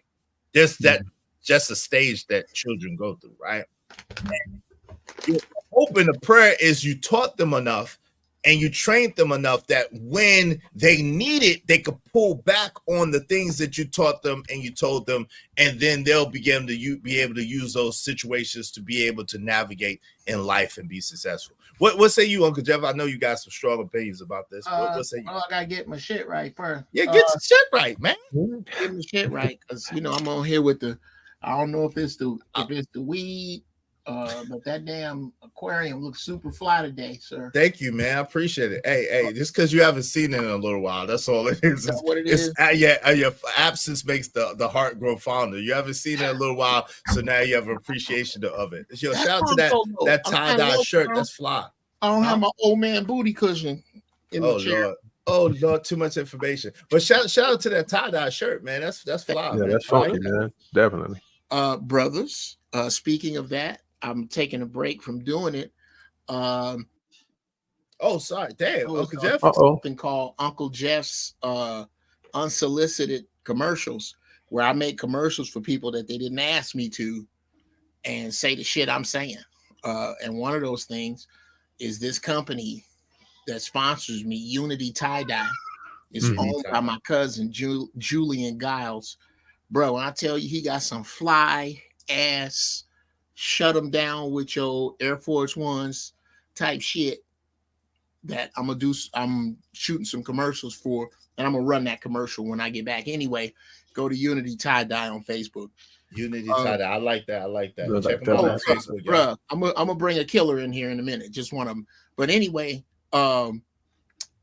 what we were talking about, you talking about the genetics. Yeah. Yeah, we deal with this as a society, bro. Do you not think that and I'm gonna repeat myself because it's apropos here is, do you think that it's a coincidence that Black women find us untrustworthy and we find them disposable? We've been taught that for centuries, brother. For centuries. This defiant energy that is in all females has been let go and set fire to in our community in order to get the result that you have right now. If you go down south, these are just my examples of that. I've actually seen older Black men shuffle their feet when they come over to speak to older white men. Wow. I don't think that's all learned. Wow. Just like you can breed puppies for, I was talking about this with my wife a little earlier. If you mad at as a man at your children for having traits that you know are like their mama, you well, picked her. you bred her. You were breeding. You just didn't know that. Just like you can take puppies and keep breeding them till you get certain traits. You're doing the exact same thing when you have babies with people. The exact same thing. That they have to. A human being comes here its own being, but it has to pull a genetic code from somewhere. It's pulling it from something. And it's pulling it from the accumulation of her ancestors and your ancestors. So, Unc, let me ask you this. Uh-oh, Jeff, you there? Yeah. Oh, I'm okay. sorry. Yeah, I saw that too. All you are is an accumulation of your parents' ancestors. That's it. So, my ex-brother-in-law had it right. He told his ex-wife she wanted a baby. He said, "You want one bad enough to go to therapy? Because that's the only way you're gonna get one from me. I see how you treat your dog. You ain't finna have no kids with me." And turns out he was Nostradamus. Yes. So, would you call that a soul tie in that case? I guess. I mean, I wouldn't. I don't have any grounds to refute that. Okay. I would say it's you learn in more,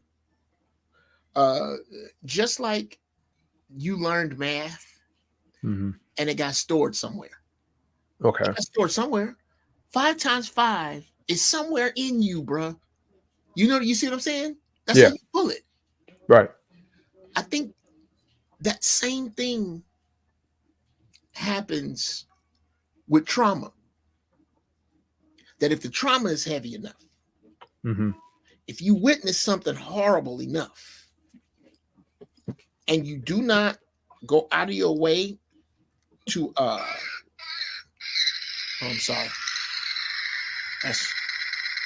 That's my little grenade that says that I actually I light my joints. I light my joints with it only when I make some fire. When I'm making music and it's fire, then I celebrate this grenade and I accidentally hit the thing. But anyway,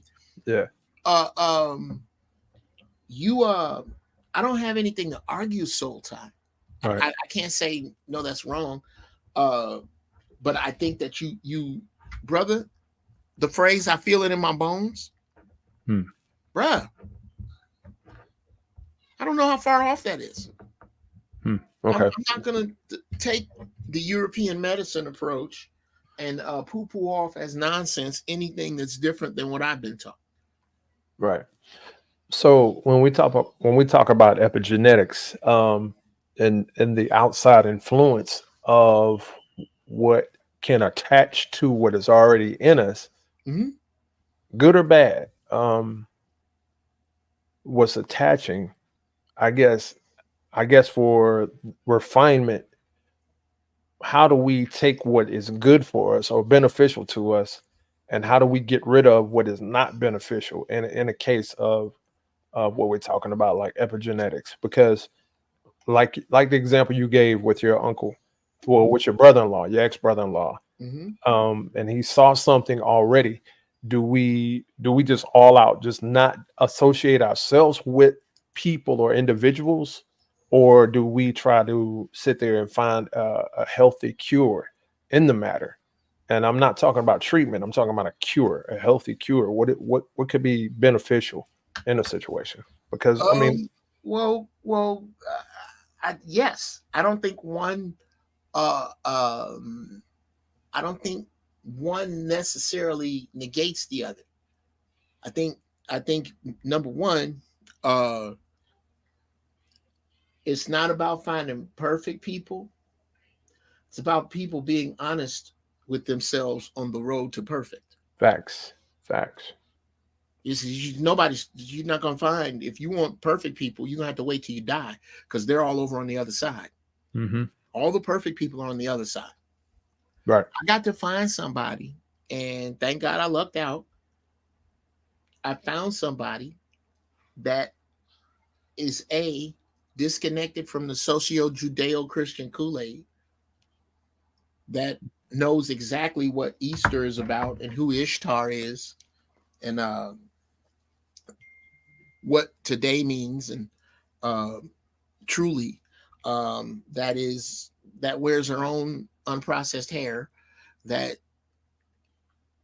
this was a checklist that I was looking for that would make sense to me, that I don't have to argue the merits of diet. We share a very similar diet.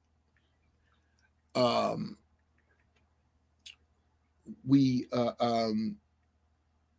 I was much more choosy.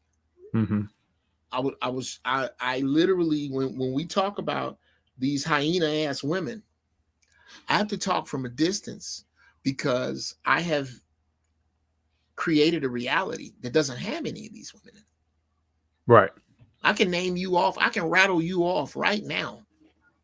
10 women, most black, but if we're going to go out to of color, I can rattle you off 10 women of color who do not fit the description that we discuss.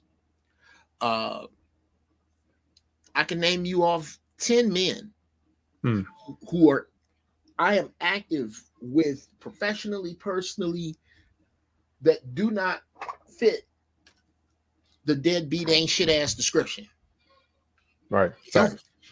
So I accredit that to creating my reality. A lot of what I see, a lot of the complaints I see are about women, and an overwhelming majority of them who display negative epigenetics while ignoring those who don't. I know, right? Where to find girls who don't do that? We need to understand that that's who we need to be looking for. Those are the people we need to be looking for. Okay. That now is the time to group those people. Because when this shit hit the fan, bro, it's going to be ugly. You're not going to be able to survive outside of those three things is brought up: book sense, street sense, and common sense. Right. If you don't have those, God bless you. Thank you. That's exactly. So, real quick, Key Renee said black women are in self quote unquote defense mode. That's all. Interesting. Sure. Plain Jane Abadi said epigenetics changes are reversible. Genetic changes are not, from what I understand. So that's what I'm saying. So I don't believe that people are necessarily predisposed to certain type of behavior. Now, yes, it might be some sort of influence or some sort of indoctrination towards that area, like, you know what I'm saying, to push you towards that area. However, you do still have autonomy and agency as a person to be able to stop it or change it or decide what you want. What's up, my man? Say Like Podcast is in the building. What's going on? I'm very picky with all things in life. It works for me. Shout out to you, Plain Jane and Batty. Congratulations. Like, shout out to you. I got to push back a little bit on that. Is on what? What part? I mean, I understand. Okay, maybe not push back. Let me add to that. Okay. The problem with epigenetics is that you have to be aware of it and be able to stand outside of yourself and look at yourself. You need to be aware of your subconscious programming. I think I shared this with you before. The first time I got married was to a woman that had the same problems as my mama, so I could fix them. And I had no idea that's what I was doing. But if you look at my life, my young life, it lays over perfectly my mother's life, with me playing the protagonist that acts the way that she felt my father should have in her position. So I became a Marine, went looking for, or could not wait once I found a black woman with a 2-year-old boy. Oh, bruh, I had to marry her. It was incredibly familiar. It was exactly my mother's story. But I didn't know that while I was doing it. So now that I look back at the things in my childhood that were negative and compare them directly to, because this is the best you can do without professional help, look at the negative things in your childhood, the things that struck you as wrong or as bad, and look at all the shit that those people did. Because those people didn't just do bad things, they did some good shit too, or some shit that you deemed good when you were little. You got to ask you, if this person in my head has already done something bad, what makes me qualify what they do good? What's my yardstick? Let me look real close at my yardstick, because slapping the shit out of kids for getting out of line with my bare hand out of nowhere may qualify as good because I saw it, and I saw a child that was my age that deserved to be disciplined, and this person disciplined them wrong, in my opinion. But that may be, you see what I'm saying? That may be how my good is stacked up. Maybe somebody bad helped stack up my good, but I have to look at it. I have to stand outside of me and look at everything I do and have the guts to call the balls and strikes. And that's the hard part. But I guess the question becomes what. So it goes back to the question and the statement. How do people, right? How do people get to recognize what they need without experience, right? And the truth is, if you have parents who are leaders, guiders that direct you in a certain position, you have to be, like my mentor said, dumb enough to listen and smart enough to follow through, because you're not going to have no type of real reference to what your parents are talking about or where they're leading you and directing you to. And that is kind of the issue that goes with youth, because youth automatically thinks that the elders are out of touch, out of reality, and don't really know what they're talking about. So, and then it becomes a on and on cycle that kind of repeats itself until you say, okay, look, I'm just going to listen and follow through, and then I'm going to learn later. And then you discover, oh crap, they knew exactly what they was talking about. This is what it is. This was what this was for. This was what this was for. This is what this was for. And then you have a better life, right? JD, hold on real quick. I think JD wants to say something real quick. Ahead, No, you good. You good. I was doing something on the side. Go ahead, Jeff. Go ahead. Oh, no, you good. Go ahead, Jeff. Oh yeah, and let me not be rude. JD, what's happening, pimping? What's going on? Yeah, me give love to the brothers up here. Man, number one, you're experiencing very good weed, because I forgot what the fuck you just said. Repeat yourself, please. Because I had something dope for that. Oh, no doubt. I was saying this it goes to what we were talking about as far as experience. The children don't. Yes, sir. Yes, sir. We can easily say experience is what you get when you didn't get what you wanted. Okay. The problem becomes how fast can you separate tenets, as in TENETS, from experience? Because my father, who remembers the Sky Pager and the beeper, because I have a smartphone, I use my smartphone to invalidate his experiences. I'm gonna invalidate the putting 10 cents in a phone. I'm gonna invalidate all of that. But what happens is you also throw out the tenets, which are as old as mankind. Be on time. There's never a right time to be in the wrong place. And the quicker you can separate, sure, poo-poo on my experiences. I poo-poo on some of them.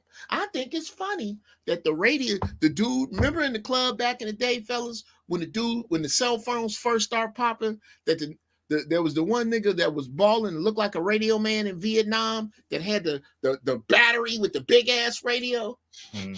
We can look back on that and laugh. But we also have to look at it and be able to separate the desire to be exclusive. The desire to look. If I don't separate that, then I lose the lesson there. And the faster that they can separate tenets from lessons, tenets from experiences, then they can get the lessons. But as long as they got to play you because you old, and that's part of it. That's part of it. You've given me all these tools, and now I want to use them. I want to make my own choices. I want to make my own fashion choices. That's where companies try to get out in front of teenagers. Ain't no company trying to get out in front of you. You know what you eat. You know what you drive. You know where you go. You know all that shit. They'll catch you when they think you need diapers. But the advertising is pointed at the people who now want to make their own decisions. So I respect you for wanting to make your own decisions, but don't just make decisions different from me for the sake of being different. Because some of my decisions I made some fucking sense. So if you're going now, understandable. I told my kids, you have to learn your lessons hard, huh? Okay. That's unfortunate. My job is not to see to it that you never ever make mistakes. Right. My job is not even to be perfect. My job is to write your trouble instruction manual as perfect as I can. What you pull from has to be better than me. Right. It don't have to be on my level. I'm you. You can't get out of this. This. You are me. Right. But you got my permission to be better than me. I want you to be better. Exactly. That's what I tell my son all the time. Be better than me. Exactly. I think that's important though, Jeff. I honestly, I think that and JD, I think that's important that we, like you said, let the next generation know, like, look, I want you to be better than me. I want you to far exceed me. I'm not in competition with you. So the information that I'm giving to you is so that you can build on what I've already done, what I already know, and take that and run.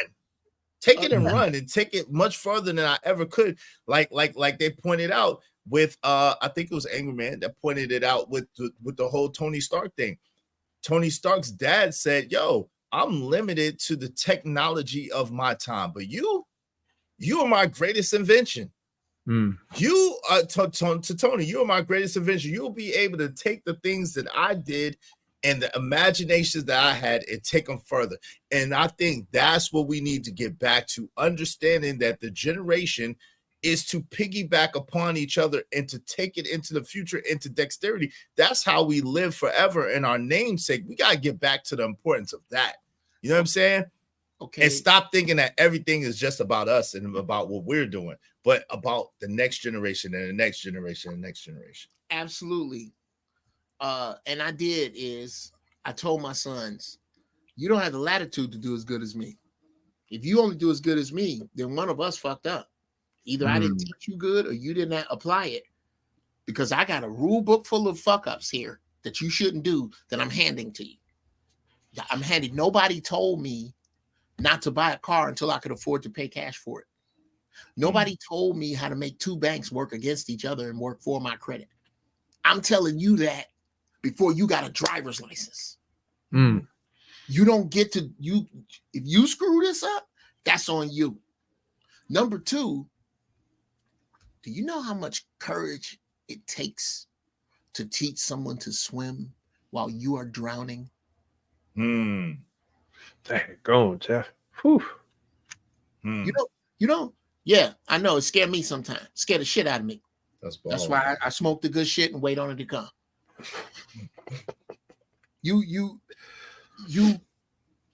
But can you teach wait, this is the thing. Can you teach someone to swim? The bigger question is, can you teach someone to swim while you are yourself drowning? You can't, you don't have a choice. You know why? Some people figure it out, but it's sharks out here. I gotta teach you that. I don't have a choice. I was put in this position of drowning on purpose. What I need to learn how to do is tread water while teaching you to swim. And what you need to do is be able to swim without mocking me for treading water. Yeah, yeah. That's right, what because I can swim.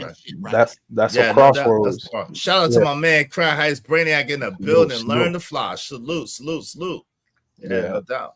That's what you call a crossroads, Uncle Jeff, in a lot of ways, because you're at that moment.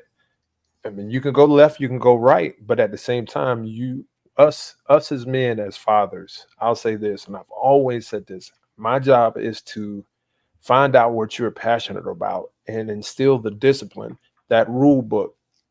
And with that rule book, that discipline, I'm supposed to have you go to your next level. Henceforth, that's why we all agreed just now, like, look, I want you to be better than me. Yo, if I can be a thousandaire, you should be the next millionaire in the family and your children. Why not? You know, and well, here, I'll go biblical on you. You know, a wise man leaves an inheritance for his children's children. It's not so much monetary money. It is the lessons, the rule book, the plays that have happened. This is why it's important to know your history in your family. That way you don't go back to those things that have held the family back. It could be a financial mindset. It could be a social mindset. It could be a political mindset in terms of how to maneuver, what you should learn from. And it's our job to pass that on to our children. Even when we see things that reminds us of an uncle or a grandmother or a grandfather, you know, be like, hey, you act just like your grandfather. You know, you have that same drive. Let me show you what your grandfather used to do. And this is when you pull out those photo albums. This is when you tell them what grandparents did. Like your grandfather, he worked as a truck driver. He would do X, Y, and Z. Well, if you like trucks, guess what? It's in you. It's in your lineage. Let's go ahead and go to the next level. Let's have you invent the next car or something like that. Just using that as an example. So, no doubt, but the issue and the problem is a lot of us don't have that. Like a lot of us don't have no grandfather to refer to, or don't have no dad to know why we do this or why we do that. So then that becomes the issue. So you gotta, I think that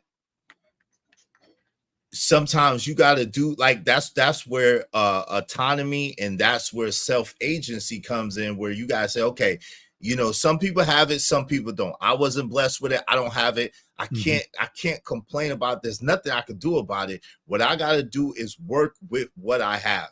And that, shout out to Chris Gardner. Start where you are. You know what I'm saying? That's one of the things. Work with what you have where you are. You know what I'm saying? Because everybody don't have those family members. Everybody don't have that influence. Everybody don't have those pictures or that reference. You know what I'm saying? But what you could do, to your point, JD, is you could find someone who you can identify with, and you can model their behavior, and you can model their lineage to success to piggyback and cut your success rate in half. You know what I'm saying? Go ahead, fam. No, I mean, you're absolutely right. In terms of the dynamic of your family, the generations, like I'll put it out there. Like I'm the third generation of my name. So I had those references. I'm just saying, like, this is where you have to have a reference point within your lineage and your family to point to be like, okay, my uncle did this, you know, my mom might have did this. Okay, this is why I am in this particular field. And at the same time, you know, be inspired by the people that you're passionate about. See, that's my job as a father now with my son. You know, I gave the reference to my son. He likes art. My mom loved art. She would draw sketches. She would do all of that stuff. So what did I do? I got him a whole like 200 plus pencil binder and let him just go at it. But my thing is to remind him, to instill the discipline in him. Like, this takes work. You know, if you're serious about this, I'm gonna support you in every which way. I may not know nothing about drawing, which I don't.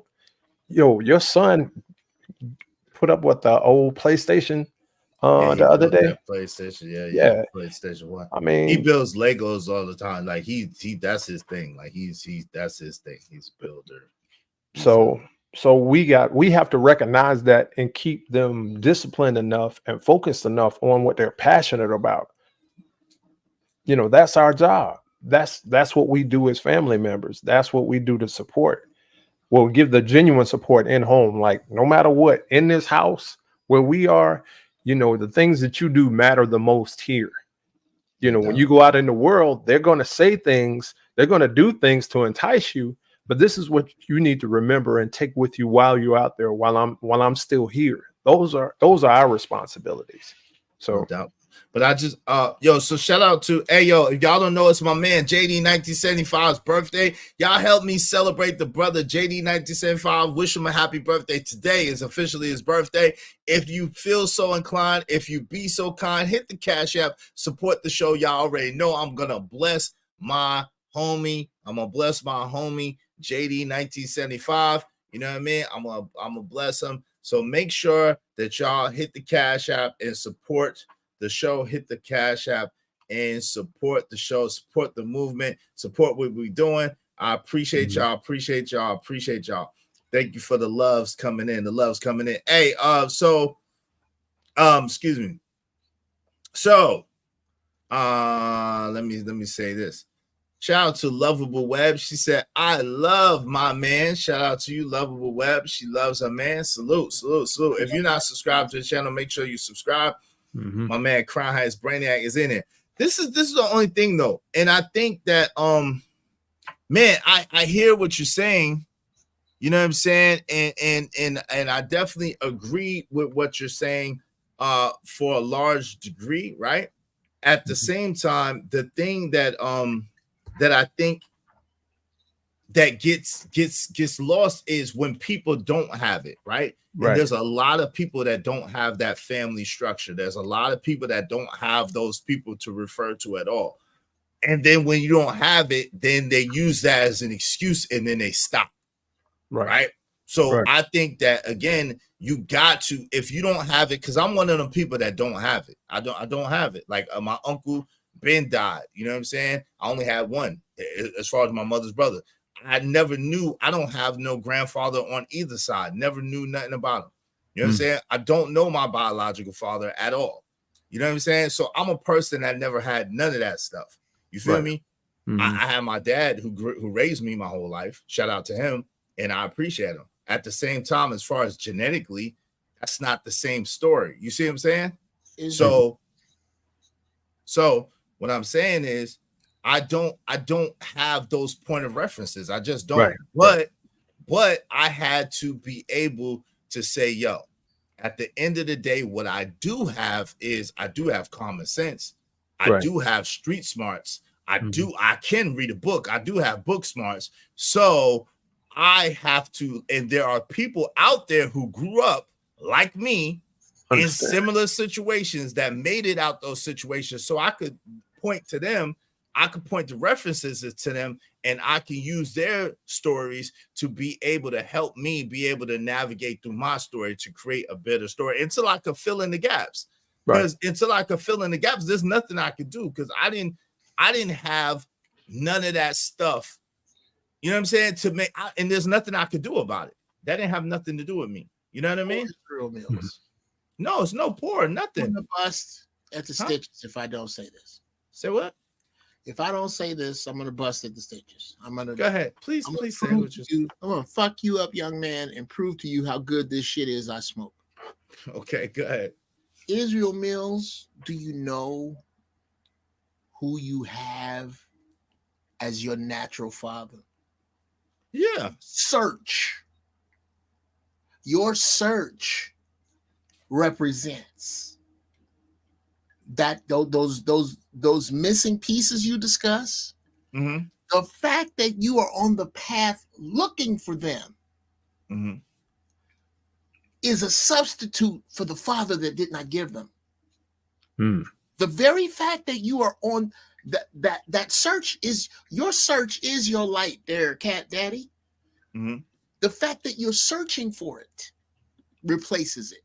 The difference between you and someone else in your same position is that that individual does not have it and is not searching. And what you are looking for is looking for you. So conversely, what you are not looking for is not looking for you. So wisdom isn't looking for these people because they aren't looking for wisdom. Right. Those are the people that give you Noah's disease. Those are the people that if for nothing else, sir. Oh yeah, that's what I was gonna say. Now, enough of how dope the shit is I smoke. I'm gonna do something bad to him this summer. What you gonna do? On 4th of July, I gotta find it. It's easy to find the pants. I need to find a white Levi's jacket with white pants. For the 4th of July, I'm a Unity tie-dye their ass like this. Okay, that's dope. That's Then we dope. throw the questions on. Okay, the AIs, the answers. Okay, The you got answers. the answer. You got the That's answers. what Okay. Okay, I see you. So- I see you, Uncle Jeff. That Old Unity school. tie-dye shit. You gotta get you some of this funky shit, bro. Yeah, yeah, that's fly. That's fly. I was checking them out online just now. Yeah, definitely. Yeah, That's some good stuff. And I think it's a dope ass way, especially for I'm a guess. I bet you is got at least 70 pair of sneakers. It's a Probably dope so. way to offset your sneakers. Did you change your shirt since we've been up here? Or is that the same shirt? The same Okay, shirt. that joint is dope though. That joint is dope though. Yeah. I'm gonna do later. I was in the process of writing down what I'm gonna say. I'm gonna shoot a Unity tie-dye commercial that I'm gonna start putting on my Instagram is now at your mama's house. I don't know how to take that. What's up, Ron Mack? What's up? Welcome back, brother. Hello, Ron Mack. What's up? What's up, Ron man? Mack, your beard is Happy disrespectful. birthday, JD. Happy birthday, big brother. What's up, big bro? What's up, little bro, man? Good to see you, man. Definitely. Man, salute to you, man. My arm messed up right now. What you do to your arm, man? You tried to do a Vince Carter and messed up your arm? Nah, I messed up my arm in a damn jacuzzi, man. About the one for yesterday? Yeah, you messed up your arm in the jacuzzi, bro. Wait, you gotta tell us that. Yeah, man. Trying to get out, man. Messed around and fucked my arm up, man. Damn, son. Go, Say bro. it ain't so. Yeah, man. Took me out together. Hey, that's rich. That's rich Negro problems, though. What's That's up, rich. brother? Yo, I messed myself up in the jacuzzi. That's rich Negro problems, right? Yeah, man. That's That's rich nigga injuries. Mm-hmm. Shout out Yo, to you, man. yo. Okay, platinum plaques. I see the platinum plaque up there. Whose platinum plaque is that? I see that. I can't see whose it is, but I see a platinum plaque. Okay, that's the weekend. It's the Shout out weekend. to someone's Where in the you at? weekends. The weekends joint. Shout out to you. Where you Yeah. at? Right now I'm in Houston, man, with my buddy of mine, Nate, man. I had an activation up here for who the fuck? What's the name of the brand that we the All-American. All-American McDonald's and Tops and shit. Okay. I don't be remembering this shit. Okay. Shout out to that. So shout out to my man Crown Heights Brainiac in the building. You shouldn't be talking ish. Hope you getting better though. Yeah. Hope Shout you out to get better. Crown Heights, man. Shout out to Crown. Does Oh, he man. use music? Hey Ron Mack, he was asking you a question. He said, "Does he do music?" Oh yeah, Yeah. He's doing music. Shout out to him, man. Oh, on the camera. Oh, my Salute. Was that a 6? I didn't even hear it. Yeah, I look like a Fender Rhodes. You got me on the spot, right? No, Rhodes. Yeah, he's a producer. Nah, I just be playing on my dolo at the crib. I just do creative direction. Yeah. Oh, creative direction. Shout out to. I'm about to say why he got plaques if he ain't doing no producer. Shout out to him, man. He got them platinum plaques on the wall. We see what it is. You try to be humble. We see what it is, brother. Shout out to you though. Yeah. Being humble and stuff Yeah, like them that. plaques is panty oil. We see them platinum. We see multiple platinum plaques. I see like 3-4 platinum plaques on the wall, my brother. Shout out to you, man. Hey, You a remarkable woman if you can keep your drawers on past that couch with them with them plaques on the wall, nigga. oh no. Oh, Oh Only Lord. Jeff. Only Jeff. Oh yeah. You had the man had to get up and walk away on that. The house is a lot. Yeah. That's like Hey, that look like Uncle a Jeff, I loft. seen them Iversons that you had. I like them. You Yeah, lucky, the I ain't, AIs, the you answers. lucky I ain't at the crib because you had pulled up some Pumas, but you don't even know Puma gifted me some Pumas that ain't nobody got. And them Iversons that you just pulled out, I got a colorway that ain't nobody got. Hold I ain't on gonna say just a nothing though. second, young man. You sit Somebody right, got it. Somebody got it, Ron Mac. you sit right there. I got Somebody a colorway got it, Ron Mac. that ain't nobody got but Ron Mac. You right. Somebody got it, and that's Ron. Somebody got it. Shout out to Key Renee. She said Ron Mac, fire, fire, fire, fire, fire, fire, fire emoji. Extra I fire. love Key Renee, man. Oh Salute Lord. Key Oh Renee. Lord. Oh Lord. Oh Lord.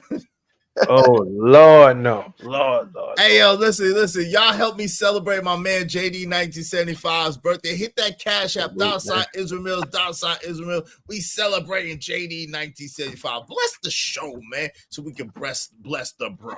Bless the show so we can bless the bro. What you got over there? That look like some Stacey Adams. What the hell are those? Look like a box. Look like a box of Diodoras. Oh, is that he got the Diodoras? Pumas. Wait, that's a No, new those box. Pumas. Puma, Those okay. Pumas. Okay, that's a new fresh box though. That box is crispy. Okay, Okay. Some mustard. What is that? Mustard salamander? That's orange corduroy. Burnt sienna? That's orange corduroy. Orange corduroy. Okay. Yes. You I lucky dare Ron you. Mac ain't at home. Ron Go Mac try to find these. No, I will can't. not. Look like he bust out with the orange corduroy on you, Ron Mac. You lucky you ain't at home, right? You lucky you ain't at home.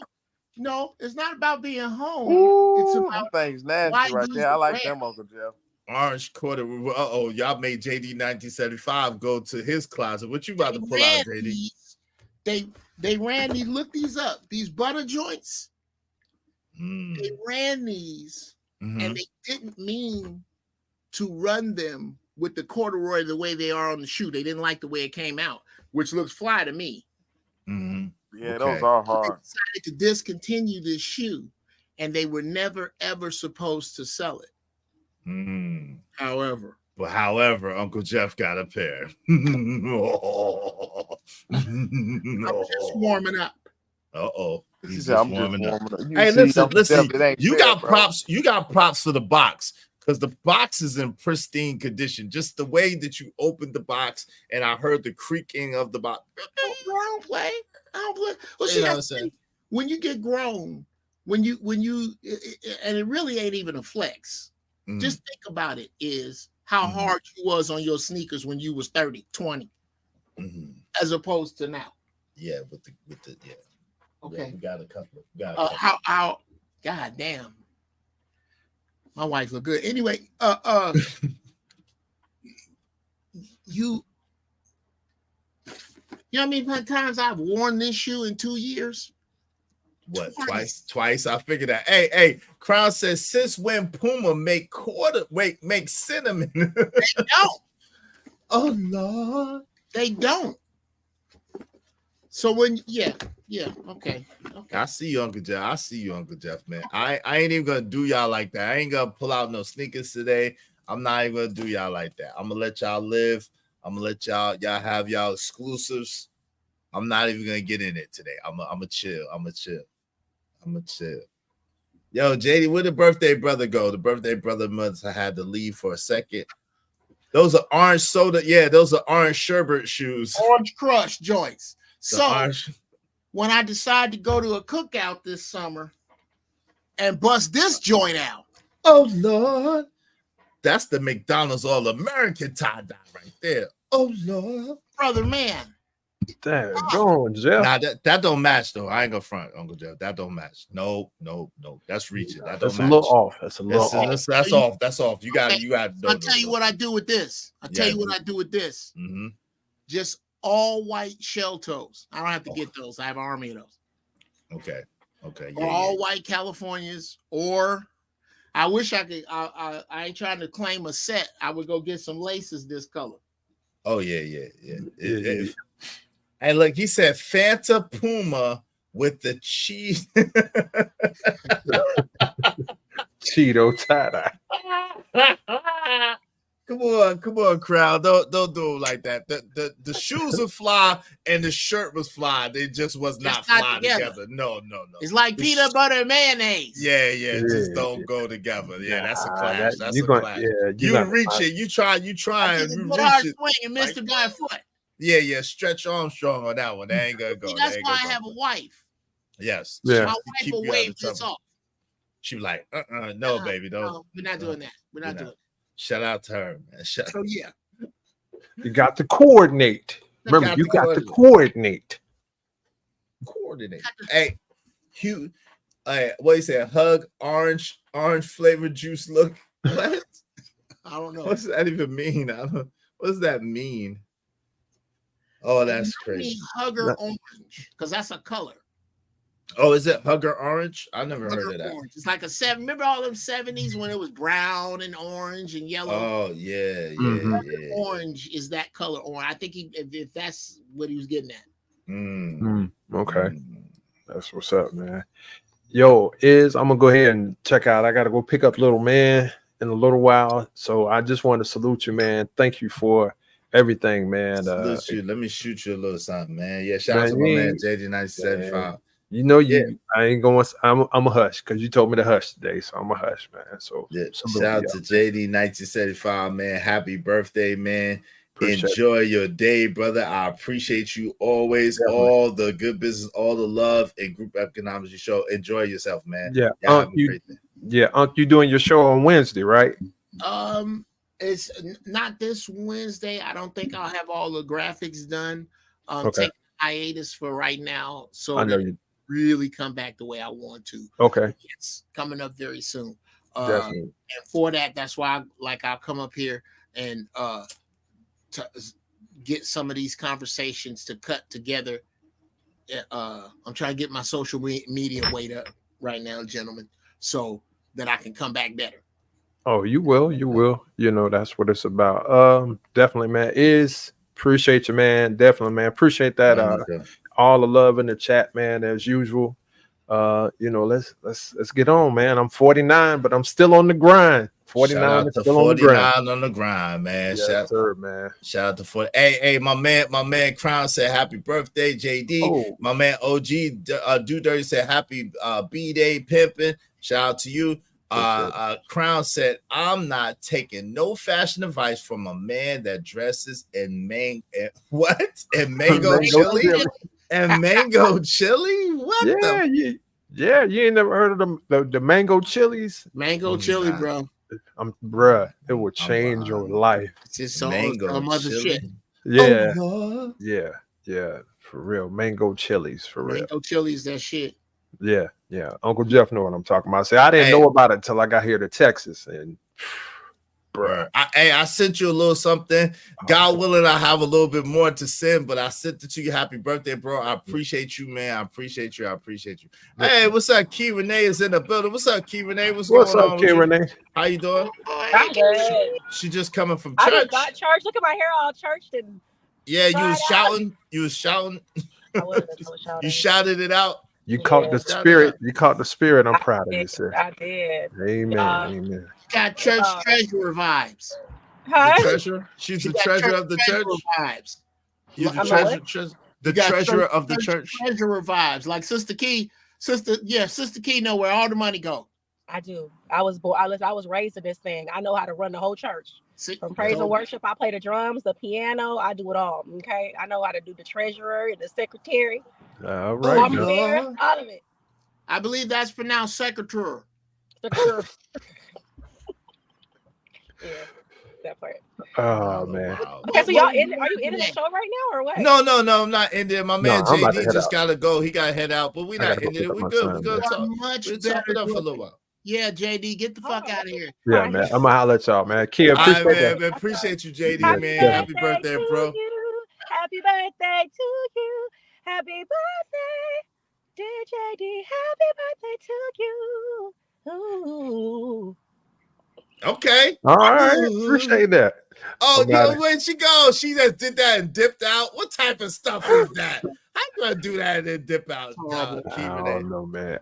Shout out to Kia Renee, man. Definitely, man. I'm gonna holler at you. Is, as always, man. You know we here. Just call me if you need me for anything, bro. Peace, man. Happy Peace. birthday. Enjoy your day, good brother. How she gonna hit us with that and then dip out? What type of stuff is this? What type Ask of, her what did Pastor preach on today? I know she gotta come back. Key Renee, you gotta come back because that was you just came through and then dropped the mic and then left. What type of stuff is this? You gonna hit the high notes? Come up here, just you know what? Hey, no, not really. Bye. I think that's because Ron Mack did. Ron Mack, you gotta come back so she can come back. I need somebody that's cut that daggone heat down in here. Y'all got the heat on extra slave up in here. I need somebody to turn the heat down. I don't know who was playing with the heat, but I need y'all to turn it down. Slave ship in there. It's on slave ship in here. You hear what I'm talking about? It felt good when I first put on this shirt. In here is nice and cool. Now it's like, oh Lord. Are y'all upstairs, downstairs? No, I'm no downstairs. Here, you better tell them extra slave, man. Jesus, Jiminy Crickets, huh? You better tell them go sit on the roof. My wife is good for that, man. My wife will have it fucking inferno in here. If I don't, I had to put it down. Like, put on a sweater. Just put on another sweater. But don't. I'm about to text the people. Oh Lord, I'm about to text the people. They got it hot. She said she had to go fix her hair. She's such a girl. Why girl? Such a girl. Just throw a hat on. You don't care. Such a girl. That's why you can't get women on a panel consistently because they be so self-conscious. Jeez, Luigi. They look better than 100% of the dudes that come up here. I'll tell you that much. I need your help on something real quick. What's up, family? While that beautiful sister was up here, at any point in time, did you say to yourself, I wish she had done something to her head? How the hell she go to church like that? No. I did comment on her hair playing with her, but no. Me neither. I thought she was beautiful. Yeah. I was glad Jay got the fuck out of here. I said, okay, here, we're gonna do some talking. Well, we could have had them both up here though, Uncle Jeff. Why we gotta trade the sister for the brother? Why can't we have them both up here? Why couldn't JD stay and she stayed too? Well, no, JD could stay if JD was gonna stay. But if he was gonna be up here with the long ass goodbye when we could be talking to a beautiful woman, if you don't get your hard leg ass the fuck out of here. Well, it is his birthday though. It is JD next. Let's talk to this girl. Happy birthday, nigga. I'll tell you what it's like. Is did you just say happy birthday, nigga? Like, let's get on this. Yes. Should you and I find ourselves in public at some time, and where we link up, yo, that's my man, blah blah blah, and we go somewhere and we get back and I'm getting out the car to go in my Airbnb, you can go ahead and drive down the street before I get in and turn on the light. I don't need all that. I don't need that. Oh Lord, get the fuck on. Hey, look, yo, come on, crowd, hit my cash app, hit my cash app. Don't do this, sister, like that. I want the sister to feel comfortable coming up. Look at crowd. She does have a big forehead, though. Okay, I don't know what you're saying. I'm talking about the Sade joint. Oh Lord, yo, crowd, hit my cash app. Hey, it's for a good cause. Hit my cash app, crowd. That's crazy. Okay, I don't know what you're getting at, Crown Heights, because you know what they say about girls with big foreheads, and I found it to be true. She said, I didn't get to hide behind a hat like you. Shout out to you, Key Renee. You're good. Listen, you look better. You look better than 100% of the dudes. 100% of the dudes that come up here. You look better than 100% of them. So you ain't got to worry. And most of us cam up. So hey, bar none, including myself, you look better than 100% of the dudes. So you're more than welcome to come up here. Like we arguably are the. I mean, I'll throw him in with me. I easily am the best looking dude that comes up here, but we arguably are the best looking dudes that come up here, and you have us beat by miles.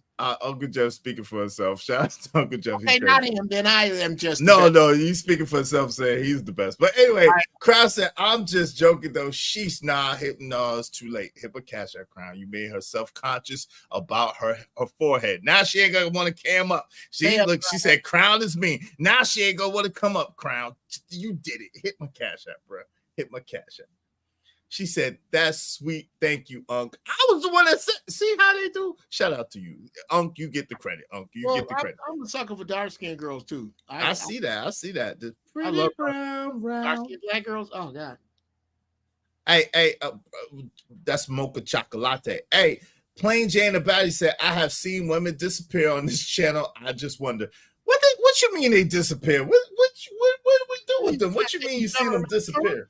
What happens? We don't put them on the trunk. You must be talking about. Hey, listen, if you come up here talking crazy, Crown, we'll put you in the trunk now. If you come up here talking crazy, Crown will put you in the trunk. So. Crown will hit you with the pew.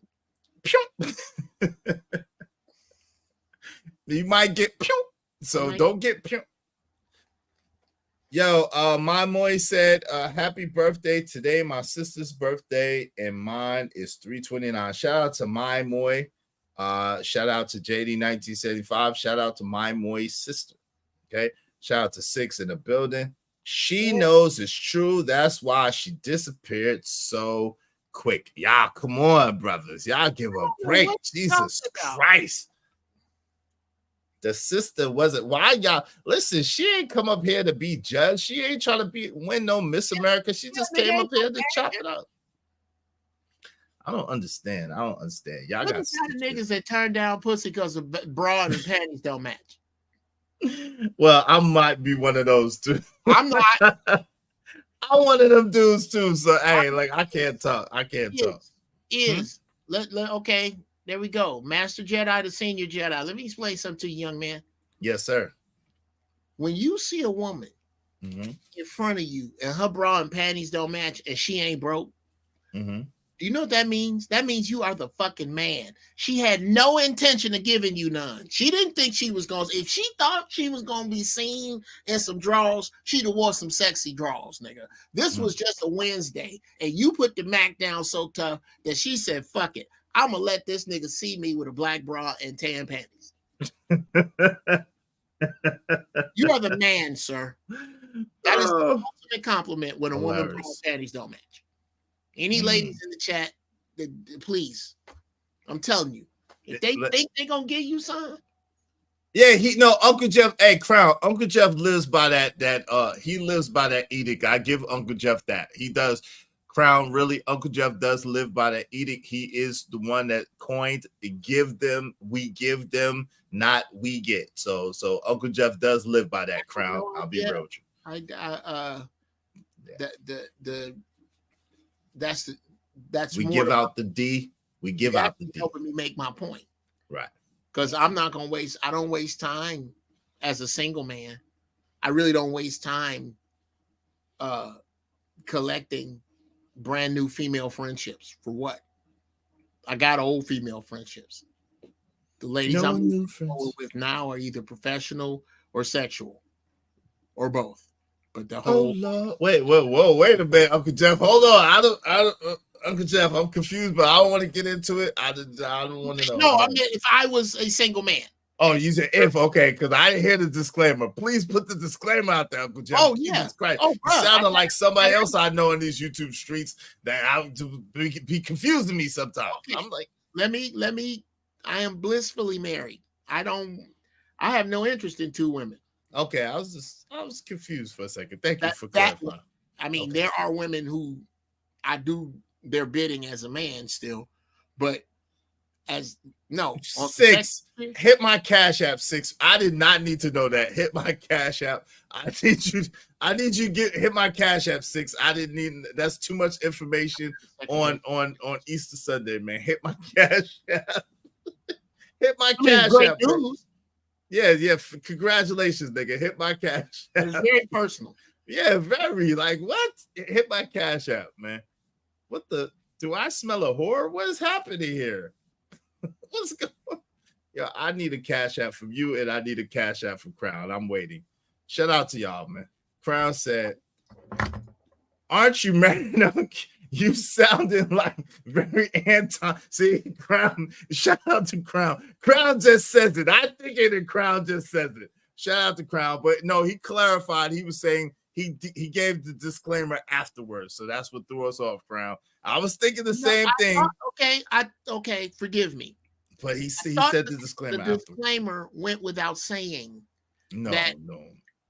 Because I've said this a lot. There's no reason for a man that don't need your help to surrender you his monogamy. Yeah, that makes sense. What if I don't need your help? I don't need a place to stay. I don't need your car. I don't need direction on where I'm going. I know what I'm doing. Mm-hmm. Yes, game 6, grown ass man energy is the acronym I have. Grown ass man energy. When you on your game, when you on your grown ass man energy, and I'm 50 something, I'm 49, I'm not finna start a family. I don't want kids. If this is you, if you don't want kids, and you're not looking to act like you're 29 at 49, then why are you surrendering your monogamy? It's a surrender. Monogamy is a surrender. Why am I doing that? Explain to me. Make me understand why. Well, you get sometimes you just. I mean, I'll be honest. Like, two women at a certain age becomes a headache. It's just not. It's not all that it's cracked up to be. It's just more than what I'm saying. I don't have the energy. It depends upon how you run your camp, brother. Yeah, even though I don't mean cohabitating is. I mean this. Okay. I mean this. As a single man above a certain age, who is self-sufficient in whatever way, his own business, tenure at a school, whatever, been in a company for 20 something years, about to retire, whatever. That guy doesn't want any more children, that is not looking to start a family or split up the things he has accumulated. If he's going to have women in his atmosphere, if he does not want to be in a relationship, then he has no good reason to deny his impulse to have sex with more than one woman, as long as he is honest with them and as long as fully clothed they serve a purpose for one another. That makes sense. I mean, that makes sense. I understand what you're saying. I'm not gonna sit there and be the poster boy for it or advocate it, but what you're saying makes sense. It's nothing wrong. I don't think there's nothing wrong with what you're saying. As a single man, I don't know that I would buy into it. Would really take and I don't know what. You're talking about if you was to have start all over from like this point, and you're like to say, let this have no power, that you're be single. Hey, kid, Renee, come back up if you can. This is not that at all. Yes, right. If you're single from this point, and whatever happens, and it's no need to be locked down unless it serves no purpose for it. I speak from the eyes of the many single men I know, and the quadruple that number of women looking to get these dudes, and me trying to explain to them that these dudes are wild turkeys. Yes, you're trying to hunt a wild turkey, nigga. No, I actually haven't, but I could assure you, it sounds like it's kind of frustrating. It sounds like herding. It sounds like herding cats. Yes, that might be some of the most elusive animals to hunt. Why is that? They seem like they run slow. So why would they be so elusive to hunt? Their sense of smell, their chicken shit. They all look it up, man. Hunting wild turkeys. It's not easy. I believe you. I'm just curious as to why it's so challenging. But that's what a dude is that fits this description over a certain age. That's the point I'm making. Is that I have this vision because I'm surrounded by dudes who think this way. They got bread. Successful. They successful. They bruh. Already established, already older, whatever the case may be. They can see riding it on in from here, from right there. Why are they going to surrender that for just you? Right. You got to be a hell of a, right? A hell of a, hell of a.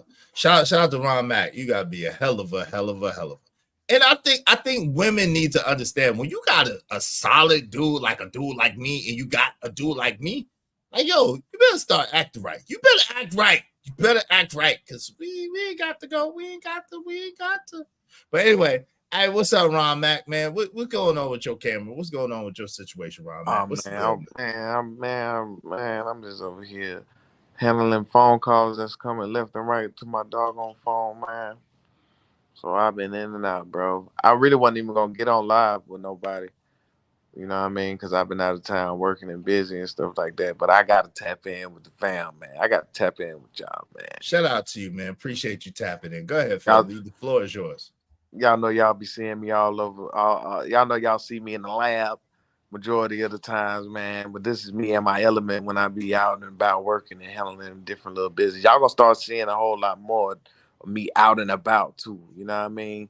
Until I get the time to be able to go back home and chill out, which is probably gonna be like January after December. Shout out to Out and About Ron Mack. Shout out to Out and About Ron Mack. Yeah. Plain Jane and Batty, act right. Yeah, you get some act right. Hey, listen, you don't know about that act right. You better get some act right. Ron Mack, your beard, bro. I'm gonna have to go and tell you it's disrespectful because I can't grow one. Disrespectful, sir. Jeff is hilarious. Really get at this and grow patchy. So if I could, I would. So that's you being disrespectful right now. Shout out to the Ron Mack Beard Gang. Let me read these real quick. A Say Light Podcast said nothing much. Hey, panel and chat. Remember, fellas, it's okay to have insecurities. Oh Lord, what's that about? What's that about? Say Light? That was random. Crown High said because she said so and she looked good. That's why they got to settle down because she looked good and she said so. Oh Lord, that's hilarious, smacked right? See, I say smack right. I said act right. What you talking about? Shicey Bum? Always trying to cause trouble. She always trying. Teddy P said. Oh, go ahead. No, go ahead. He put that back up there, Crown Heights. That's which one? That's a alley-oop. She says so. Oh yeah, Crown. What Crown said because she said so and she looked good. Thanks so much for that that alley-oop there, Crown Heights. Here's the problem with that is that we got a smorgasbord of look good without so much as said so. It's a gang of it. Look, the Q&A came up because Ron Mack came up. You ain't slick Q&A. I didn't come up because you came up here because Ron Mack came up here. Lord, I came up because I wanted to come up. I couldn't fix my hair, so I was just like, forget it. It is what it is. I'm just and my battery about to die too, so I was just like, before my battery dies and I get home, I might as well just come up and kick it with Ron Mack. Shout out to you. Are you aware that we don't see the top? Your eyebrows are the top of your shot. I know. She did that intentionally. That's the intentional I'm tired of Crown talking about my forehead. See, Crown. See, I told hit my Cash App, Crown. I told you, Crown. Hit my Cash App, bro. You covered up your forehead. No, it ain't. Crown is mean. He's like he's so mean to me. Whatever. He's mean to everybody. Don't worry about it. Listen. Meanwhile, he always got the hat on, be way back in the camera. Nobody can really see nothing on his face. Whatever. Crown. Why Crown Heights give me spy? No Crown Heights slander on this channel. Nah, yeah, y'all can't slander Crown Heights. Yeah, you can't. And Crown, leave Key alone, please. Leave her alone. He can come up and get it live. Crown, nah. Shout out to Crown Heights. Hey, Crown, hit my Cash App. I told you, man, hit my Cash App. Hey, you two, U26, hit my Cash App, bro. They wilding in the chat. Yeah, doing too much. Damn, my man, Crown Heights Brainiac is up. And it's stuck. Shout out to Crown Heights Brainiac. It's in the building. What's up, Crown? Here he comes like Jake Moss. Like, what's up, Crown? Hold on. So wait, I gotta pay you because I was saying some shit.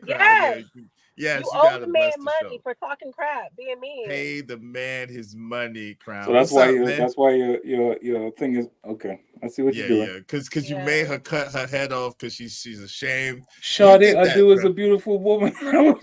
she is.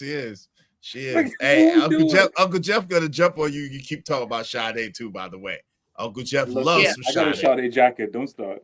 Where's your Sade jacket? Let's see the Sade jacket, brother. Where is it? Where's it at?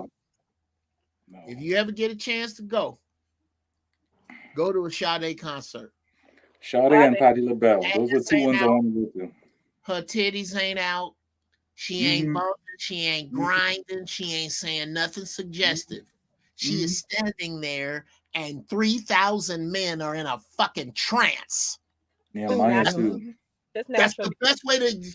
That's the best way to describe it. Is that these dudes around me feel the same thing I'm feeling for this extremely sensual, feminine woman that ain't going out of her way to be shit and just beautiful.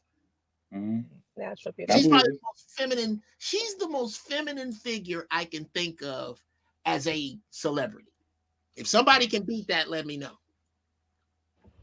Beyonce has the greatest. Fuck you, of B. all No. Beyonce and Sade are not even in the same stratosphere. What are you What talking about about Jill right Scott? now? No. What about Jill Scott? She said, "What about Jill What Scott? about Julie from Philly? What about Jilly? Oh wow! Now there you go. Now What that's about Jill Scott? Let me tell you something. Jill Scott is Lizzo is what you get from Wish when you order Jill Scott. Shut up. That's so disrespectful. Yeah. Whoa. She's the Alibaba. Whoa, she's the Alibaba Jill Scott. Wait, no. You're Yes. not even saying conversation. Come on, y'all. I'll say it again. Lizzo is Lizzo what is the Alibaba version of Jill Scott. from Wish when you order Jill Scott. Oh Lord. I'm so tired of people talking about how Lizzo catches heat for her size. Jill Scott is one of the sexiest women in me. Jill Scott know how to put it all together. She don't be exposing nothing. She just covers it up, but you can still see it. Yo, Jill Scott was giving fellatio to the mic. What are we talking about? It was so classy. It was a classy Yeah, it was a classy job. All up on the mic. I was like, oh Lord, Ron Mac. Now, I'm not arguing the class of I'm not arguing the class of a blowjob class. I'm not. What I'm thinking definitely a go. That's apples and bowling balls, Beyonce and Sade. Yeah. I think so too. Sade and Jill Scott. There you go. And that's on both sides of the spectrum. Yeah, I agree with that. You might even die. Well said. Yo, shout out to Ronnie. Jill Scott's a go for me. Shout out to Scrap Skillerilla. Go ahead, family. Which one's Why Crown gotta come up here? Like, for what?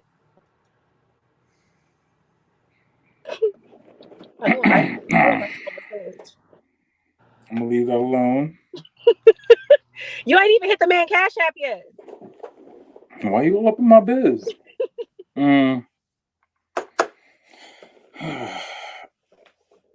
What are we talking about? I don't know, but you niggas is awful bashful. For what? Who's bashful? Okay, well, let's talk about this then. Crown Heights. You give me oh shit! Have you seen the not the patient? Malcolm Jamal Warner plays a doctor on this. You gotta watch this. You know, most doctors look at shows like ER and all these other shows, and we just laugh. Oh, of course. like no. It's much slower and far more boring, and you don't get to save people in 60 minutes.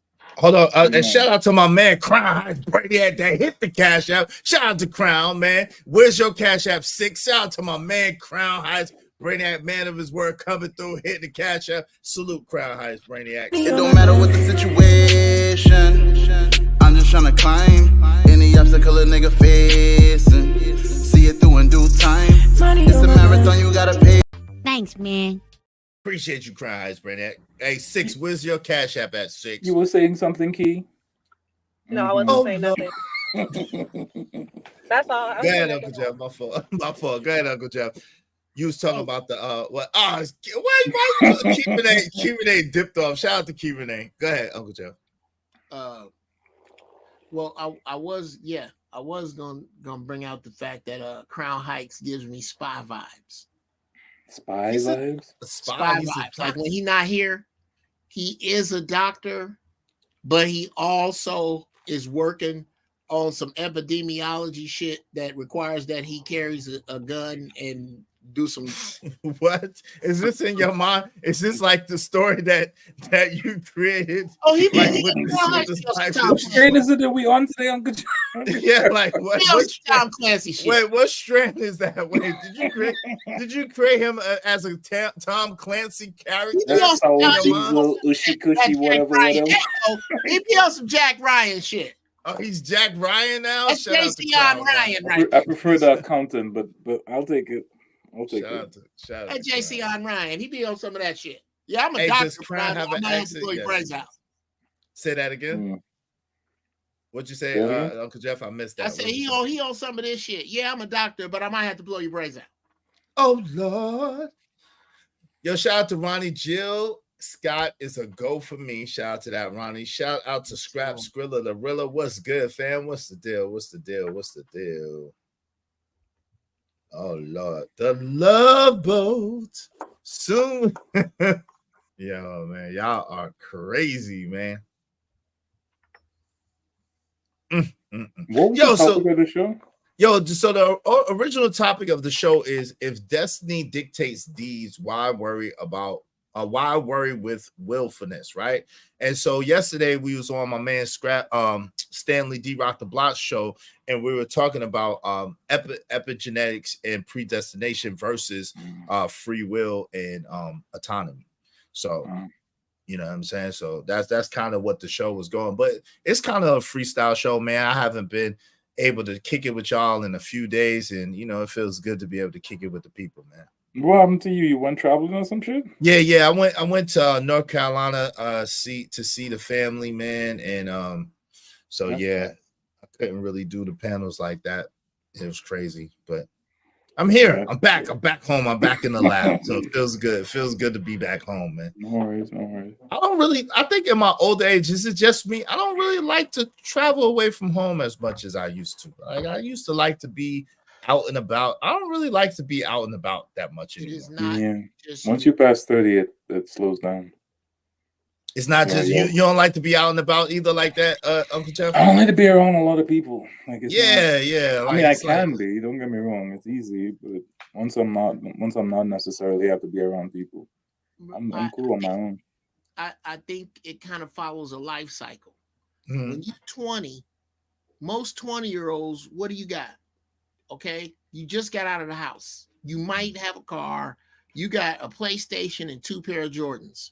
And semen on the brain is outside of your house. Right. It's outside of your house. You haven't had a chance to accumulate. That's what our 3 refrigerators. Yeah, Crown Heights. That's what your refrigerator and mine have in common. When you open the door, you're gonna see our favorite shit. You that's what you don't want to leave. Hey, you got a freezer in the garage. Yeah, you built all your stuff. You built all your stuff up like how you like it. You don't want to leave it. That's real. That's real, Jeff. You can't take none of stuff with you. Yep. I got some new reinforcements. We come fully prepared. That's right there. My mic is right here, nigga. My chips, dude. I'm always the guy. Around in her drawers. I'm always the guy. If we go out on some trip or some shit, everybody's looking to me like, "Yo, you know how to do this. You know how to do that, right?" I'm just like, "No, man, like, chill, right? I come prepared. Don't get me wrong, but shit, just like chill. Like you just want to chill. But and that's the thing. You only can bring so much stuff. You don't want it to overpack. You don't want to carry your stuff from one place to another. So it's just like I just want to stay at the crib. Like I just want to be at the house. I want to go nowhere. Especially when you got your shit in a certain setup and it's comfortable and it's just the way you like it. You come home, everything is you just relax. Ugh. Well, you can't take me out of my house for a couple of days, man. I'm gonna say something nice and sexist to get this shit started. There you go. It's very easy for us to come to this conclusion because of how we shop. Okay. A man ain't finna throw out some shit that works just fine to go buy something else that works just fine. Bars. Sounds like something my girl would do. Yeah, that's bars. Yeah. This is why women never know. They never know. God bless my mother-in-law. My mother-in-law, her house, nigga, it looked like a museum. It's fly as fuck. Nobody has the courage but me to tell her that it's finished. She It's keeps finished. You don't need to do shit else to it. She keep messing with it. Oh, bruh. I mean, and to her credit, it gets flyer and flyer. But the shit she tore out was fucking fly. The dude who tore it out put that on a truck and sold it to somebody else. Guaranteed. It'd be like that. Dudes don't do that. I'll go get another car. Right. I'll go get some more golf clubs or some better golf clubs. But I'm not finna just get rid of these golf clubs and go lateral with those golf clubs because the handles are brown. Right. No, we don't do that. So what happens by default is the same way that men generally upgrade with women because they learn from their mistakes. Because women ignore their mistakes, they keep dating the same nigga. That look different. Yo, that's crazy. Because I was watching the damn whatchamacallit the other day. What's that? Unsung the other day. And I was like, damn, that's crazy. The problem, ma'am, is you. I'm not going to say who it was. And an older, famous person. I said, ma'am, the problem is you. Because after the fourth, that nigga beat me. I'm like, come on, fam. Like, come on. You that's a you issue. That's not a them issue. That's a you issue. The fourth nigga beat your ass. It goes across the board for all females. Like I was living in Trinidad, and my mother moved to Guyana, and women have this weird sense of direction. Like their sense of direction is completely shot. And then my mother tells me a story where it is that she didn't know where to go, so she jumps on the highway and then follows some random guy. And she pulls up into the driveway, and then the guy pulls up behind him and it's like, ma'am, can I help you? And she's like, I'm looking for this place, I'm lost. And then he helps her. But as a man, you're thinking, I couldn't do that. Yeah, definitely. I couldn't do that shit. The one thing leaving it. Oh, shout out to Kiva Nate. She's had a battery die. Salute. Hey, Shiesty Bum says, sounds boring. It is, and it's lovely. Yo, don't you understand the older that we get, boring is exciting. Boring is the new excitement. Stable is exciting. We be so content and so happy just chilling with our little routines. I guess that's the crazy thing. Like, I realize it. The older I get, the more happy I am with my little routines, how I do. It's okay. Like I used to rip and run around. I have no longer have the desire to rip around and run around. Too much risk. Too much risk. Israel Josephus Mills. Did I get Josephus? Let me tell you something. Not only do women not understand that about us, sometimes I think they resent our simplicity. Yes. Yeah. They resent the fact that it really is you can run a brain on this lower frequency, right? Or on not low, unfluctuating, right? Because we could go whatever we need to the occasion. But we're very minimalist. Yes, as little as possible. If it takes a little bit more, we okay. But if it takes a little bit less, we'll stay good with that. To go back to direction. The reason that is different, Crown Heights, is because when a man says, I'm leaving the house today with purpose, and a woman says, I'm leaving the house today with purpose, only one of them has left with an unwavering, unshakable purpose.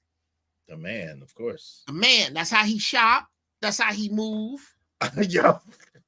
Yo, let me tell y'all, Uncle Jim, you're so right. My girl got mad at me. No, listen, my girl got mad at me because we went to the mall, right? We went to the mall. She wanted some shoes. So her idea of going to the mall was we was just gonna go stroll around and stuff. And I was in my man mode about we're looking for shoes. So what am I doing? Boom, boom, get boom, in, get out. And we out. And she was mad because she's like, you acted so different. You acted so different at the mall versus you acted at the store. I'm like, yo, we was going for shoes like at the mall. At the store, we're just chilling. We gotta wait for the person. So of course I'm gonna be calmer, more collective, like chilling. I'm not on a mission. In the mall, we was on a mission for the shoes. And that's the problem. That's the problem right there with leadership. If you want to go hang out at the mall and get some shoes, that's a different mission than go get some shoes. If you tell your man you going to get some shoes, you know what he's going to do? He's going to go online and go, okay, what's the map of the mall? What's your shoe stores? There's 4 of them, right? Right. Okay. These 2 are closest to our exit. So we're going to come in right here. Oh, yeah. You want a fucking Cinnabon? It's right there. We're going to get that Cinnabon. We're going to hit this store, that store, go up to the 2nd floor, hit that store, and that store. We out. We should be out of here. Y'all by 11:30. Hour max. Right? Y'all by 11:30. I'm like, yo, I knew what she was saying, but I'm like, yo, you don't understand. You mad at me because I'm not. Like, yo, it's not the same. I don't want to go hang out in the mall. Like, I'm not 17. That's a mall that I actually used to work at, a mall that I actually used to do security at. I don't want to walk around the mall just chilling around the mall. Because, first of all, the reason why we used to do that was for girls. We didn't never do that for the stores. I don't want to go walk perusing around the mall. Okay. Now, a smart woman armed with that knowledge, bruh. Tell me if you wouldn't like this. I really want to get to know you, and I think this would be dope. I want to go to the mall. I got to buy some shit. You know how I shop. I want you to tell me what's changed in the mall, what you liked about it, what you didn't. I want to go through some of the shit that you went through when you was at this mall. That's what I'm doing. Now, you can either do that with me, and this can end up in some fucking later, or you can stay here, and I'm finna go get these shoes. Yeah. See, look, exactly. But she was legit mad. I'm like, yo, girl, you need to chill. Like, you need to chill. Exactly. Right. Look, Shicey said, y'all just admitted to being stagnant. No. Okay. And I'm gonna let them. We're not stagnant. No. Let me break that. No. Because this is the thing. It's not stagnant. It's not stagnant. Men are just content, but we're not content with our position in life. So what happens is we're content with where we are in life, meaning what we've acquired, our surroundings, but we always go for more as far as achievement and success and being better men. But that's a different thing to us between being cool in our home front and going out and conquering the world. We can do both. Men do both. She don't need to know all of this. It's all I'm giving her too much. Yeah. Well, I'm gonna give her this. You take a man at 20. You say in 10 years, I'm going to have these 10 things. I'm going to make this much money. I'm going to have this title. I'm going to drive this car. I'm going to live in that house. I'm going to have this savings plan. And he's got that whole 10 things. If on his 30th birthday, he has 9 of those things, that man gives himself an A. I don't have the house yet because I'm trying to wait to get the bread. It's going to take me another year to put down on what I know I can afford. That's fly as hell. 9 at 30, that's a hell of an accomplishment. At 30, if he got 9 of them things, that's an A. That's a hell of an accomplishment. That does the same list of the shit she wants by 30. On her 30th birthday, she got all 10 of them things. But that should be an A, but it's not. Because she looked over and saw something that wasn't on her list that some other bitch got. Now this shit's an F because I want that. No, but listen, is it just me, or when you get the things, a lot of the things that you thought that you wanted, it doesn't feel the way that you thought that it would feel once you got it? Is it just me? Am I just like that? Or have y'all had that experience? Like you've had these goals, you had these dreams, and it might have been that car that you always wanted. You get the car, you like the car, it's cool, but then it just becomes a car at some point. It's like, yo, it's a car. And then you might have, but it's not like what you thought it would feel like when you was trying to get it. I can't say that. I can say this because I've achieved some things that I won Star Search. Shout out to you. Salute. Okay. Hey, everybody can't say that. I won that shit. I can't tell that. You know how many niggas told me I wasn't gonna be able to do that? But it didn't. I tell you what it didn't do. Did you win it for jokes or for singing? Sing. That's funny. No. I didn't know you won it for comedian or for singing. I'm asking. What? I'm asking. Why is that crazy? Why is that funny, Joe? The joke is in the innocence. The joke is right. It's innocuous. It's very funny. It's the joke speaks to itself. What was I? Oh yeah, I've had some great shit happen. Yeah, you tell me what you won for, man. What you win? What you win in Star Search? What were you doing on Star Search? I was comedian of the year, nigga. Okay. Shout out to comedian of the year. Good job. Yo, y'all too. Oh my god. Salute. Now I'm trying to cross the street. I'm sorry. My bad. I parked my car. My car is parked. Some shit. I've done some dope shit, but it doesn't mean all that for that long. It doesn't mean that forever. It doesn't. None of it. It's almost like you on a journey and you stop at the best truck stop in the fucking world. It's got everything you was looking for. And I mean everything. Shit you didn't even think you was looking for is there.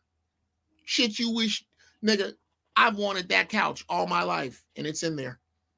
All kind of shit. But after you get gas, nigga, you got to leave that truck stop behind. How long you gonna look at that truck stop? How long before it disappears into the night are you going through the dark looking in the back for that fucking truck stop?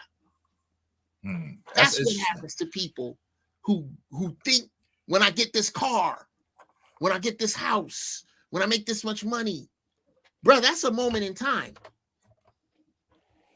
Time keep on slipping into the future. No doubt. But it's like me, like the material things, like I noticed, like I used to want stuff like, you know, this clothes or this hat or this shoes or this. That's wearing off. I don't need shit. I don't want shit. Like I went in the mall and I wasn't even looking for shit. I was like, I got everything. Fuck it. I don't need nothing. I don't want nothing. I don't need nothing. You know what I'm saying? Now there's houses that I ain't gonna front. There's some properties that I want to buy. There's some properties that I want to get. Some businesses I want to build. But like as far as like material, like little stuff, I'm like, yo, I got it. This is nothing don't excite me. Like that don't excite me no more. It's stunted. It's a stunted social maturity. What does that mean? A stunted social maturity. Meaning, why is it stunted? Here's why. This place that you and I am at, how old are you now, bro? I'm 48. I just turned 48. 48, y'all 48, 49, I'm 59. When I was 20, there were not very many 48, 49-year-old black men that talk like this. The way we talk with health, with finance. My grandfather didn't know what I know about money. But now that we're here, we are where groups of people who shall remain nameless were raised. These are the people you hear about that are millionaires, the Adam Sandlers of the world, that walks around in just a big old pair of jeans, shorts, and a t-shirt and some sneaks, and he good and got 200 pounds of money. It's stunted because of what you had to outgrow as a Black American consumer. You had to outgrow the peer pressure of who got the latest sneakers. You had to outgrow the everywhere I go, I got to look like I dress for it. Everywhere I go, and that's not to say not to be fashion conscious. That's not to say to not represent yourself well in clothing. But to be absolutely obsessed to the point that you will break yourself in order to do so. You had to come out of that water because the people who taught you were in that water. This is the water we all came up in. Well, there are people who didn't come up in that water that think just like you think. They thought that at 20 because that's all they had seen. They'd say all they saw was people in regular clothes. Every now and then, some with nice, with fat ass bank accounts, and the ways to get them, the direct ways, the direct, unfettered, no hurdles. If you do this with your Uncle Ira and talk to your Uncle Saul, in 6 years you'll have $4 million in the bank. Ways that you just it was stunted. You didn't have anybody to teach you, nor did I. Because we are Black American 20th century consumers. Yeah, that's bars. Go ahead, Crown. I said, I guess I will go a little further to what Uncle Jeff said, and I think the weakest thing that has plagued the Black community for a while is the family tree. I don't see a lot of men actually, like, literally taking a piece of paper and drawing out the family tree of, to their children and letting them know where it is. Like, I've seen in some cultures where they would actually frame the family tree, and the whole family tree is like in the living room. Most Black houses I've gone to, there's never really anything about a family tree, unless it's like your immediate, so your grandmother, your grandfather, your father, brothers, sisters, cousins. Nobody you Right? didn't know. But That's 3 because most generations of us back, don't know. That's the problem. That's Crown. Most of us don't know, bro. yeah, but still, the onus is still on us. Like if it is that my family grew up a certain type of way, and that type of way was not conducive to living a free life as a free Black man in this world, the responsibility is still mine to take it upon myself to learn the right way. Especially after the age of 18 for Black men, you have to, you're basically an adult. You got to grow up quicker than anybody else. Of So- course, I agree, but what I'm saying, and I want you to finish. I apologize. I just wanted to interject because that was kind of what JD and I was talking about earlier. Is that if you don't know who your family is, if you don't even know who your father is, like your biological father, there ain't no way that you're gonna be able to complete that tree anyway. Because it's 21 and me. information missing. Like, you know what I'm saying? 21 and me. Like do the, sorry, is it 21 or 24, whatever the genetic testing? You believe 23 that and me. shit? You believe that stuff? Though I don't believe that I'll stuff. give you a place to start. Go down to the court records, get your birth certificate, see what's on it, like that kind of stuff. Like, we can't just leave it to everybody else. Again, don't get me wrong. I hear what you're saying, 100%. Yeah, But I'm because also saying, hey, listen, those dudes don't sign your birth certificates. Yo, I know, I feel you, Crown, but those dudes, the dudes that your biological, they name ain't on your birth certificate. He wasn't there. listen, Okay. I just think it's that's the blind spot where we are concerned. Okay. We have all this wealth of general stuff as far as slavery, as far as past trauma and this, that, and the third. But when it comes specifically to our families and our innate family structure, this shit is weak, and that's something that I'm working on. Like every day, I'm just writing down little notes, and my hope is one day I'll be able to write a book to kind of put this together for my son. But as far as we just having a wealth of information where we all could just go to, like, the Spartans had the rite of passage at 7. Like, we don't have any shit where we could just we all come together and make sure that he legit. Like, like we don't have that.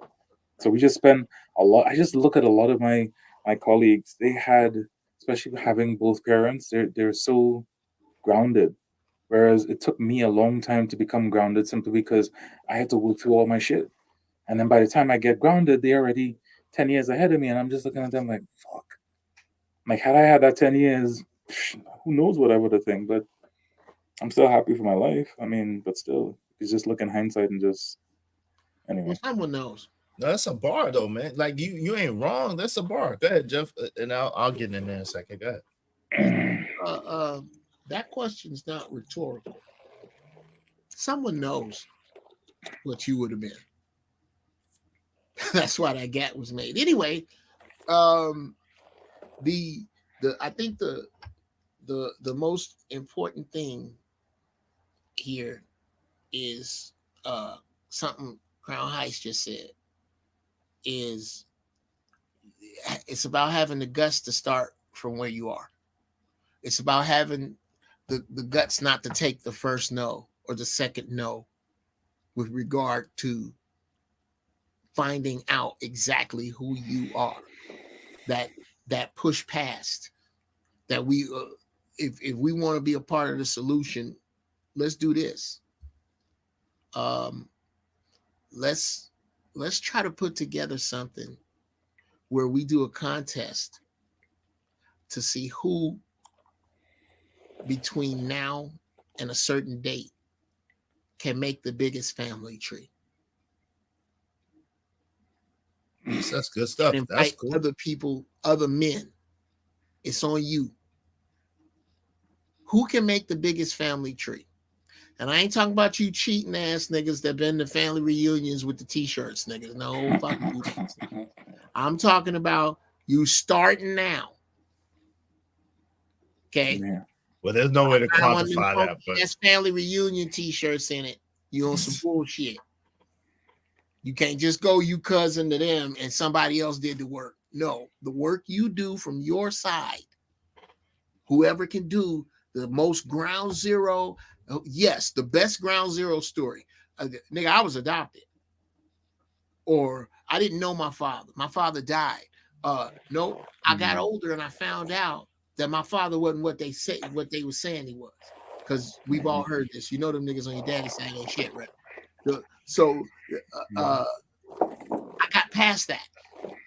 And I started to dig. And I went and found some old relatives that somebody told me. And I went through some photo albums and books to make your family tree. And the person that makes the best family tree wins something. so that's a good contest or whatever. That's good. That's That'd be dope.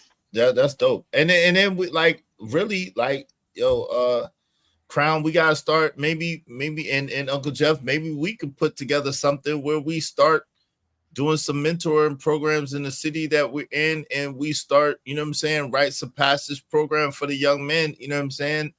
So we could get back to that, you know what I'm saying, teaching young men and getting back to the young men and helping them, because some of them don't know who their fathers are. Some of them don't know who, you know, where to go or what. And then you got a Kirk Franklin mama who will even lie when they find out who their father is. So, hey, listen, there's that.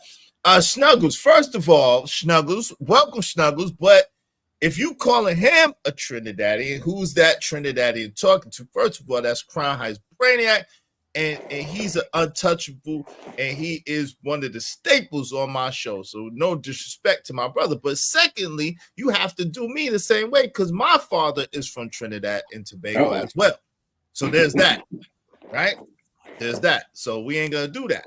There's that. My biological father's from Trinidad and Tobago. Now, you did ask an interesting question that I would like, if you would like to answer that question, Crown, you can. If you don't want to, you don't have to. So the question was, ask him what's the difference between the blacks and Indians and Trinidad, and tell him, do not lie. He's not going to lie anyway.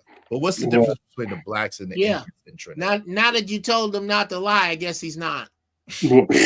That's one. Two, the question is very open-ended. What does he mean by difference?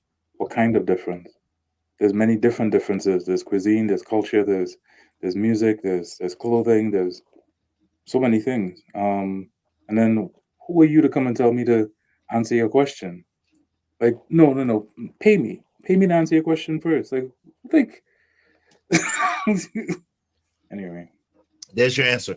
All right, so shout out to Ivy Waddy. Ivy Waddy said, well, all hoe. I mean, escorts and professional people all the time. Shout out to you, Ivy Waddy. Really? Seriously? That's what we doing? Okay. Snuggle said, to the same situation talking Again, about. more ambiguous. Yeah, I don't know. There's a couple of things going on there. Number one, somebody narrow-minded and Trinidadian said something narrow-minded to her, and because she could not detect it as narrow-minded, she brought it here as a narrow-minded question. That's exactly what I mean. I could be wrong, but that sounds like what that question is loaded with.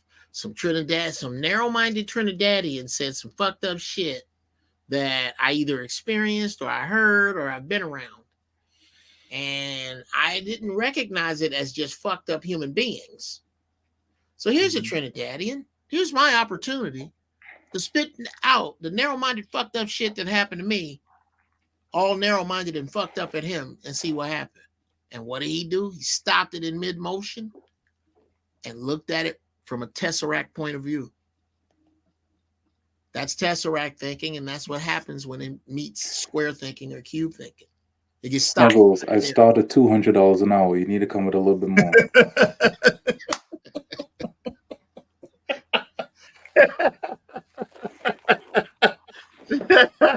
I'm just saying.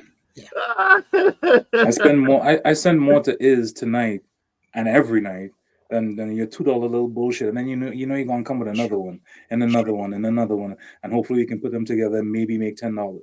Oh shit! Right? Damn. He ain't lying though. Hey, shout out to crowd. Thank you very much for your Snuggles. If you're gonna before you spend some more money, I suggest you spend it on a cohesive sentence about exactly what you're discussing. If you could, here's a better use of your money. For free, type out what makes you think what you think in the words, in the letter spaces allotted, and then put the money behind the question of that shit you thought out. Because there may be something worth talking about in there.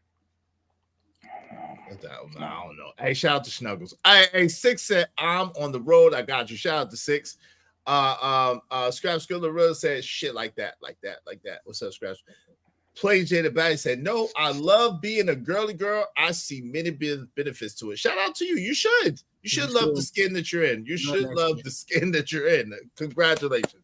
You should. She said, a lady can't just buy shoes at the mall. That is a rule breaker. She must buy an entire outfit. Well, kudos to her. Kudos to her. She must let me know that shit before she tried to get me down to the fucking mall. Exactly. Hey, Teddy P said, Izzy is now the comedian. Shout out to you, Teddy P. Nah, I can't compete with Uncle Jeff. Hey, Snuggles 68 said the same topic you were discussing. Snuggles, what the? Are you trying to trying to get on Crown's nerves? What are you? What are you doing, Snuggles? I don't understand what you got going. You saying the same topic? I don't even understand what you're talking about. Exactly. Hey, let me put the tip and say we still don't know if Snuggles is a male or a woman. The age-old question on other channels. Yeah, we don't know we don't know if Snuggles is knightish. 100%. We don't know if Snuggles is knightish. Snuggles 68 is knightish, or if she's a woman. We don't know. Shout out to Snuggles. Salute. Snuggles is a burner account. Not to have a man be walking around thinking that dumb shit. Please, Snuggles got an Adam's apple. Oh, wait. Zone 864 TV. Shout out to Zone. Said it was me. I was the narrow-minded Trinidadian person that says something narrow-minded to her in the post. Shout out to you, Zone 864 TV. Hey, there you go, Snuggles. There's Zone. Go ahead and bring it up. Take it up with Zone. What did you say, Zone? Was it a trigger word? What did you say, Zone? Well, he was joking. He said in the past, not in the post. In the past. Oh, why do the A's and the O's look so much alike? Is it the glasses? Is that what it is? The A's and the O's, they look like the hat. It's Uncle Jeff, hit my cash app, man. You owe me. Buy me a new hat, man. Since you talking about my buy me a new hat. Hit my cash app. If it's gonna cost me, I'm gonna go out and make it worth my while now. Well, buy me a new hat. Get all your jokes off. Listen, get all your jokes off, but hit my cash app. I said this earlier. All right. I want you to envision an older white lady with really big glasses, sitting with a pink marker in her fist and a bingo tape sheet in front of her with that hat on. She would not be wearing this cool hat. Stop it. She would not be wearing this cool Dallas hat, man. She would not be wearing this cool bingo. Dallas hat. It's I-29 bingo. Hit my cash up for the disrespect. The disrespect is intolerable. It's unpardonable. Talk about my hat. The disrespect is intolerable. It's unpardonable. Hey, shout out to Teddy P. For all we know, Snuggles could be a fat old man with a beard. You mean Knightish? Shout out to Knightish. Shout out to Nidish. Nidish said he's well. Why do I keep talking about Nidish? Shout out to Nidish. She is not here to defend herself. I don't know why I do this. Shout out to Nidish. I like Nidish. I don't know why I do that to him. Shout out to Nidish. I gotta work on myself, Nidish. Salute, man. I gotta work on myself. I got some healing to do. I got some healing to do. So shout out to you. I think because before you came over here, started troubling me a bunch of times, and I never really forgiven you, but I want to forgive you, but I still haven't forgiven you. So I'll be like throwing shots at you unnecessarily. I gotta work on me. I gotta work on me. Are you say that you're passive aggressive? No, I'm not. I'm not passive aggressive. I'm aggressive. But you're aggressively passive. But in all fairness, he hasn't been over here in a while to deserve this. And I haven't let it go. I got unresolved Nidish issues, man. I'm working it out. Flexible, but listen. Yeah. I'm trying to figure it out. I'll be all right. Listen, hey, no judgment. This is a judgment-free zone. Yeah, no. Shout out to Nidish, man. Salute. Y'all make sure y'all subscribe to the Brother Nidish channel, man. Yeah, doing this thing. All right, yo. I'm working on me. I'm working on me, man. I want to be a better person. Well, be a better person. He ain't been over here clowning in a while, but when he was coming over here clowning. So, I still remember that. You know what I'm saying? You feel me? You know. But anyhow, yo, it is definitely a deep conversation when you get into, family trees and family backgrounds and understanding, because a lot of people don't know. Like, I'm gonna be honest, right? I have gone back to I have uncles and aunts, which are technically my grandmother's brothers and sisters, and I have asked them, and as far as they go back is my great-great-grandfather, which I knew him, my grandpa Anthony, you know what I'm saying, on my mama's side, I knew him, and he's my great-great-grandfather. I knew him. He was a good dude, but past him, we don't know past him. They barely know who his mother and father was and who my great-grandmother's mother and father was. And then that's it. That's where the trail. All right. Stops. Let me throw you a curveball. Okay. How did you deal with trying to figure out your own sense of autonomy? Like trying to develop that man that you were supposed to be, given that you didn't know anything about your past. How did you figure yourself out? Well, okay, so the first thing I did was I had to recognize where I was at, right? Okay. Meaning my father who raised me and my mother, around how old was that? You talking about when I started to discover what I needed? Yeah, yourself, like discover yourself. 30, 35, 36. Interesting. Yeah, because it's like, you don't, like you said, you don't really know what you're in while you're in it. Like you kind of don't really, but I noticed this was some key distinctions, right? My father who raised me since I was 0 years old, who is all my brothers and sisters' father, he got married to my mother when I was 0 years old. When I was in her stomach, they got married. Well, technically not, but they was together since I was in her stomach. Technically, I was 2 when they got married. But anyway, so they got divorced when I was like 15 years old. You know what I'm saying? And we moved to North Carolina, and me and my brother and sister, my mother and my dad stayed in New York, right?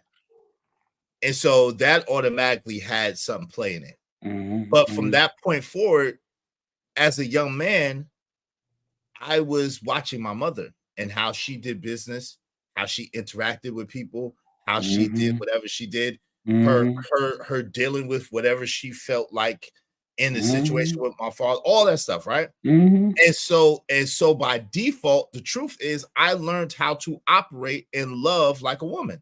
I learned how to be. I mean, it's the truth. 100%. I learned how to move like a woman, basically, right? In the world, I was a man body, but I was moving in the emotionality of a woman. But this is the thing that a lot of black men will not be able to see, and the irony is, they also get threatened by who it is that you are. You will see them being that feminized male. And you were that person that was a feminized male, but you understand one thing importantly: that feminized male will pop off like that.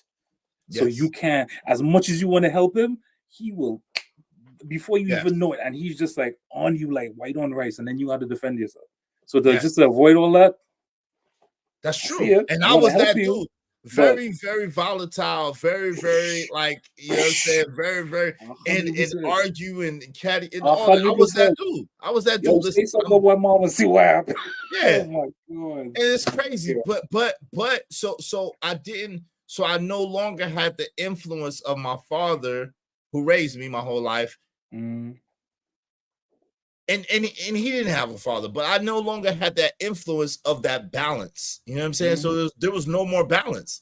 So I began to lean by what I saw, and that's just the truth. That's just the honest. So what I noticed is, even though I never had a problem getting women and never had a problem keeping women, but the quality of the relationship with women was, I didn't like it. You know what I'm saying? And so it was like, and so I started realizing that the problem wasn't them, the problem was me.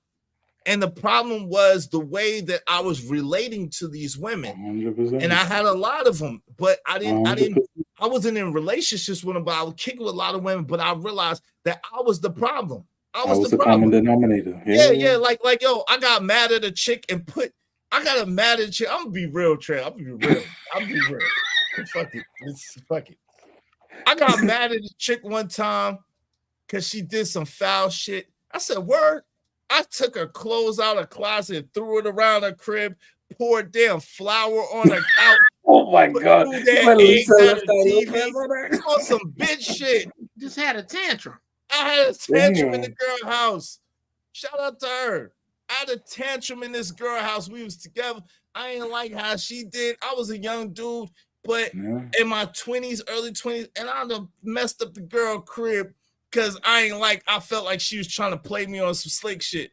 And so I poured flour on the couch, fucking threw eggs at the wall. I mean, I ain't that bad. TV.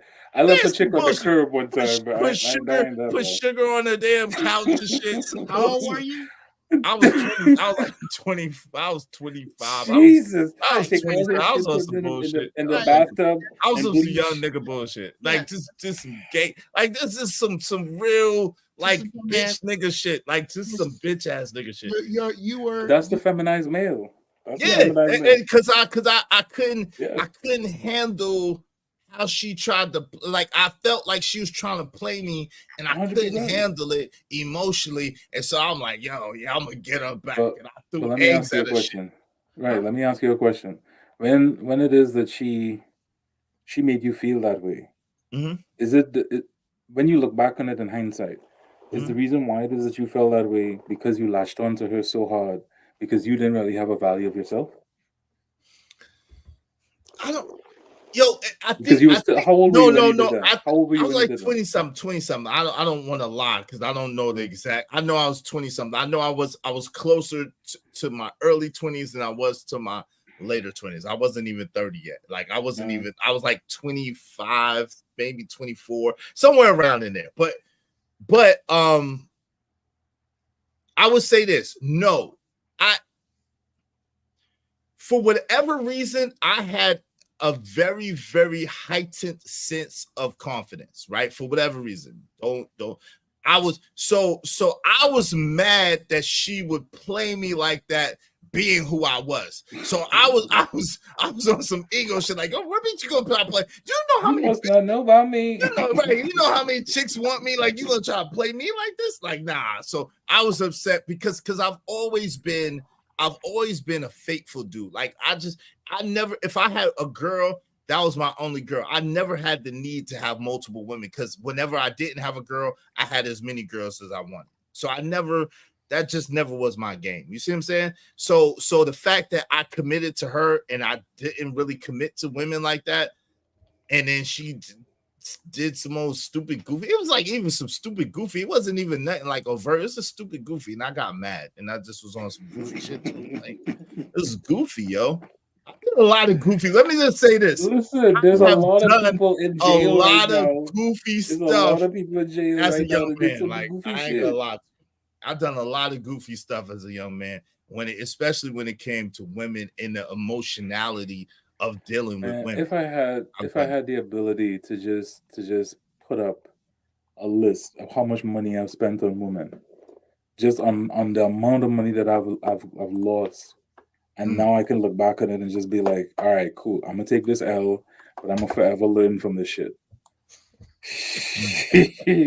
Wow. See, I was the opposite. Now I ain't gonna lie. I was the opposite. I always was that dude that women used to give mad money. I was the opposite. But listen, you gotta get it where you fit in. But even in that, you learn that's Yeah, not yeah, good. 100%. Like, you know what I'm saying? Back in the day, that's not good karma to live off of women. It's just not. It's not good juju to live off of women. And I had to learn that the hard way. So I learned that the hard way. I learned, how to love like a man the hard way and not to get into the emotionality of women, how to be able to process. But all of these lessons came through a lot of hurt and pain. That's how I learned. I'll be honest. One I had to learn was that I had to see my mother as the woman that I date, and I had to forgive her. I think that was a hard lesson for me to learn, because I never saw my mother as being able to do anything wrong.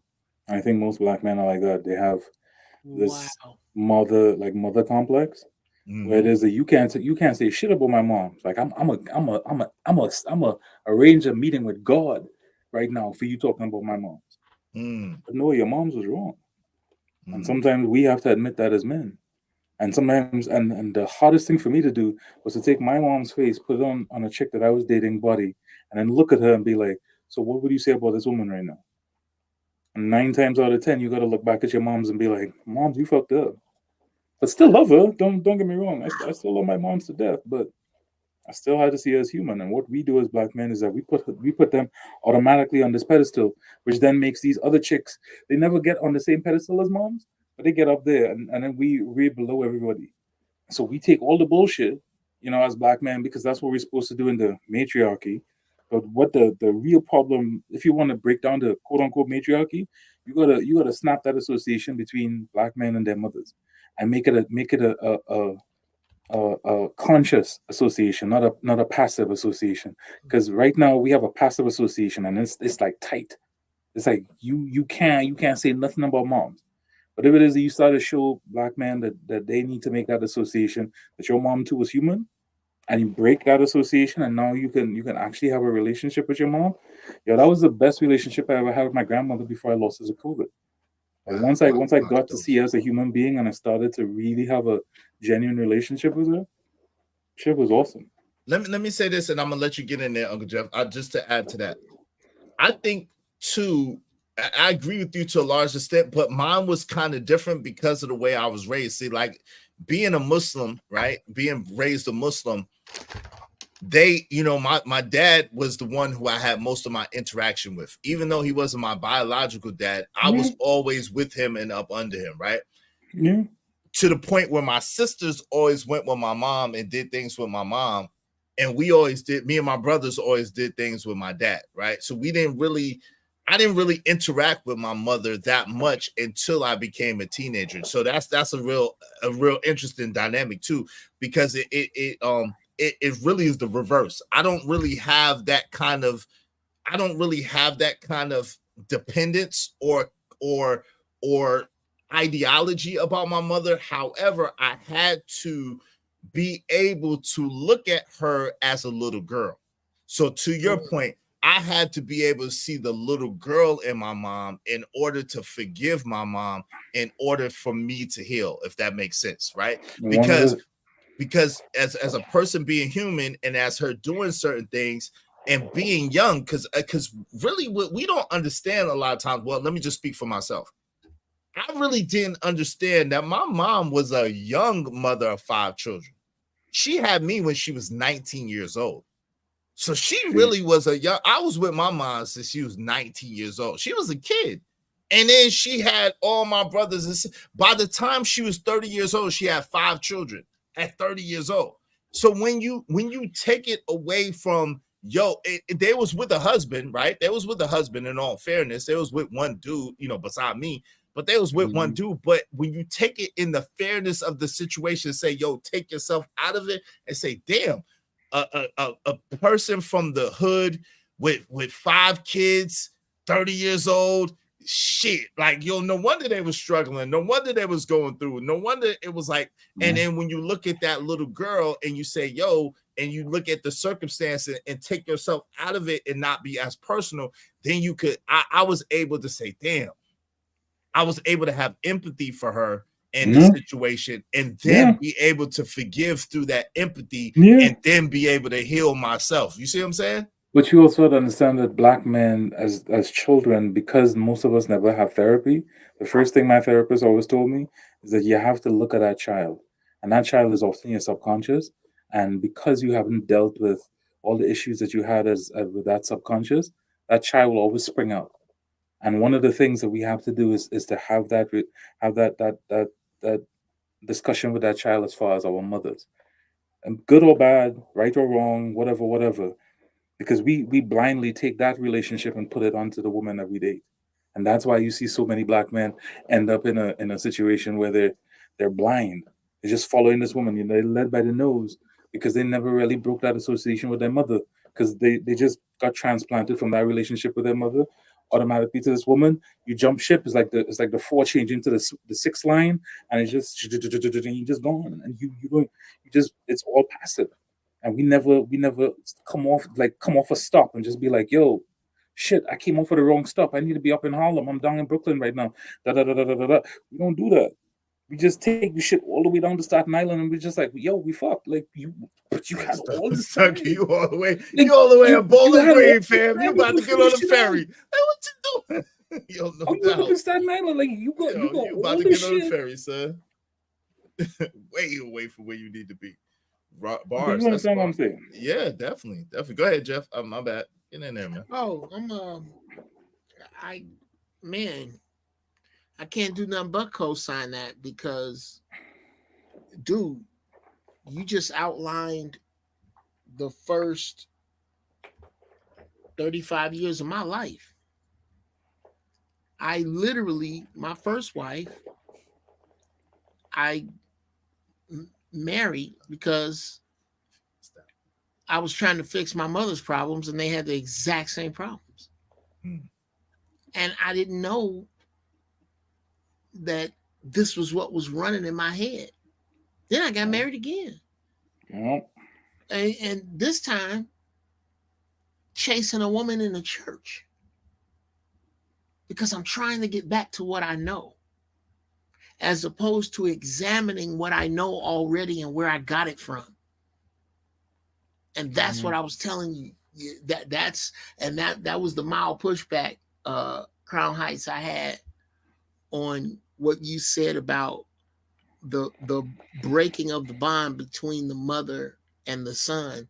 Brother, I believe that is really, really happening now, because there's a difference between the benign neglect of the mothers of our age and the outright antagonism that these younger dudes have gone through.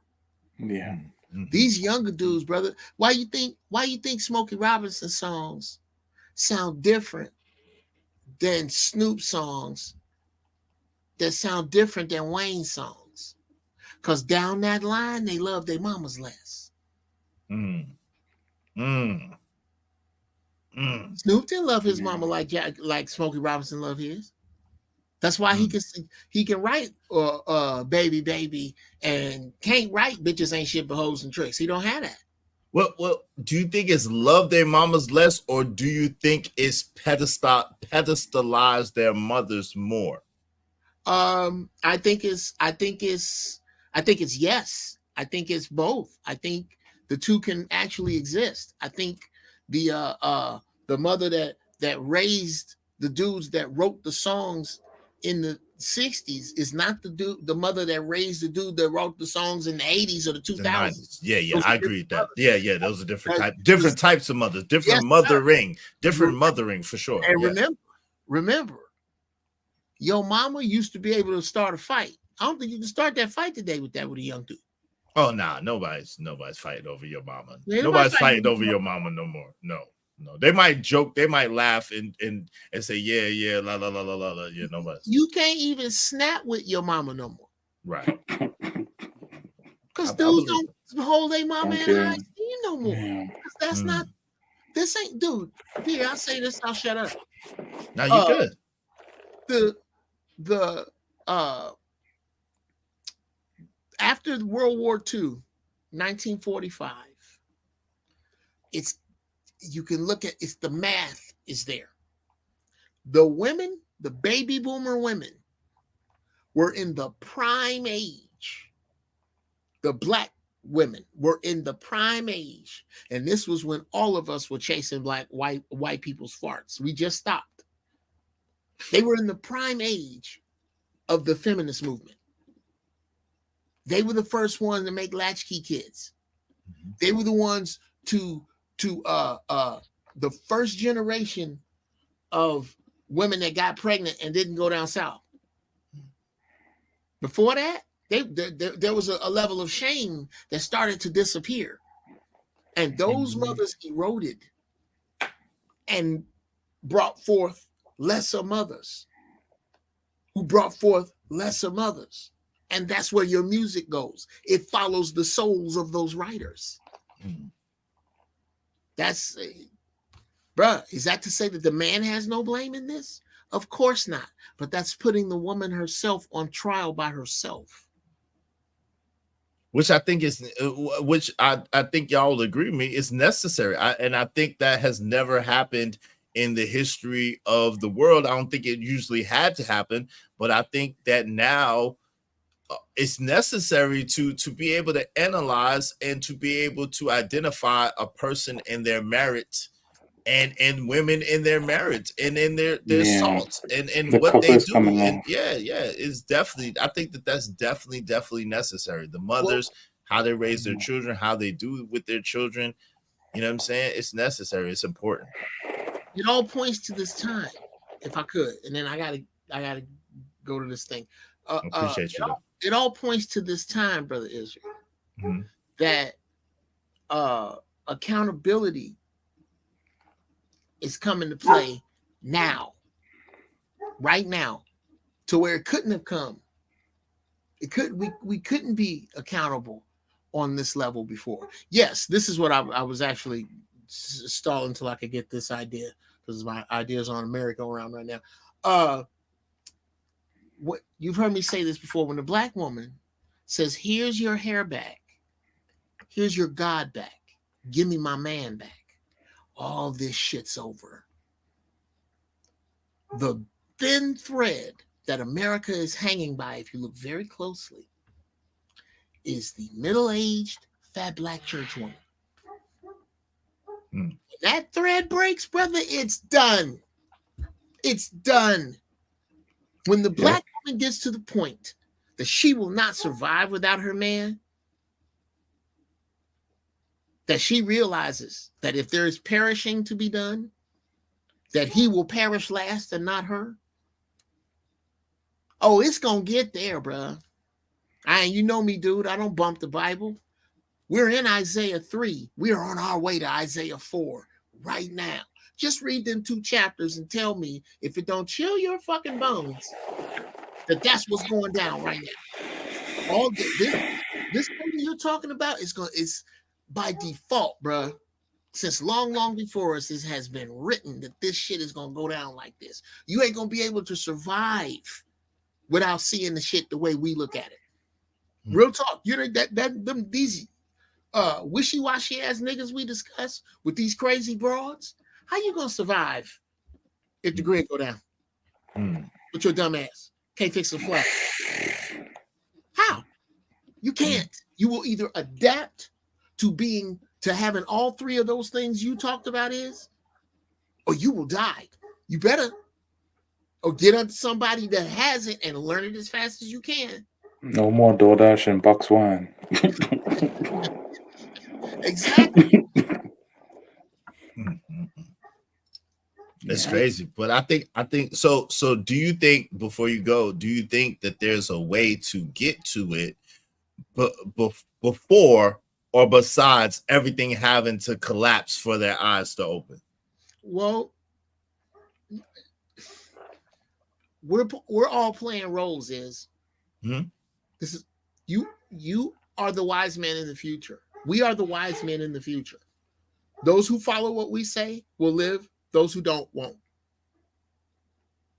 It's not about saving. You're not going to save anybody. What you're doing is not saving anyone. The lines have been drawn. You're going to collect. Those who seek this wisdom are coming for it, and they're not the huge numbers you want, because a huge bunch of people ain't gonna make it. But Gonna be on some Noah's Ark shit. yes, bruh. And your problem is Noah's disease. And on that, I gotta go, y'all. Salute, man. Appreciate you, man. Love, man. Thank you, Uncle Jeff, for coming through, man. Yeah, that's deep though. That's deep though. So what Crown, what was the what age and what was the point where you started to do the work on yourself, and what was the catalyst that made you start to do the work and realize what was going on? I think it was COVID. Wow. So it's that recently. It's that recent. I mean, my life is a series of different puzzle pieces coming together, and like COVID put everything together into one puzzle, and now I can look back at it and be like, oh shit, okay, everything kind of came together then. But everything was setting up simultaneously, and it just took something to make everything coalesce. Was it because you had time to kind of like slow down a little bit and be able to look at it, or was it that just was building up, or like what made the light bulb? What made the light bulb come on, and what made you be like, yo, maybe this ain't the route to go. Maybe this ain't what it is. Maybe I need to start moving different, or thinking different, or acting different, behaving different. What? All I got is me. Once I started to accept that, genuinely, I started to say to myself, nobody's coming to get me. Nobody's coming to rescue me. It's on me. Take all the risk. Therefore, you can take all the reward. Don't expect anybody to try to give you a handout, but in the same token, now you have more flexibility. You can call the shots. You can make your own decisions. Once I figured that shit out, it was over. Yo, Chris Gardner puts it like that. He says in his book, Start Where You Are, the cavalry is not coming. The cavalry ain't coming. Ain't nobody coming to save you. The best help is at the end of your own two risks. Shout out to Chris Gardner. The cavalry is not coming, fam. They ain't coming. The most you can do is to gather yourself around a bunch of like-minded people. But apart from that, no, it's all on you. If it's to be, it's up to me. So what was if you had to talk to your younger self, right? And what the wisdom that you come to, what are 3 key things that you would want to impart to your younger self early to help you be a little further than what you are now? The 2 most powerful motivating factors in this life are fear and desire. A lot of times, as a Black boy growing up, you live a lot of your life in fear. If it is that you understand that there's another motivating force called desire that is actually better than fear, it lasts longer than fear, and it gives you a better outcome than fear. If you try that, you realize that your life will be a lot better. So just being afraid of the thing, go into it. You're not going to get it the first time, but as you continue to fail and you want to succeed, you're going to realize that it's not as hard as you think it is, and you'll be able to take off.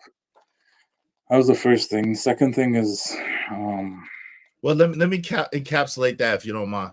Okay. So basically, you're saying to not be afraid of failing, to understand that failing is a part of success. It's not a finality thing to fail. It's just another way to learn on. That's not the way to do it. So I'm closer to the way to do it and to way to succeed. So do not allow fear to be your motivation. And that's real though. I think that's real for a lot of us that come from the inner city, that lived in the inner city. Fear is a very, very real part of our everyday, like being afraid, like literally living in fear. Like that's really a part of our everyday, right? And that's deep, man. Go ahead. What's the second? But when I'm saying fear, I don't mean it's not a bad thing. Like having good fear and almost to like a respect or a reverence of something. Like you could have a pit bull, you know what I mean, raise it up as a from a puppy to a full grown adult, But you understand that that is a 150-pound torpedo. That thing goes through your leg at full tilt. It can break your leg in half if it really wanted to. But in the same token, that dog will die for you. So having that understanding, that fear, that little bit of reverence, it gives you the same thing with business, same thing with girls, same thing with whatever. You have a little bit of reverence and respect for the thing, but in the same token, understand that you are great just the way you are and go forward in it. You'll take on the world. No doubt. What's number 2? What's the second thing?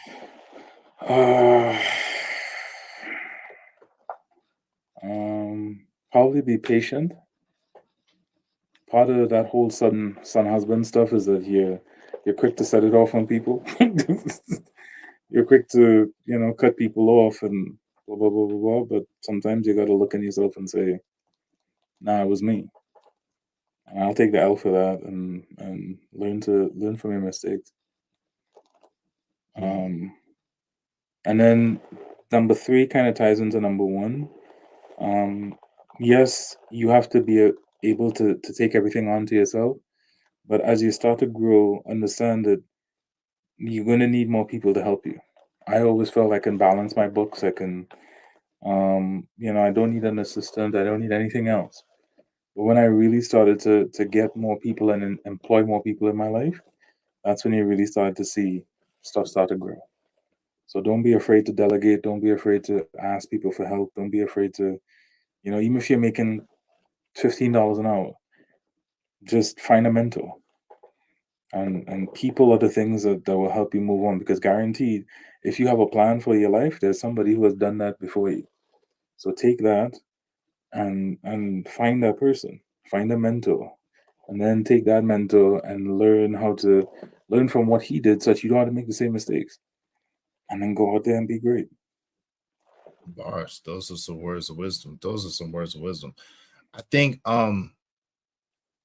for me, like I said, it's just realizing the difference between learning, I call it learning like loving like a man versus loving like a woman. And I think one of the most dangerous things is when young men love like women, because we don't have the luxury. Like life does not afford you the luxury to be able to love like a woman. Because really the truth is, women, when they get tired of you, or when they don't want you anymore, or when you get on their nerves or whatever, women can be very cold and harsh and cruel. Most men, especially men that are raised by their mothers or raised by women, are not cold and harsh and cruel. So that's a really interesting thing, right? Most men are benevolent. Most men don't just do cruel things. But women, when they stop wanting to rock with you and you still want to rock with them, and they don't want to rock with you, they're gonna be cold as ice on you. They're gonna, and if you ain't able to understand that, when it's over, it's over. It's all good. It ain't nothing. You know what I'm saying? You got to be able to cut off. But the flip side of that is women, when a woman wants you and you don't want her, 9 times out of 10, she does not know how to let go. It's the craziest thing in the world.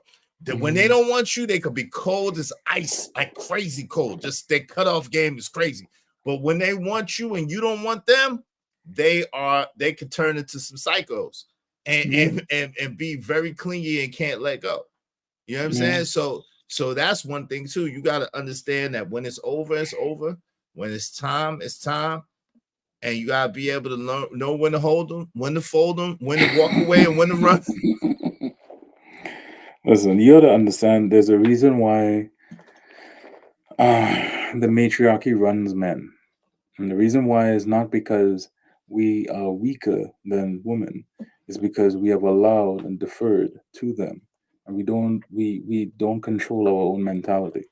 And because we don't control our own mentality, it's very easy for them to just hold us by the nose and leave us alone. Like the funniest shit is when it does you look at those NBA players talking down to their mothers, and they will literally be damn near down on their knees, whatever mommy says to do, this, that, and the third, but you're literally taller than them.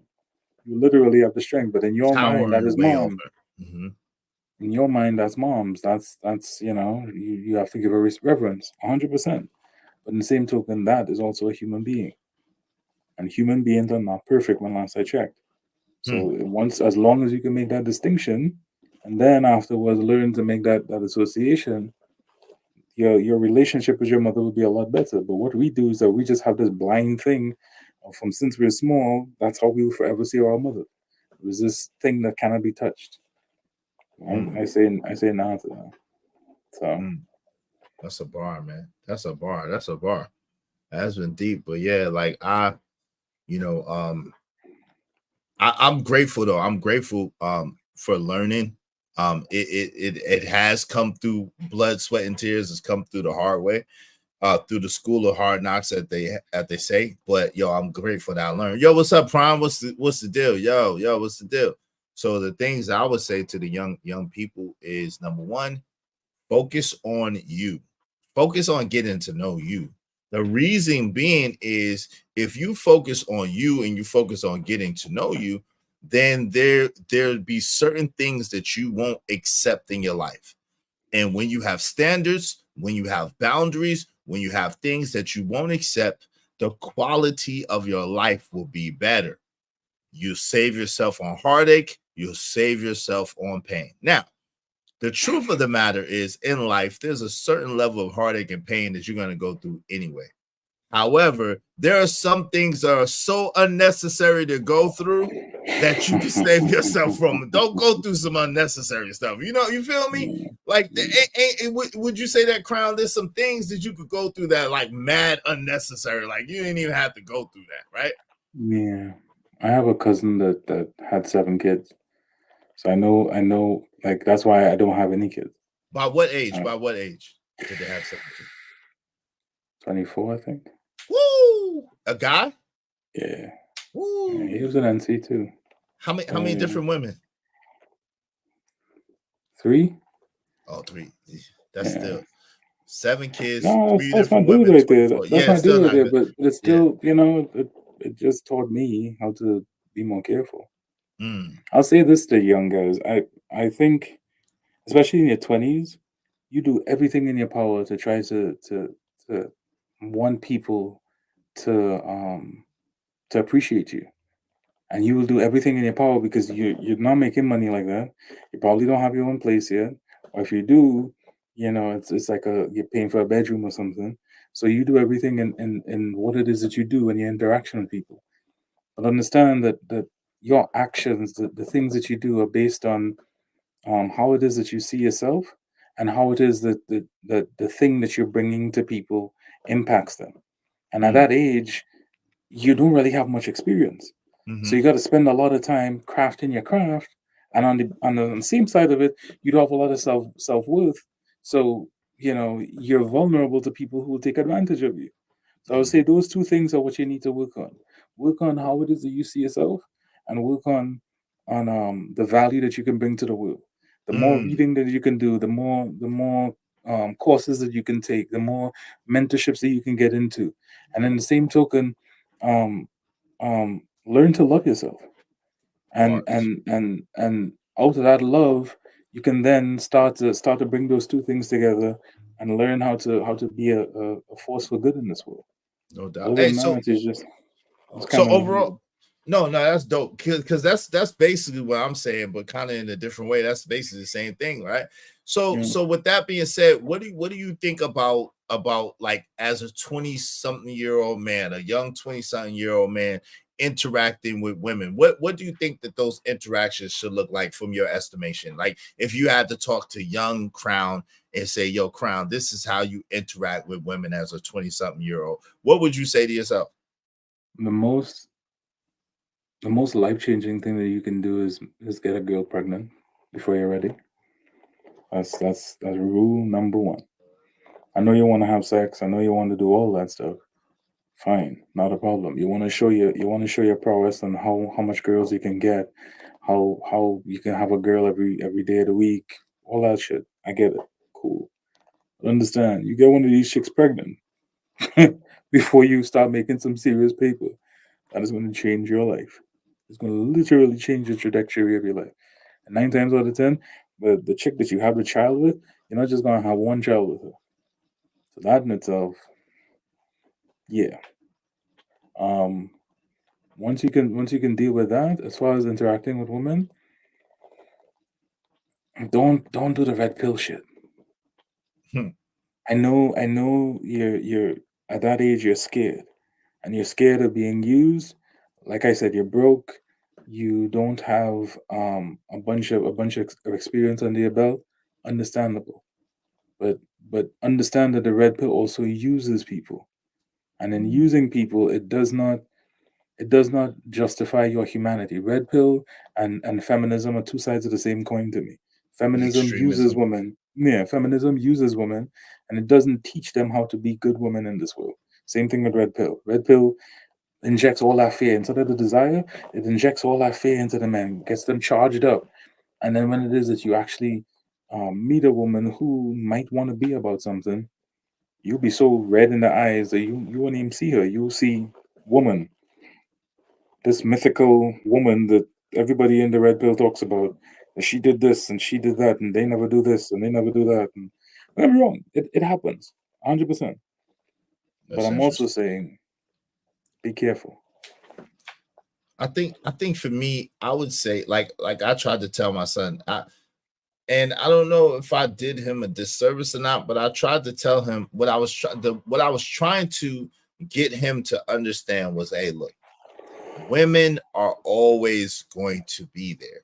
That's as long as men are there, women are going to be there. You right? can't tell him now. He's got sebum on the brain. Pause. You can't tell him. I know, but listen what I'm saying. But this is the thing, right? I know as a young man, you're gonna want to be out there, you're gonna want to date, you're gonna have semen on the brain. But the truth is, the dudes who are able to control that impulse, the dudes who are able to control themselves, those are the dudes that run the world. And those are the dudes that have the pick of the litter when it counts, right? So when you're just starting out, when you're young and you're just starting out, yeah, Sally Joe is going to be fine as one because she's young, right? But if she comes from what we know as older people, is if she comes from bad stock, or if she don't have her mind on straight, or whatever the case may be, when 5-6 years from now, Sally Joe gonna be trash, right? And then that's the time where you supposed to be being serious and trying to look for a mate, right? And so, like you said, if you mess around with Sally Joe in 21, 20, and then you mess around and get Sally Joe pregnant, she become trash. Now you stuck with a trash woman as your children's mother, right?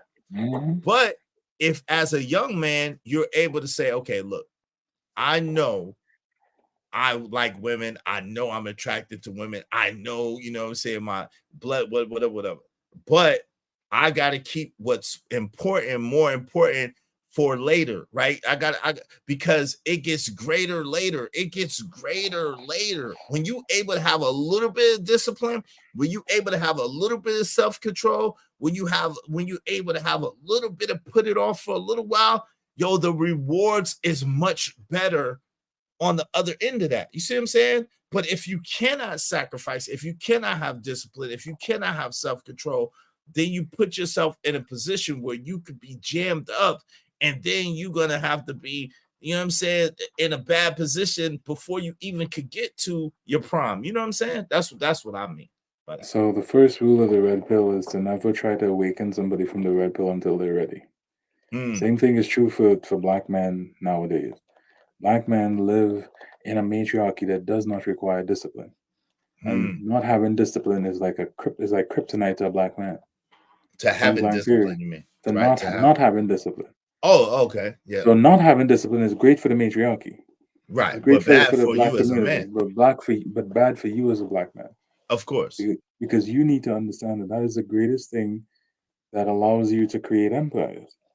And if it is that you don't have the discipline to not say no to a chick, or to not choose the right chick, or only use a condom with her for the first year of which you're dating her until you can, until you guys have decided to be serious, and then you decide to take it off. And if it is that she gets pregnant, then cool, you marry her, settle down, whatever, then don't do it.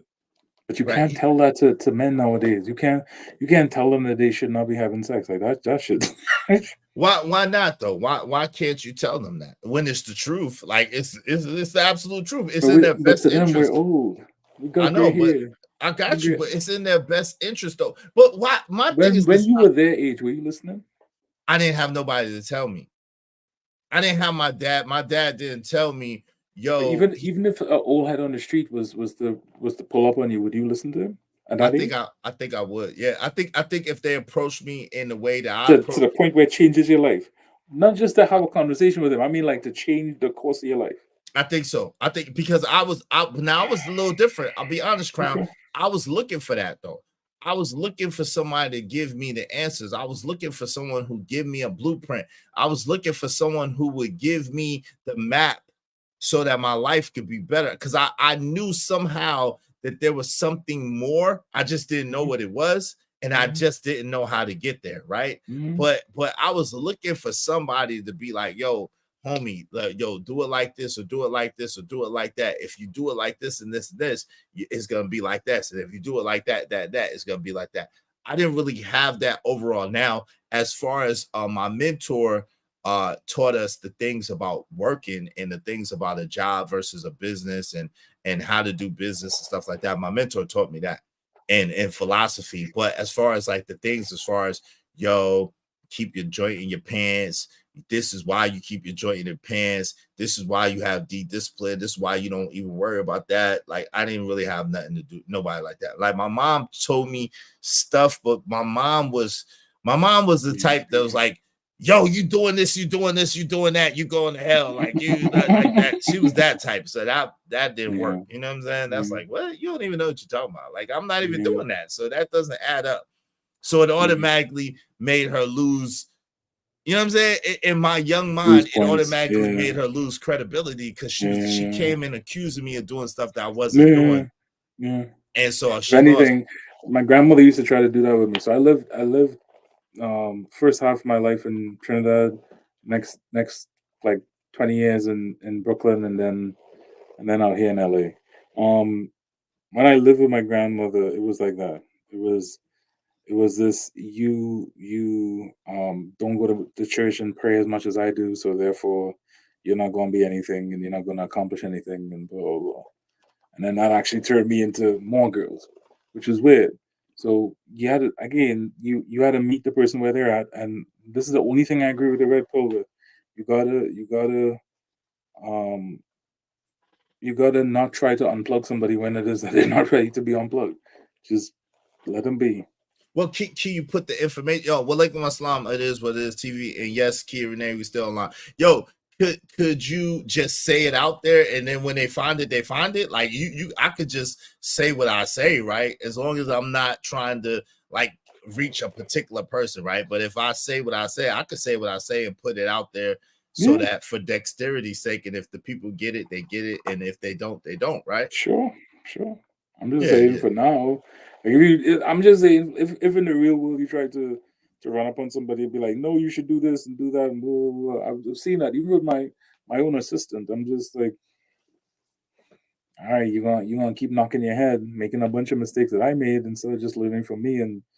But you want to learn, so learn the hard way. But that's I'll be honest. I don't understand why people would want to learn the hard. What is the reward of trying to figure it out yourself when you don't have to? Like that just doesn't make sense to me at all. You know what I'm saying? Because doing it yourself feels more righteous than doing it the way that somebody else told you how to do it. It's the same thing like chicks. Yeah, like you will literally tell a chick, don't go and do that. Don't date that person. Don't go. And she'll be like, I'm gonna show you. And then she turn around and do the exact same thing for her to then come to you for you to clean up the mess. Like, nah, you should have just listened to me from jump. Like, but I digress. Nah, it makes sense. I guess. Yeah, you appreciate it more. Yo, man, I don't know. I guess I've just always been different. I've always understood that, yo, if someone gave me the keys to the car and it taught me how to drive the car, like I was always gonna be in a way better position than everybody else. You're gonna look at it like it says.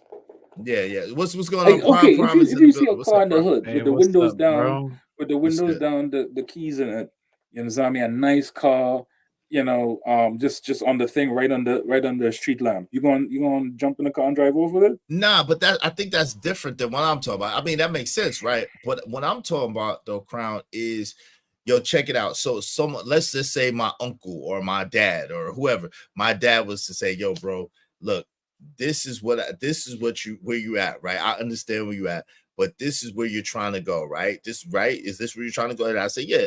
Okay, look, this is the way that you get there, and this is the keys to the car to get you there. All you gotta do is listen to what I'm saying, and you'll be able to get from point A to point Z. That's what I'm saying. 100%. It sounds reasonable, but Right, But like do it like come with? when I But do was it that come with age, when I direct? was in my You know what early I'm saying? 20s, I wasn't thinking that way. wait, Nobody has does it that. come with Sorry. does it come with direct what, Prime? People don't come with that though. They don't have with a direct way from point A to point B. What they have is a way they'll tell you that you should probably do this from point A Bits so and that you can end pieces. up at point F or Okay. G, and then you can do this. You know what I'm saying? Right. But what's wrong That's with why that though? people But don't really that's listen what's wrong with that? That's palatable though, right? Of course. And because I agree with you because that's how God does. Listen, God doesn't unfold the whole thing to everybody. Like that's not how life works, right? It's you got to get from one step to the other step. And then once you master that and once you get past that, then you go from that step to another step and then you keep but moving there's a forward. lot of dudes, bro. Like even you know how it is when you was younger, right? When you was let's say when you was in your 20s, late 20s, let's say late 20s. Feel like you was a really smart You guy, couldn't right? tell me shit. See, I wasn't like to see. That's what I'm saying. I You wasn't couldn't No, no, like. no, tell me no. So shit. I don't want to say that. You can't tell me shit though. But just for Yeah, see, relevance there's though, something you I felt wasn't very like that. but you felt very confident in your mental You couldn't abilities, tell me right? shit. Yeah, I was really You confident. you were Like I was smart really, because you yeah, I read a felt lot, confident. right? Because we grew up reading. That's one thing I know that me and you we grew up reading a lot. You know what I'm saying? Mhm.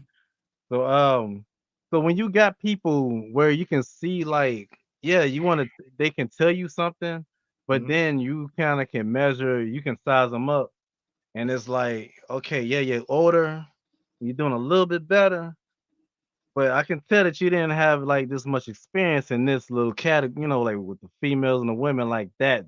You know what I'm saying? What you're trying to tell me what Throw to out the whole do, baby with the But or bathwater. something how can else. you tell see, and that's the weirdest thing, right? Because people have tried to judge me, and I got a lot of experience with women. So like it's Yeah, I know weird.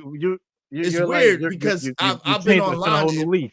yeah, I've been online and people have said, yo, yo, don't get no girls. Yo, yeah, I've had a girl tell me I was ugly and I don't get no girls. And I'm like, Stupid oh, though, okay, nigga. really? Okay, that's news to me. Okay, cool. But it's like, so how do you really determine who gets girls and who doesn't? I think that's like I something didn't in mean itself. to use that exact No, example, I but know that, I'm but trying I to be think like the that's a good size. But no, you see what I'm talking about, I sizing up. got you. But Prime, I think that's a good example to use. Like that's a great Yeah. example because how do you tell how if you don't have the experience, right? If you because I understand what you're saying. You're saying basically as a younger person, you're trying to go to a certain direction, right?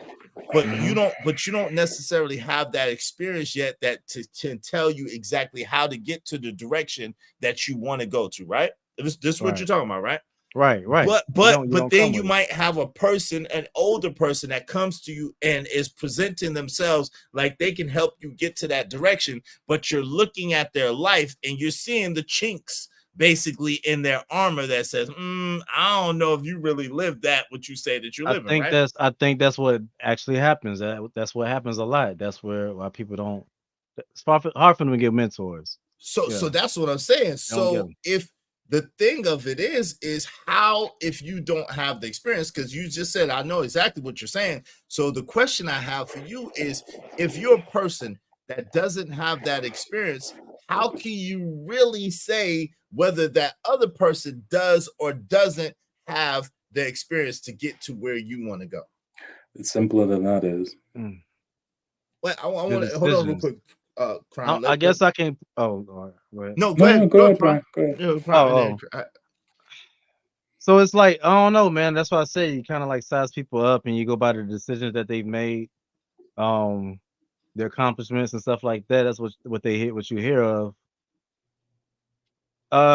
For me, sorry. So what happens on occasions when I don't want to go by what somebody says who maybe it's not that I don't exactly want to go by what they say, it's just that okay, you're saying something good, you know what I'm saying? But I'm a measure it though, you know what I'm saying? I'm not gonna hold too much weight to it.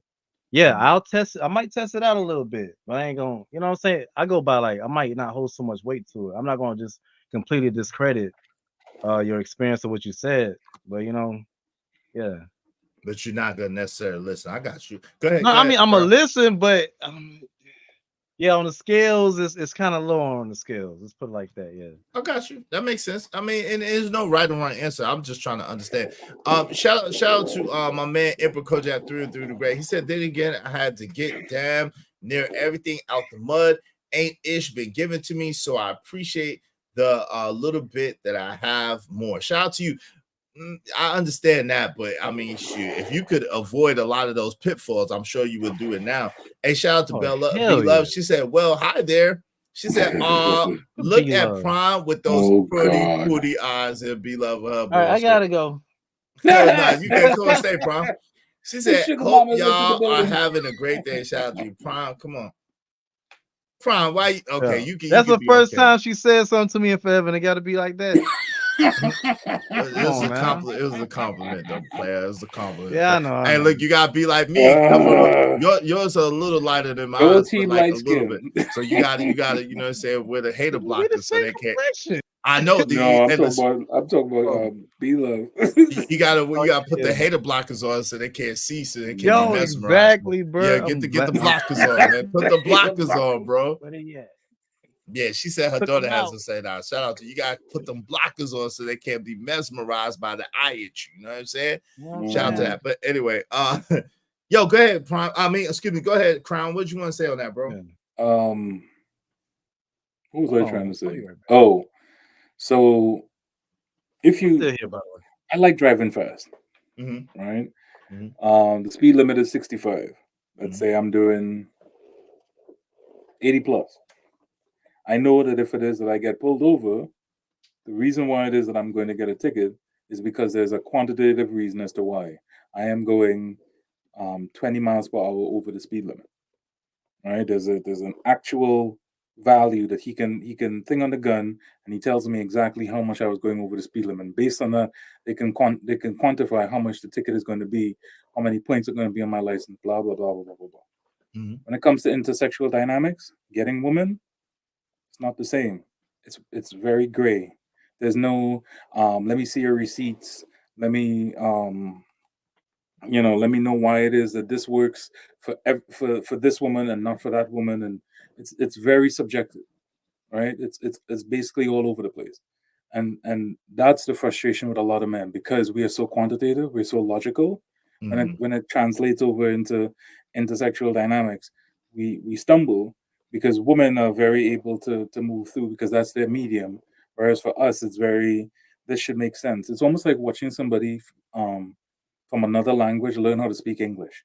Like English has so many different rules and Nuances to it. regulations. It doesn't follow like a normal pattern. You see them stumble, and you see them make sense, make mistakes, and sometimes people make fun of them or this, that, and the third. No, it's a difficult thing to learn. Same thing with intersexual dynamics. Like trying to explain to a guy why it is that a woman doesn't choose him when it is that he does the exact same thing on another day and gets an entirely different result. It is what it is. So you don't. What? You don't think that could be explained though? I mean, you don't think that could be like, you know what I'm saying? I mean, taught or explained or whatever. Cause like, yo, it's funny, right? Most of the time, see, I know how to turn it on and turn it off right now, right? And most of the time I try to dial it down and turn it off because I don't even want that energy, right? So it, like if I was Prime and I had Prime eyes, right, I would wear the hater block. I would wear these so that you couldn't even know that I got Prime eyes, right? You wouldn't even know that, right? or whatever. Or I might have super wavy hair or curly hair. And I know that girls like wavy and curly hair. So I might wear a hat all the time so you don't know that I got super wavy or curly hair. You know what I'm saying? I'll do stuff to dial my stuff down because of I understand the energies and stuff like that, right? But with that being said, you know what I'm saying, you can tell a brother, okay, if you do this type of thing, or if you move this type of way, or if you do this type of thing, there's going to be a certain level of compellingness from you to women that's gonna, you know what I'm saying? Like, you don't think that could be taught, or that could be she said It depends on how it's taught. Izzy's don't It's worry, so Izzy hilarious good. you Poor said Izzy that while I Donut. was downstairs looking for my Ray-Ban. Yeah, see, I already know, Prime. I already know, bro. You get I it, the already hater know. blockers for you, be love. You gotta put on the block, the hater blockers, because you don't want that kind of energy, because you know your girl listening in another room and she gonna give you the business behind it. And meanwhile, B Love think it's a game, it's a joke, but she don't know that you're gonna get all that slack. You know, because your girl like, see, I told you be going online, you be trying to do this and trying to do that. I know you be trying to. I know what it is, Prime. Trust me. Yo. Bro, I'm You gotta telling you, love I'm not them. new to this, bro. I'm true to I'm this, true to fam. this. You I'm gotta true to love this. them. And that's why I move a certain type of way, and I laugh at people when they get certain perceptions. I gotta Because push I'm like, back on you on that. y'all are so unaware, y'all don't even understand what you're looking at. Like, you I don't gotta even push back on understand. that, Izzy. I Go ahead. don't downplay myself for anybody, even on YouTube. Mm. So if it is that you don't like it, I am what I am. I'm coming through. This is the way that I'm coming through. If you don't like it, that is what it is.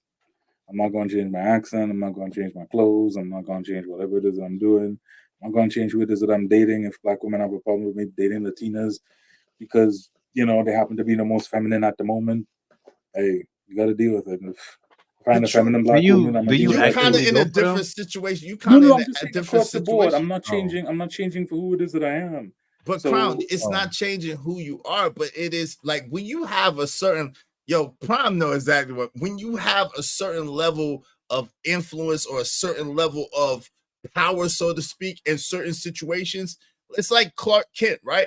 Clark Kent didn't walk around with the Superman cape all the time. He had to put on the dumb looking glasses. He put on the thing and he started to fumble around everybody else. And it wasn't really because he felt bad about himself, is that he didn't want other people to feel bad about themselves. He didn't want other people to feel, you know what I'm saying, like feel a way about his energy and about what he brings to the table. Like sometimes it's not about changing who you are, but it is about, if you know that you have a certain level of power, you know that you have a certain level of influence, you know that you bring a certain level of energy to the table, sometimes you gotta protect yourself. Like, yo, I don't even want I'm gonna be straight up. People, I don't even want that all ain't that. why I'm not on right now. But hold on.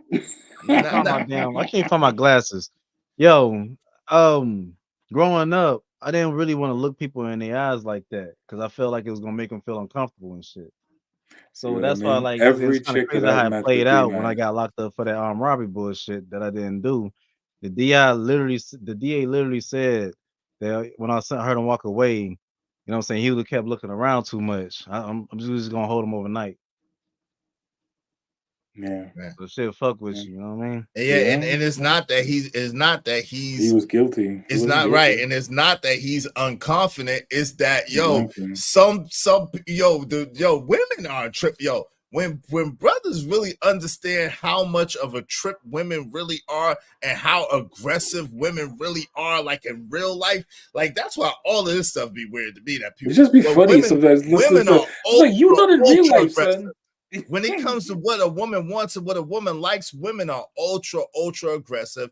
They are ultra handsy, feely, touchy, all of this stuff, and will try to put you in all types of positions. So if you're not able to protect yourself, if you're not able to control yourself, if you're not able to maneuver, you'll be a man that's jacked up in this world. Because if a woman like you, and she can like you for whatever reason, like she'll put you in some messed up positions if you let her. Yo, she'll fold you up like an origami chair. You don't understand what's Man, going yo, on. bro, and will tell all types of lies that'll mess up your life. Yeah, so y'all keep trying to be these cute dudes that they telling you that they want. Y'all go ahead and y'all have that. I've been lied on in real life, so I know what it is. I almost not became a doctor because of a black woman, and I mean no disrespect by it. It just is what it is. But then that's what really made me find the red pill, because then after that I started to move on. But yeah, women could change the literally the trajectory of a man's life if they're not careful. And that's a power within itself that they need to recognize, and they just kind of throw it to the wayside. That's why It's amazing. I started when I started dating. When I learned how to date and looking at them as assets and liabilities. I started, judging them off of that. That's true. For real. That's Yeah. true. Look, be like, well, we women are not to be played with. You Who understand thought that they y'all never knew hello? apologize, right? They will We never don't be apologize. They always just Yeah, co-sign and be we like, don't be doing nothing. "Da-da-da-da-da." Listen, Yeah. it could be the story that she created in her own head about who y'all are and what y'all are to each other and all this stuff. She created all of this stuff Still in won't her apologize. own fantasy, and then she looking for you to play a part. And if you don't play that part, you in trouble. Yep. Hey, listen, I'm mad. Hey, shout out to Teddy P. Teddy P said you and Izzy from the same state. You talking about who? Me and Crown? Well, I actually am from Brooklyn. You know what I'm saying? Crown lived in Brooklyn, and my man Prime lived in North Carolina. I lived in North Carolina too. So shout out to that. Shout out to both of that. So I guess yes. I naturally shine. The only way for me to downplay is to avoid people. Shout out to you, Teddy P. Super Shine Teddy P, man. Shout out to that, man. That's what I'm talking about, dog. Shout out to Super Shine Teddy P. Oh, Arizona. Oh, nah. I'm not from Arizona. I lived in Arizona for a minute. I ain't mad at that. But yeah, it's a wild thing. Like, listen, man, like when you've been accused of stuff in real life, when women have tried to, get their way, and when they can't get their way, try to do all types of wild stuff. Yo, all of that stuff, women and all that stuff get a little scary. I ain't gonna lie to you. It just be like, yo, I'm good. I don't even want. I'm good. Some experiences will make you stop dating for years, man. Yeah, it do. Like people don't. It do. Like people can. Yo, dude. For real, bro. Some experience will make Like, you just Yo, I shit couldn't deal wow. with a chick that had like any type of emotional issues. I couldn't taking deal with. any I broke pills, up yo. with this white girl just You because are she not flipped out taking one any good pills. time. Like She I'm like, flipped nah. out.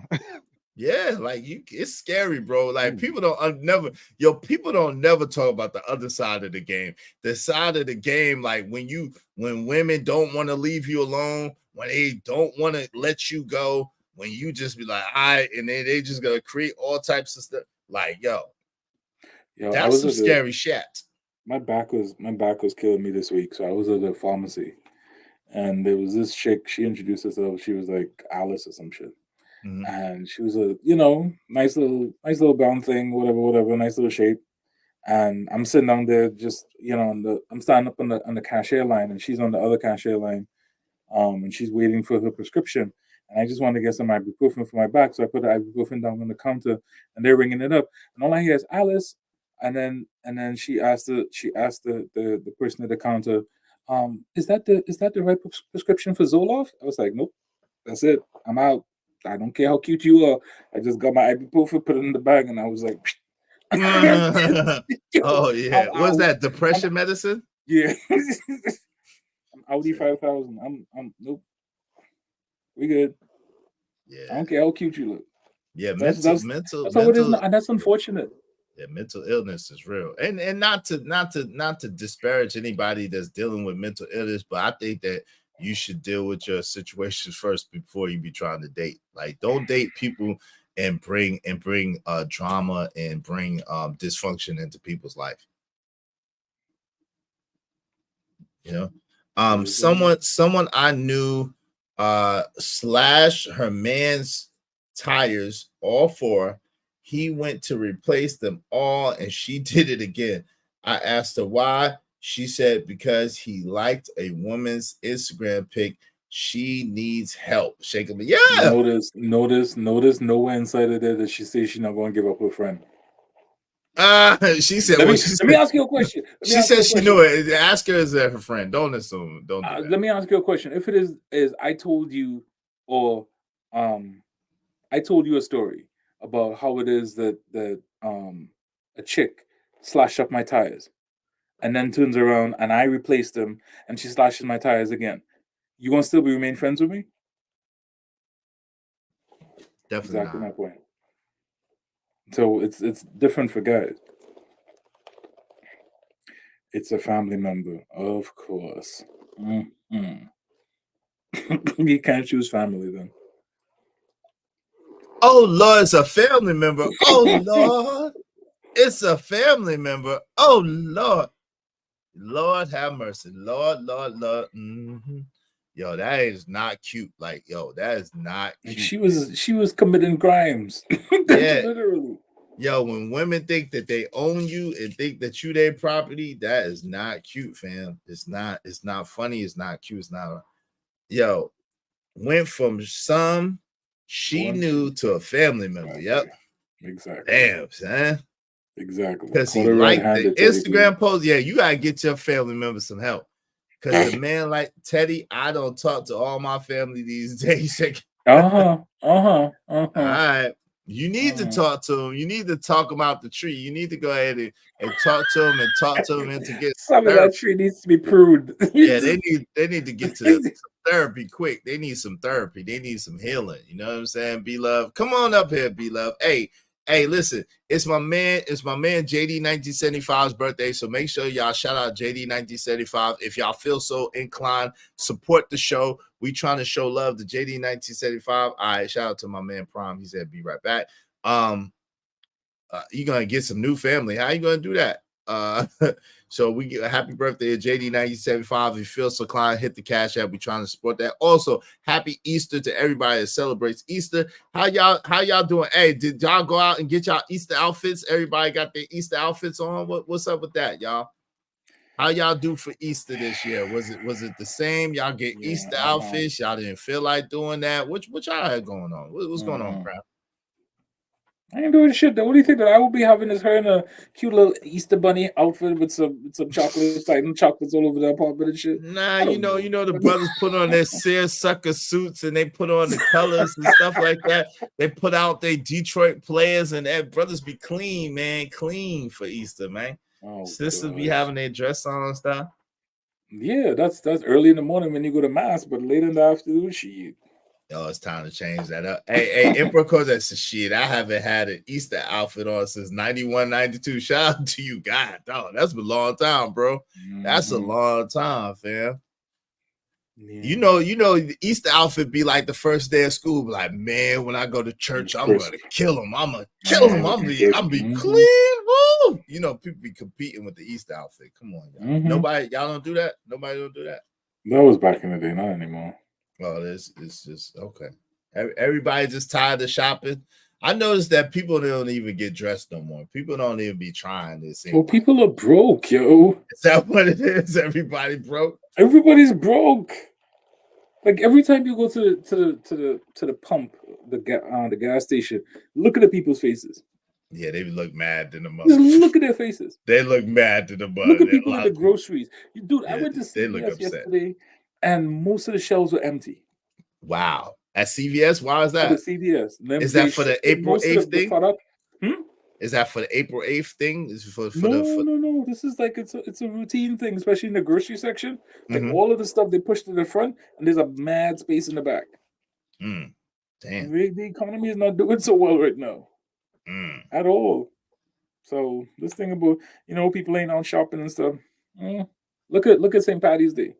In the town where I'm at, the streets were always full with people. This year, crickets. It was just a couple of bars and people were doing drinks, but ain't nobody outside like that. Oh, for real? That's crazy. Yes. Yo, B-Love said, I'm not gonna even lie. I woke up and didn't even notice it was Easter. For some reason, I was thinking it was next Sunday. Don't judge me, LOL. Yeah, that's because it's usually not in March. It's usually in April. Plain Jane the Baddie said, I'm outside by the pool with friends. Shout out to you. Salute to that. Salute to that. At the pool on Easter. Salute to that. Emperor Coach at 3 and 3 the Great said, nah, I don't go to church. Shout out to you. He said, I just do what I normally do on Sunday. Shout out to that.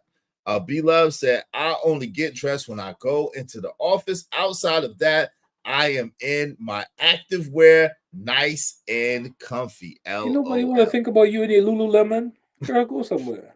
I don't know if she just wear jogging suits. Yo, B-Love don't like to show her. I don't think she wearing Lululemon. She don't like to show off her shape. B Love be liking to wear the frumpy jogging suits to cover up to keep people off. Yo, the mom sweats. Yeah, she wears the mom sweats to keep people off. Oh god. Yo, With B the- Love with is funny, with man. the speed stroller. You ever see the Yeah, speed yeah, stroller she got with yeah. the big active wheels. She can wear the mom sweats to keep them dudes off her. She don't even B Love ain't wearing no Lululemon. She ain't gonna be able to. Boy. She ain't gonna wear no Lululemon. Yo, so what say you, Prime? What's the deal, man? Shout Nothing out to much, B man. Love for 7 months. Look, I told her Getting back she's- on. I've been off, bro. Oh, my bad. Go ahead. No, she said I don't do Lulu. I do freckletics. What the heck? Fabletics. Fabletics. I don't know I what don't no know. fabletics. You know you do Lululemon. Fabletics. Stop the cap. Come on. Is that the Target brand? Look, I told her, yeah. She said I wrapped the sweater around. I believe her too. She's that type. She don't want you to see nothing. She don't want you to know nothing. She's like, I got too much cake. Yeah, she hold it. She don't want you to know. She hold it, son. She hold it like a Oh baker. Lord. You know a that's when baker. the only time they do that shit. Oh yeah, when they Come to the stack. gym and harass me. Mm-hmm. Nobody got She time for one of you. those. She one of those. Go ahead, Prime. Boy, I hate that shit, boy. Nah, I'm just I finally got finished with my little research video project that I was working on. So now I get to chill out a little bit. That's Working what's on a up. couple other things, you know. Did it come out? Did it come the way you wanted it to? Come out the way you wanted it It to? came the way I Pause. needed it to for the time. Pause. Okay. Nah, no Diddy. No Diddy. No, listen, I'm not gonna do the no Diddy thing with y'all. I'm not There doing the we no go. Diddy You thing wanna with talk y'all. about some pause? I just said pause, but I'm not gonna do the no I Diddy didn't thing know with Diddy. y'all. No, I'm not doing that with y'all. Hey, Emperor said, yeah, wifey thick around the colon. You did? Yeah. She's swollen in the colon, fam. She's swollen. We ain't gonna look at wifey like that. We're gonna let Emperor, that's all Emperor Kojak right there. Even Yeah, though she was kind of flirting with Prime a little bit, Emperor Co. I know you didn't like Nah, that. she wasn't, man. That's like sis or cousin. Yeah, You she don't was say cousin. friends she's don't be a love. cousin. Don't say that. Leave Devontae Prime around you. Cousin.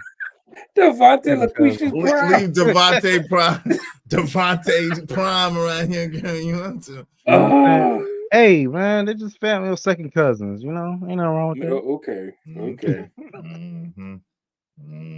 What's up, SD? What's the deal? So what you working on Ain't these seen SD days, in a man? minute.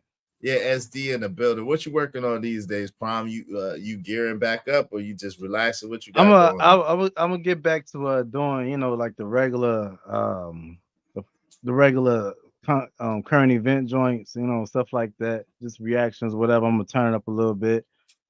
I plan on getting a little more creative with my Prime or Rage TV channel. As far as my other channel though, that is just straight devotion, you know, whatever's in my heart, you know, is my information to give out there to the world, you know, so the scholars in the future they can come by and see that, yeah, Prime been saying that, you know what I mean? Shout out to Prime for dexterity shake. Shout out to the brother. Hey, Emperor Kojak 303 the great. Come on, Emperor Ko, don't do that. He said, hell no, I don't like that BS. She about to get that OJ Street. No, if she keep it up. Clack? No, Like that? No. We do not. Damn. We do not. If it don't fit, you must quit. We do not promote any type of no Emperor Co. Hey, listen, if your girl chose Prime, you just gotta let her go, man. Let her go. Choosing. She'll be back tomorrow morning, dog. It's all good. Oh, he just borrowed her for the night. Oh no. What? You just borrowed her for the night. That's worse. Don't send her back, bro. Just can't send her back. That hurt worse, don't it? That shit, boy. That does. That seems like that would hurt worse. So you borrow. No matter your girl get your cheating on your ass and then don't come back. Just leave. Just leave. Don't come back. Just leave, bro. Leave. Don't come back, please. Why you want to kiss me on the lips? I don't know what the lips I wouldn't are. take that. I wouldn't take that if I was you, dog. He said, nah, I don't accept sloppy seconds. That's a violation of man code. Bars. That's a bar right there. That's what I'm saying. That's a violation. Shout out to B Love, though. I just want to, oops, I'm about to get in trouble. Right, go ahead. What, you just want to get you just want to I just want to do a Kendrick Cam. A Kendrick cam. I just want to You do want the to? You Kendrick ain't trying cam one to time. I ain't trying dig to do in. You just want to nothing. see the yams on the Yeah, table right yeah. I quick. ain't trying to do nothing. I just, Yeah. That's how it starts. That's exactly how no, it starts. they ain't not for me. I'm good. I'm not trying to do Nothing. just That's want to see the exactly how it Kendrick starts. cam. Just Nothing. It's cool. Just do the Kendrick cam real quick. You know what I'm saying? You know what I'm saying? She probably do it. She probably do it. She probably do it Look, one he day. said, "Don't we all want the Kendrick cam?" You dig? Because you already know she hold this. You They already kind know of she do hold. it on IG though a little bit. So, But that goes to the question though. Like, Nah, why is she it that don't. these chicks think that they can ever compete with plastic surgery with a natural body? I don't know. That's what I don't Like understand. that's the wildest shit to me. Like you I don't think you understand how Google Gaga guys go over like a natural body of a woman that works out 3 to 4 times a week. I'm not gonna lie, it is nice. Like, It is nice. yo, you can't compete with that But ever. if I had to choose between no ass and a BBL, There he don't choose go. the BBL, Go. Why bro. you get Prom started? Oh my God, BBL. Prom, you You don't crazy. choose the BBL. You crazy, Prom. See, you No. gonna be. See, this dudes like Prom is the reason why these women are putting their life on the line. Yeah, that's why they getting because gassed. they Exactly. want Devontae Swing little brother, and he rather have you with the surgery. Like, listen, see, your ladies, y'all gotta leave Devontae Swing little brother alone. That's just it. Because that's just ridiculous. It's not worth putting your life. If God didn't bless you with it, you don't need it. Okay. And Dude if out you here can't looking like work it out, Rosie if you Bone. can't work it out and pump it up, mess with a dude like me. Not me. Another dude like me that'll build something for you back there. Not me. Another dude that'll build that for you. You know what I'm saying? There's some dudes, there's professional builders. They help you out. You know what I'm saying? What's up, No Chaser? What's going on? That's a pass. Yo, you see, come on, man. Y'all not helping. What's up, Marcus? Yeah, we still going. Silk the Shocker said, Mama got freaking videos out on them too. It's a done deal. Oh, Lord. What Crying Cleveland out here bus looking driver? like Busy Bone, yo. It's the Turkish truck is back. Hey, Cleveland bus driver uppercut said, like how can dudes tell you about what routes to take when they just got their license and can't get accepted into a company with no experience? Meanwhile, you get 15 years but feel like they know. Exactly. Yeah, that's real. That's real, family. What she said, nah, if she's flat, she better start eating and doing squats. I'll get fat. It'll You know get she'll fat. get fat all over, right? Yeah. That's what they never think about. It's all She's gonna good. get fat all over.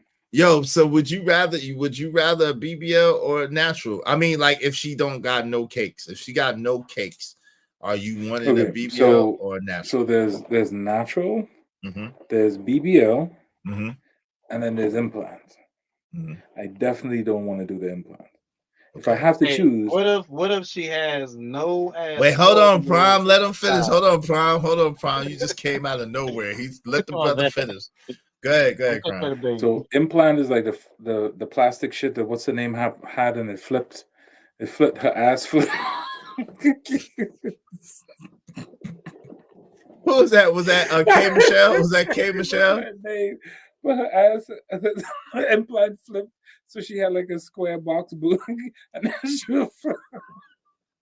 Damn, I don't know shit. who his surgeon was, but that shit was trash. Who was But that? the Who was implant, that no. you talking about? Oh, No, Nicki I don't Minaj? know. There's something called an ass implant. Oh, I'm not doing the ass implant. Now there's something called a fat transfer, where it is that they go in like the inner thighs, the love handles, under the arms, get some fat from there, and then they transfer it to the butt or they transfer it to the boobs. I'm okay with that if it's done well. But ain't that the one that's the most dangerous one on the table though?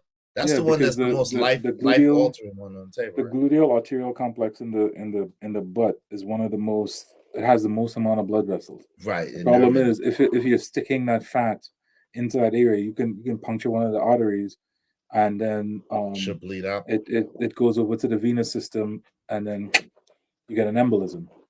So not the venous system, sorry, the arterial system. You get a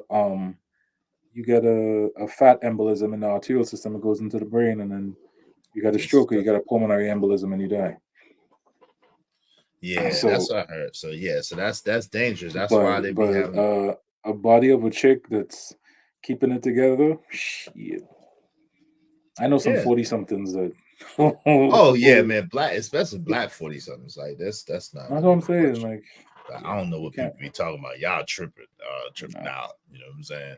But my homeboy, that's a plastic surgeon, does the fat transfer, but his patients look natural as F afterwards. Yeah, but it's just like there's still a lot to go with that. Don't you gotta massage it and make sure it's right and all that stuff and to keep it up? You still gotta exercise and keep it up. So you might as well just exercise from the beginning. You can exercise it in the first month or two after. Yeah. And then the amount of fat that they transfer, you only get about 60% of it actually staying there.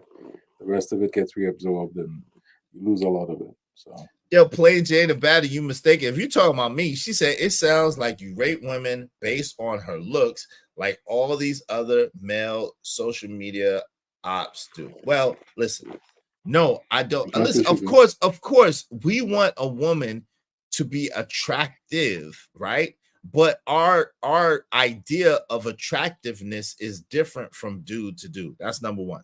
Number two, I don't want a woman to do any alternative surgery. Like I don't want a BBL, implants, nothing. I don't want that. That's not what I would want, right? But it's ironic that her name is Plain Jane a Baddie when it is a Plain Jane that we actually saying that we want. We want somebody that's regular, with a nice little shape. Like nobody that wants to be a social media Instagram celebrity or some shit. You want a chick with a nice shape that works out. Ain't much really to ask for. It's a Plain Jane.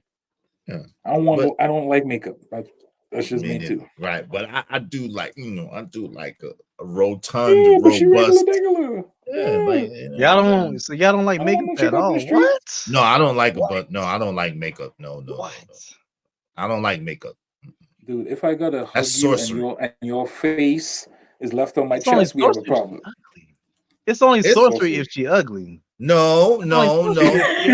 It's sorcery regardless. If she already has 7 or 8, then so what she need all makeup it is for? Enhancement. Wait. Enhancement. Okay, so this is the thing, Prime. Yeah, If she's already a 7 or 8, why does she need makeup?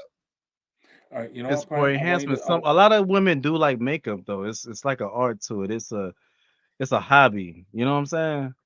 So I appreciate it, especially my girl, bro. She good natural, bro.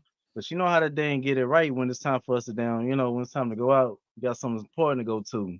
But is her face all over your shirt when she hug you and stuff like that? No, it don't. It ain't like that. It ain't. Watch this. It ain't like Prime. makeup. Prime. Let me show you why this is bullshit. What? Imagine you tell a chick that the color of your eyes is because of contacts. But that's the difference, though. He's already fine. There it is. That's why it's already bullshit, know it's because not the the chick same, will look bro. at you like you got 10 horns coming out your forehead. No, That's why we do adjustable sevens. Huh? We do adjustable sevens. That's why we do not adjustable 5s, nigga. We do adjustable 7s, not 5s. Adjustable 7s. The wrench is the makeup, nigga. That's the adjustable. That's the fucking that's the pose and the hair and all that. That's the adjustable. He's a younger dude, wrench. so he's a younger dude, and he's Devontae Swing's little brother. So you gotta forgive. Either way, like I said, if she's already fine, bro, she's only nothing but damn what? She's damn finer. That's it. Off of makeup. Yeah, with makeup. How old is your girl? How old is your girl? What, 30? Yeah. Okay. Wait until she's like 36 and come tell me about that makeup. Yeah, that makeup starts getting thicker and thicker and thicker and she thicker. needs Before you know it, more. she gonna begin acne and all this other stuff. You just nigga, I'm living the good life right now. Don't put Yeah, that on me. you got young women. Right. You just wait. Hey, what's her name from Guardians of the Galaxy? The green chick, Gamora. Gamora. That's Gamora. Yeah, Gamora. But her real name is Zoe Saldana. That's Zoe Saldana in real life, but Gamora, yeah.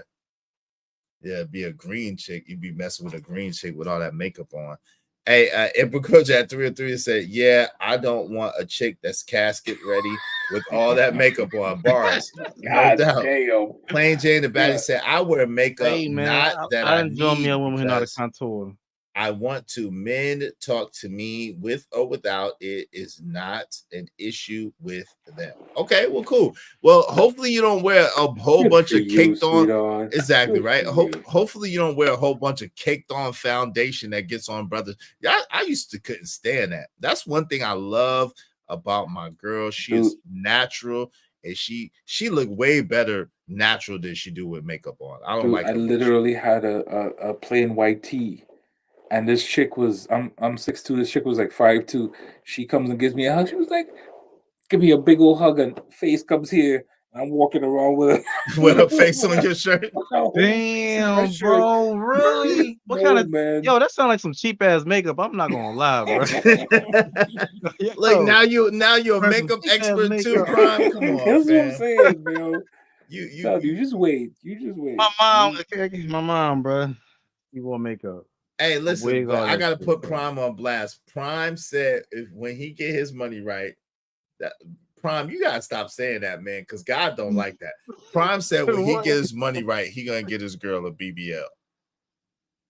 No, mommy makeover BBL. Nah, yo, Nothing you neat. didn't see what happened to my man DC Young Fly. Rest in peace to his girl. Come on, don't Hey do your man, girl it like happens, that, man. bro. That's why I wouldn't do like the straight up joint. I'll do the air scope. That shit costs like 2 times much though. What's the air scope? What is that? What's that? It's like it's less. It's like more non-invasive. It's like yeah. Do you know what a mummy makeover is? You wanted to get the VJJ rejuvenation and all that, bro? No, that's something different. You know what a mummy Hey, make? might as well go ahead and get the little puff up right quick, make it fatter. Puff. Lord Yeah, the Jesus, this coochie guy. puffer. The coochie You know, puffer. yo, but so now what happens? What happens if now she went from a adjustable 7 to a certified dime piece, and now she's getting attention That's from my all the investment. balls, all the everybody? You think she's still gonna be with you after you bought a body? Then she gonna have to Yeah, sell her what? body. She bought a body, so now she's gonna have to sell her body. So I mean, if you date the type of women y'all date, then yeah, but no. that's why Listen, she deserve it. my girl would You know never what do I nothing mean? like that. My girl You don't know what have I to. mean? She's beautiful just the Hey, way she man. is. She would not augment It's her not don't body. have to because we want to, dog. Because we want to. That's terrible. But right now, we ain't really worried about that because, you know what I'm saying? We've been, you know what I'm saying, doing it up with John, all that shit. Salute. Look, he said we. Oh, We you doing it, man. invested, bro. He's invested. He put it Yeah, in now Yeah, we go to hell the gym with the yeah. girl. How many squats she gotta do per week, man? Go ahead, Oh tell us. God. What's the number? About, well, I ain't gonna lie, bro. At least 3 times a week. But, you know what I'm saying? At least 3 times a week. Look, he got on a regiment. Prime ain't shit. Shout out to Prime. Oh, yeah, and I got protein too to add on top of that. So, Look, yeah. see, he really, he's serious, And yo. then got Openzic, you know what I'm saying? The shot, the weight What's loss a shot. pins? Yeah, we got that on too. No, don't do What that. the? Don't do that. Prime. What's Don't do going that. on, Prime? Come on, man. Don't do that. Ozempic, not Openzic. Ozempic. He don't even know the name of the Nah, it medicine. ain't no Ozempic. It's something else. No, don't do that shit, man. Because what it does is it slows down the activity of your stomach and it starts giving you gastric reflux. Don't do that unless you It's need to. the stock's like going crazy for a reason. Is that like Yeah, but the stocks for side COVID went effects are crazy very too. That don't make it right. very, very, very, very low risk. Hey, shout out to Kevin You know A. what She I'm said, Izzy be running All right, marathons. Shh, don't tell anybody. Don't tell anybody. Last thing I want on the streets is Izzy is a marathon, man. Shh. Shout out to that. Yeah, Salute. look, I'm about if I'm gonna marry your ass, you know what I'm saying? Especially if we already have goals aligned. We got the same goals aligned, so that's why. I already got experience with this shit. I already know what's up. So that's But why. this is the thing. Wait. So you I gonna used to be a trainer. all right, cool. So cool. So you gonna train your girl. So what? I mean, you gonna marry her and then what? She gonna look like what? And then what? Like what's the end goal? Because you know she's eventually gonna get old and all that shit is gonna sag and it's Yeah. not gonna look good anymore. Yeah. So My then what grandmother happens? is a great example, yo. To this day, she's like 70 some years old, still doing like martial arts. Shout out to your Like, grandmother. it's But did crazy, your dog. grandmother have any augmentation? You can tell us. We're listening. Oh no. Exactly. We See, grew up that's the poor, point. dog. Poor. See, she's natural. Your grandma's natural. So why don't you want your girl to be unnatural? Key Renee said, It's Crown not need that to I would drop. want. It's just that if technology is available, we're gonna be with the times. You know what I'm saying? And Key, you You're need a to drop a follower. cash out. Hey, Key, hit my cash out for Not a that. Key. follower, nigga. I'm an opportunist, nigga. Hey, And hey, I'm a look, investor. opportunity. At least And I'm you a smart, very, very smart person, dog. I can run laps around research on you, dog. I guarantee it. Wait, how you gonna What? talk about Crown? Wait, what you Wait, talking about? what? Crown? Do you know who Crown is? What No, you no, no, doing, no. bro? What is he talking about? I don't know. I'm talking to Crown. I don't know what he I didn't talking hear about. him. Hey, Prime wilding Yes, out I right know now. what I be talking about, bro. So No, Crown, I you didn't can hear tell what you anytime, said. dog. Say what you said He's a again. doctor. What are you talking about? No. Say what you said again. I am. No, it's fine. Ain't no doctor. I know you're not. What are you doing?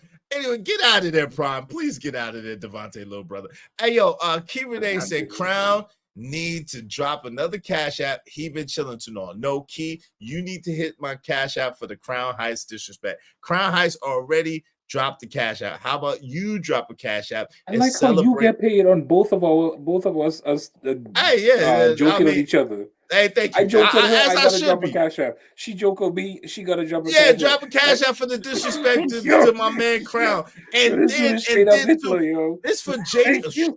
It's no, not that word. It's Sorry. for JD 1975 birthday. It's for a good cause. It's for JD 1975 birthday, man. It's the brother birthday. We're gonna celebrate JD 1975. It's a dictatorship, I swear. It's not. Hey It's not. yo, Crown. I got a question for you though, about the whatchamacallit. You said it fucks up your gastro. Yeah, man. Yeah. It causes. Okay, so the way that the stomach works is the more stuff you put on it, there's something called stretch receptors that literally stretch your stomach and gives and tells your brain that you need to stop eating because the stomach Right. is literally That's what you're full. and that's what Ozempic does. Ozempic literally gives the stretch receptors the sense that your stomach is getting full. The problem with that is your stomach creates this thing like battery acid called gastric juice. And gastric juice, if you're not eating and using it, it just accumulates and then it pops up through your pyloric sphincter, sorry, your cardiac sphincter, and then you get heartburn. So don't be So surprised if your girl is not does the other sleeping. one Like, work the same way though? I don't know what it is. Do all of them work that way? Because I know that Ozempic is for diabetes, for diabetics. Originally. Okay, so why are you taking Ozempic? No. We don't have Ozempic. We got the other one. It's another one. No, well, I know that the called. weight loss thing, that's the main mechanism for it. Either that or, Yeah. or ramping up your metabolism, which is even worse. Yeah, so it says it has been proof that it ramps up your metabolism, right? While it suppresses your. Mhm. So how is ramping up your metabolism doing that even worse? You don't know what the side effects are. A lot of those medications that ramp up your metabolism, sometimes they can mess with your thyroid, sometimes it can mess with your heart, sometimes it can mess with your endocrine system, other members of your endocrine system. You got to do your research into it. A lot of people just want to, do the injection, but they don't want to look into what the side effects are first. I mean, we looked into stuff, and there haven't really been any negative, outrageous side effects, and especially nothing worse Isn't than she working in a out? COVID shot. Isn't she working out? So why you still want the shot on top of it? No, because I mean we can do it, and there's something on top of it. Why? Because it's available. Because we can do it, and also just straight up working out. Sometimes you know what I'm saying. It hasn't really been, you know what I'm saying, doing its thing. Because No, it's not fast enough for you. No, it's not fast enough for you. It's fighting like thyroid issues as well. So Key Renee said, just eat healthy and work out. She said, why is he that so shit don't pressed? work out. Why is he so pressed for it? So why are you so pressed for it? Prime. Pressed for what? Because you can't. For me? Yeah, I guess she was talking to you. Shout out to Key Renee. Pressed Wave for in the what? back so I know it's you, Key. Wave in the back so I know it's you, Key. Okay, that's you. Okay. It's her. All right, go ahead, Kia. What do you want to say? What's up? Hey, big head. Shut up. You wish people made that comment to you. Oh Lord. Oh, wait a minute. Hold up. How you know they don't?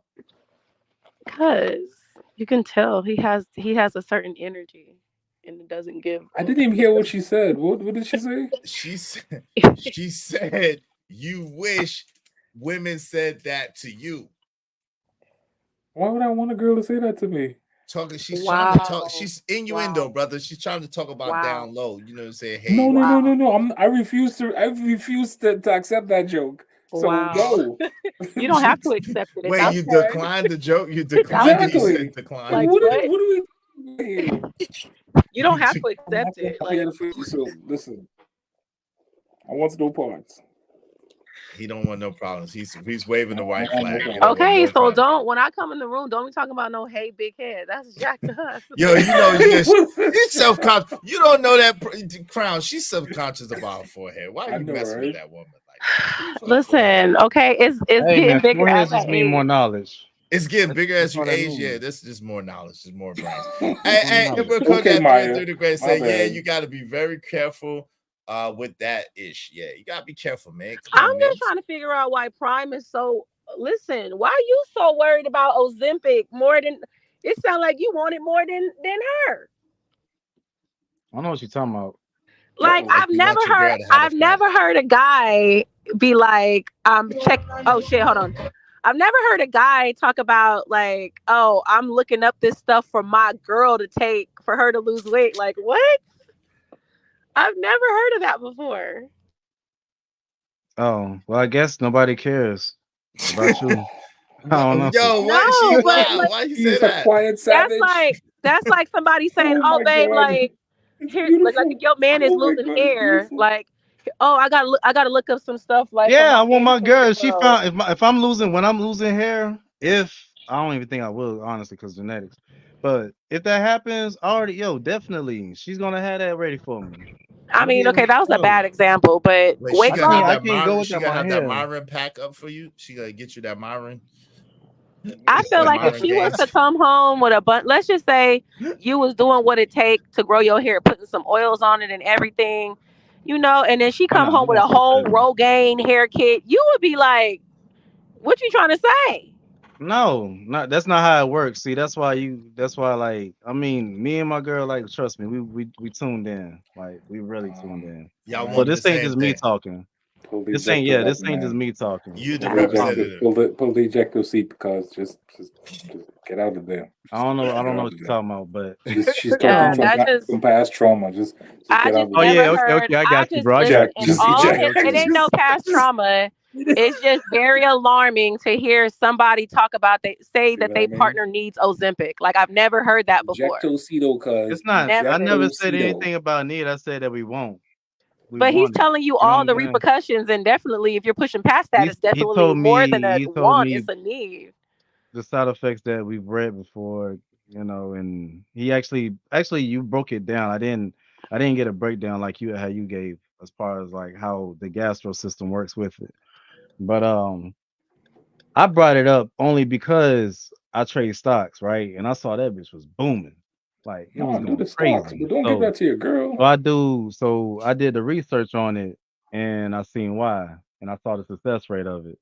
And you know what I'm saying? I gave it to her to do her own little research. So y'all scared of using technology or doing anything that's outside the norm, that's on y'all. But all my life I've never been scared of doing that. You know what I'm saying? I've been a freaking test dummy for the Navy. Like I'm like not kidding. So I'm not worried about all that shit. Wait, did they put the thing in your? I saw it. Did they put the thing in the chip in your hand yet? What's that Jamie Foxx? What's that Jamie Foxx show on Netflix? $6 million man. I don't know. No, listen. They put the chip. This woman, yo, I got the clip right.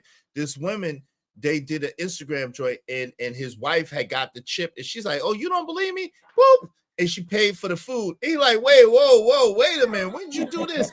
And she was like, yeah, the baby about to get it too. He said, oh, hell no, the baby's not about to get this chip. Like, what the? You gonna give the baby a chip too? Like, yo, come on, fam.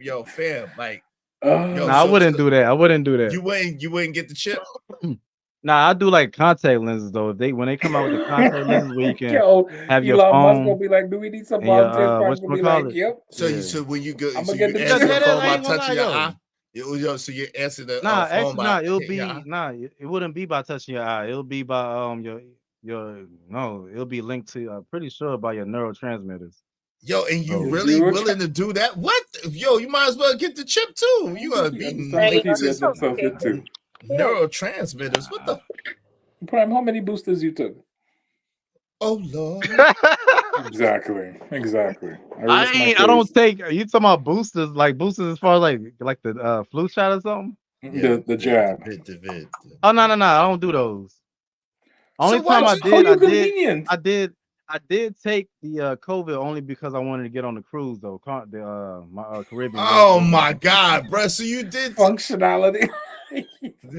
Yo, you're a trip, bro. This man said I want to get on a cruise. Because when I looked at it, Nah, bro, I it know was you had to. stupid. We done took so many damn shots, and all of a sudden, y'all want to be scared of this damn SR2 shot that we've been working on for damn decades. Are you fucking serious?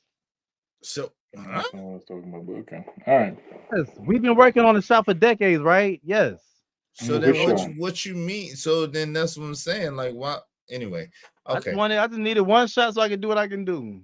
I got the one. So you could go on the boat. Was it worth it? It was worth it. Did you even go on the cruise? No, I had a horrible time. I got sick. See?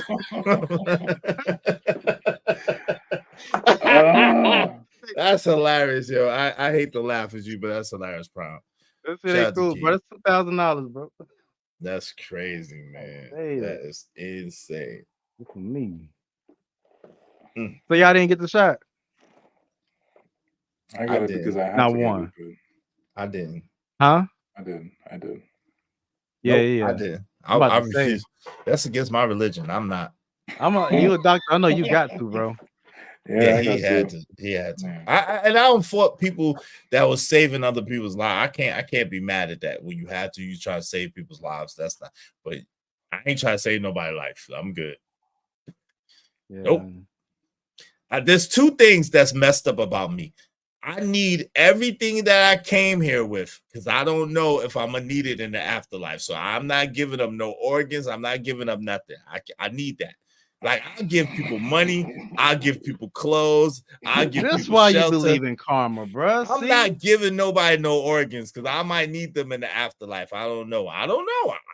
You don't know either. How do you know that? I don't know. Well, if I give up a kidney, I need my kidney in the afterlife. How do you do that? Have you ever been to the afterlife? You went No, there? I haven't. I don't know. I haven't been there. It's He probably ain't had one in his prior life. That's why he No, I'm saying what if the entry is like, yo, you need 2 kidneys to get in? Like, I need that. I don't know. I need everything that I came here with. Life would be a kitchen. Yo, bro, everything I came here with, I need to take it 2 with healthy me. kidneys. No, Yeah, I need that. The liver. I need that. I don't know. So I'm not doing that, and it's against my All right, so let religion me ask. to do all Okay. these shots. Here's the curveball. Here's the like curveball. shots. Here's the curveball. God forbid, knock wood, knocking something woody. God forbid, your son comes down with type 1 diabetes, right? Knocks out both of his kidneys. He is now on dialysis, and he needs a kidney transplant, and you're the only match. What you gonna tell God then? Exactly. You won't show up with 2 kidneys then. I don't know. I think God will understand that one because I gave it up for someone else. I think God would understand that one. You see what I mean? God would understand that one. Yeah. Okay. God forbid. Okay. I think God would understand that one. The other one. I don't think he'll understand. Because people just be snatching people's stuff now. All of a sudden, you got look they see you now for real. They see you with that thing on your thing, and they're like, oh, word, yeah. They just snatch your stuff early, like they just be taking stuff early. You know what I'm saying? I don't need you to take stuff early. I need that. You wake up in an alley somewhere with stitches. Yeah, like yo. What is wrong with you? Like Repo, what's that movie? And that's the government, right? That's Repo. What's that Hey, movie? that's the Repo? government doing it, right? I don't know who this. I'm on my channel. I don't know who doing it. The government Somebody was doing it. Somebody was doing it. It's not even funny. It's true. Wow. And the movie, what's the movie? Repo, when they was taking people. Repo Man. Yeah, that was crazy. Oh yeah, that was crazy. Yeah. I didn't say that. That's how rumors get started. Plain Jane the baddie. See how you? That's She how don't rumors get listen, started. yo. Exactly. You wouldn't give your son a kidney. That is whatever she said. And you are Unspeakable. You're the only only match. I didn't say that. I said that I would, and God would understand, is what I said. But hey, make up your own See, narrative. the women who don't wear makeup, they don't know how to read. Apparently. They don't know how to listen, right? They need more Well, makeup listen. for listening better. Well, no, actually, that goes against your saying. The makeup, she wears makeup, so the makeup clogged her hearing. She had too much makeup on it, clogged it. It affected her hearing. All right, you got me. She says she wears makeup, so that's you got me. You got me. She says she's the no, that's not her. That's not her. I'm sorry. Plain Jane, she's just saying she's Plain Jane a baddie, but there's another young lady who comes in. Look at her name, Plain Jane a baddie. You can't be a Plain Jane and be a baddie at the same time. Well, apparently she can. Apparently she can. One rare you gotta be breed, fine like as you gotta be one fine of New as York frog hair. chicks. You gotta be super fine. You gotta be fine Miami. as frog hair, man. You gotta be like, yo, Maybelline is a lie. It is. She said you were mumbling when you answered. You need to stop your storytelling. I don't mumble. Maybelline is a lie. Yes, it is. It's from the devil. It's from the devil. So, Prime, did you change your mind? You changed your mind about getting your girl booty surgery, or are you still gonna do it? What nigga is gonna be even safer and cheaper? He's gonna do by the time we're 40. Oh, look, you gotta get it for her when she's 40. Yeah. What? Whatever. I don't give a fuck. Oh my god. Mine. Bruh. If you wait all that time, you might as well leave it alone. 3 titties on it if I want to. You gotta put another extra. What for what? What type of Star Wars stuff are you on? Are you mine? I married it. It's mine. It's yours. Okay, you married her, so she's yours. Does she see the same thing? Extra body parts. So you try to put extra body parts. I'm just playing. I think it's time to end the show. Oh, wait, hold on. Someone's coming in the back. No, Key Renee came back. So what's up, Key Renee? What happened? Hello? It's silent now. She changed it. She heard fixed 3 titties. battery. Yo, yeah, we can hear you now. Go ahead. All right, my bad. I was changing from the Bluetooth to the regular phone. My bad. Okay, no problem. Did you come up because Prime said he could put 3 titties on his girl? Is that why you came up?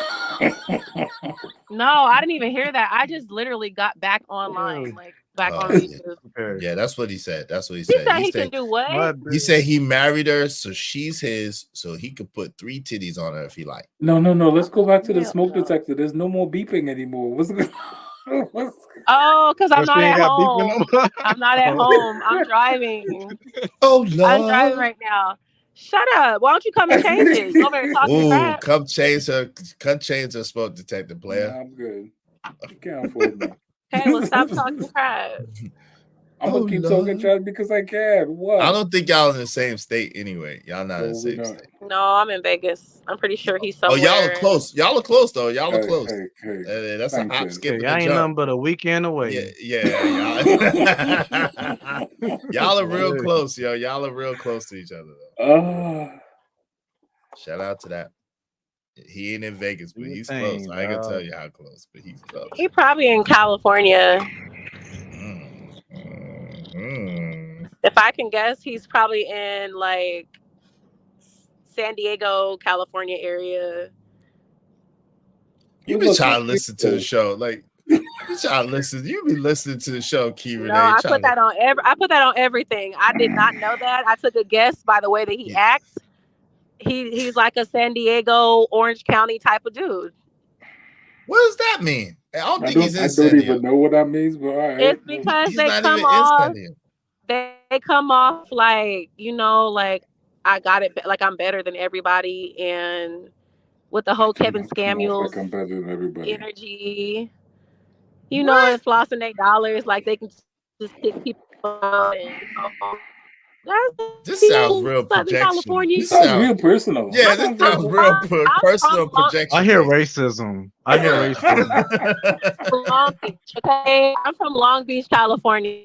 Just beach, and I'm moving back within the next month. So I know sure your name how. isn't Karen? You sure you not a Wait. So Karen? you moving back? Why are you moving back to Long Beach? If you don't like it so much, why are you moving back to Long? Wait, you Lord, breaking up okay, so really you bad. ready for the story? Lord. Oh Lord, is it gonna be really long? Sorry. Can you hear me? Yeah, we can hear you now. Go ahead. Story short, okay? And she pulling a truck of Yale, yo. Lord, I'm very transparent, but I don't know if I'm too this transparent. Let's just say this, okay? I was engaged, ready to get married, and the man that I was marrying lives in Vegas. So I moved and got a house out here, and it didn't work out. So now I'm moving back home to where I own my house at in California. So, okay, make a wow. long story I'm short. sorry to hear that. I'm Yeah. sorry to hear that. Yeah, that's okay. Well, hey, listen, Oh. Crown is ready when you've healed from that. Crown will be waiting for you. Shut up! Don't be doing that. No, I mean, yeah, Crown. Yeah. what you I don't need know about who 3 can. weeks? I don't know who can deal with Crown. Like Crown. I thought you was gonna say I don't know who could deal with me. What you mean? Who could No, deal with listen. Crown is like one of them dudes where you gotta like jump on one leg and bark like a dog just to please him and do whatever he says. Nobody got time for that. You think he's Prince Hakeem? Yes. No, he Zamunda? works. He's not Prince Hakeem. He Arsenio Hall. What? He works. He's Simi? He's Simi. He's Simi? Oh Lord. Yeah. Oh Lord. No, well, that chick from Coming to America was bad though. She was badder than the chickie ended up marrying. Yeah, Vanessa.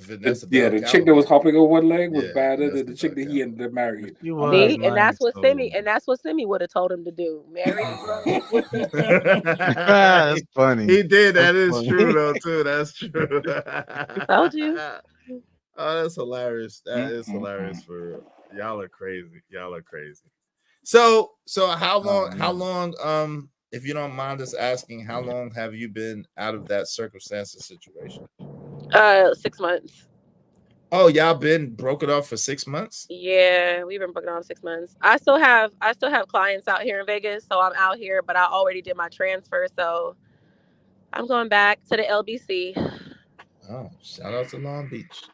I'm sure they'll be glad to have you back. Yeah, they will. All my family's out. Shout out to Long Beach. Okay, cool. Shout out to that, man. Shout out to Cali, all my folks in Cali. Y'all be safe out there. Maybe it's time to leave Cali. Cali been having some weird, you trying to leave Cali, Crown? Because it's been having a lot of weird stuff go all out in Cali, man. No, like I'm good. Weather stuff and all that. You know what I'm saying? Tsunamis and floods. I'm good. I love wildfires. You love Cali? Word. Would you ever move No back more to Brooklyn? winters. What? Yo, never. Brooklyn. I love Brooklyn, so that don't get me wrong, but I hate black ice. Yeah. Wait, but was I right? Wait, but was I right? Does Crown live in San Diego, California? No. He live in California. You hate what, bro? Yes, they live in California. He lives in California. Hey, I Crown, know what he live you in hate? Cali. He lives Black like ice. and by the ocean, huh? Why you laughing, Brian? Because you slipped on black ice? Yo, say it again right quick, just one more time.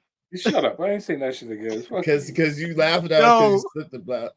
Yeah, Cali. Nah, it ain't because of that. It's because of it's a little inside joke. You ever watch Key and Peele? Which episode? I watched them before. Yeah, the one where they like on a they have like a little news thing about the weather, and it's like, yeah, you gotta be careful with black ice. But they talking about they like playing the words black guys and shit like that.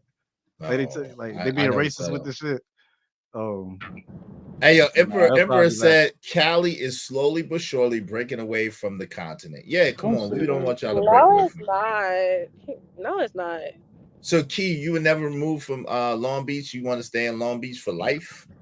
For life? Well, that's where I own my home. So like it's always home for me. I'm always gonna go back to visit. My family's all out there. But as far as like moving abroad, I've already moved to Vegas. I'm open. I'm Aquarius. Like we go where we want to go.